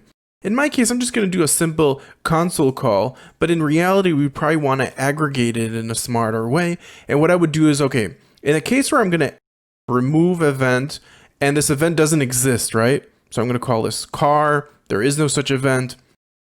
I'm going to send it. Let me just also create very quickly a function, and I'm going to call it a function, and it's just going to be an empty function that I'm going to use for our test. So if I send this out, I'm expecting to get the value of false because there is nothing there, right? Now, if I go ahead and I also now add that event, so I'm going to go ahead here and add event, then I should expect it to be true because we've just added it. If I try to add it again, then I should expect it to come back to be false. So literally what I'm doing is I'm stepping through false. I'm stepping through all the different cases, and as I'm stepping through the cases, I'm pre-configuring in advance the result that I'm expecting and also the actual test. And by doing this, I could then compare between the values and see if they're comparing with each other. Now, if I was working with a real library, let me just go ahead and test this for a second, go back into my application and click here, refresh. So we'll see that we're going to get all our values, and assuming that we're getting false, false, true, true, false, false, true, true, we passed our unit test. Now, in theory, as you're building up a library, you want to build up all these test cases, and literally could be hundreds of lines of code, and it's fine because you'll delete it when you're done. The idea behind here is as you're changing and modifying and optimizing and changing your code, you might break something. Now, you could work with a third-party library, as jQuery has a unit testing library, which I believe it is called utest. And you could use that to basically test out all the different possibilities using a library, but you don't have to use a library. You could literally just list them out, or even better than that, create all these test cases. Let's say we assign them in some sort of an array, or we push the results in only if it's false, and we push them into, well, basically, we would create an array and loop through them. So how about we go do that, because it is quite important. So I'm going to go ahead here, and literally what I'm doing is I'm just going to list out all the tests. So I'm literally just going to create an object, and I'm going to put here test, and I'm just going to go ahead here and just put inside our value, and I'm going to go put here auto. We'll set the value, and that will be false. And literally, if I go ahead and I'm just do this really quickly, I'm just going to do it for two of the cases, so it won't take us all day. I'm going to go ahead here, and literally, I'm going to go and add that add. And I'm going to set here to be true. Okay, so I'm just going to do it for two items. And let me just go ahead and just comment this out. Make sure that my event dispatcher happens before that definition of A. So I'm going to go ahead here and just set it right up here before we define our A, because it's using that event dispatcher. And what I could do now is literally once these tests have run, go ahead and do a for loop, and I'm going to do a for var item in A, and go ahead and test to see if A item dot test does not equal the exact same thing, only for the value. Then we want to do something. So maybe in this case, we're going to alert, and maybe we'll have here even a message, and we could say exactly what method was called and exactly what test was done. So if we go ahead here and let's just put here a message, and this message will be remove event not working as expected, for example. Okay, and I'm just going to go ahead here, just do the same thing. And this is really if you wanted to get very, very detailed, which in most cases you don't need to. But in this case, what I'm doing here is by creating this logic set, then only if we have a problem, then we're going to get that alert, and we'll be able to then troubleshoot that specificalities. And you don't have to worry about how much processor it's taking or how much file size it's taking, because all this, it's an extension that you just delete and put back whenever you're doing tests, or put it as an external file that's testing it out if it's your external API. Now, in this case, if I run this, not alert, let's do a console log. And if I go ahead and run this, and let me just put here also some extra lines here so it'll be easy for me to pinpoint it and see it. First of all, we shouldn't see anything because our results are all valid. But if I go ahead here in the code and say, okay, this event add needs to be false, which in this case is obviously not true, and then I go and I test my application, then I'll get a very, very clear message telling me, okay, this is a problem, and obviously we have a problem in our definition here, so because I wrote here smudge instead of message. But if I would put their message, then I would get a very clear message telling me exactly what the problem is and what needs to be fixed. And that could happen as I'm developing. So you don't want to remove those unit tests until you're completely done building the application. And even then, save them for your references so then you can put them back in whenever you're working or modifying that code again. So that's it. In this lecture, we learned how to create unit tests. And with that, we completed this title. So I'm really grateful that you've been here and joined me throughout the last few hours, and I hope you've got a lot out of it. Please review the title. So if you have a space in the site that you're on right now, please write something nice about it. Thank you so much for taking this title. If you have something you want to talk to me about, if you want to ask for a new title, or you want to ask any question about something about the title itself, please feel free to contact me. You could contact me on Twitter at O2Geek02Geek, or you could email me directly by going to the link smarturl.it/talk. That's about it. I was Ben Falla. Thank you so much for watching, and I'll see you in our next title together.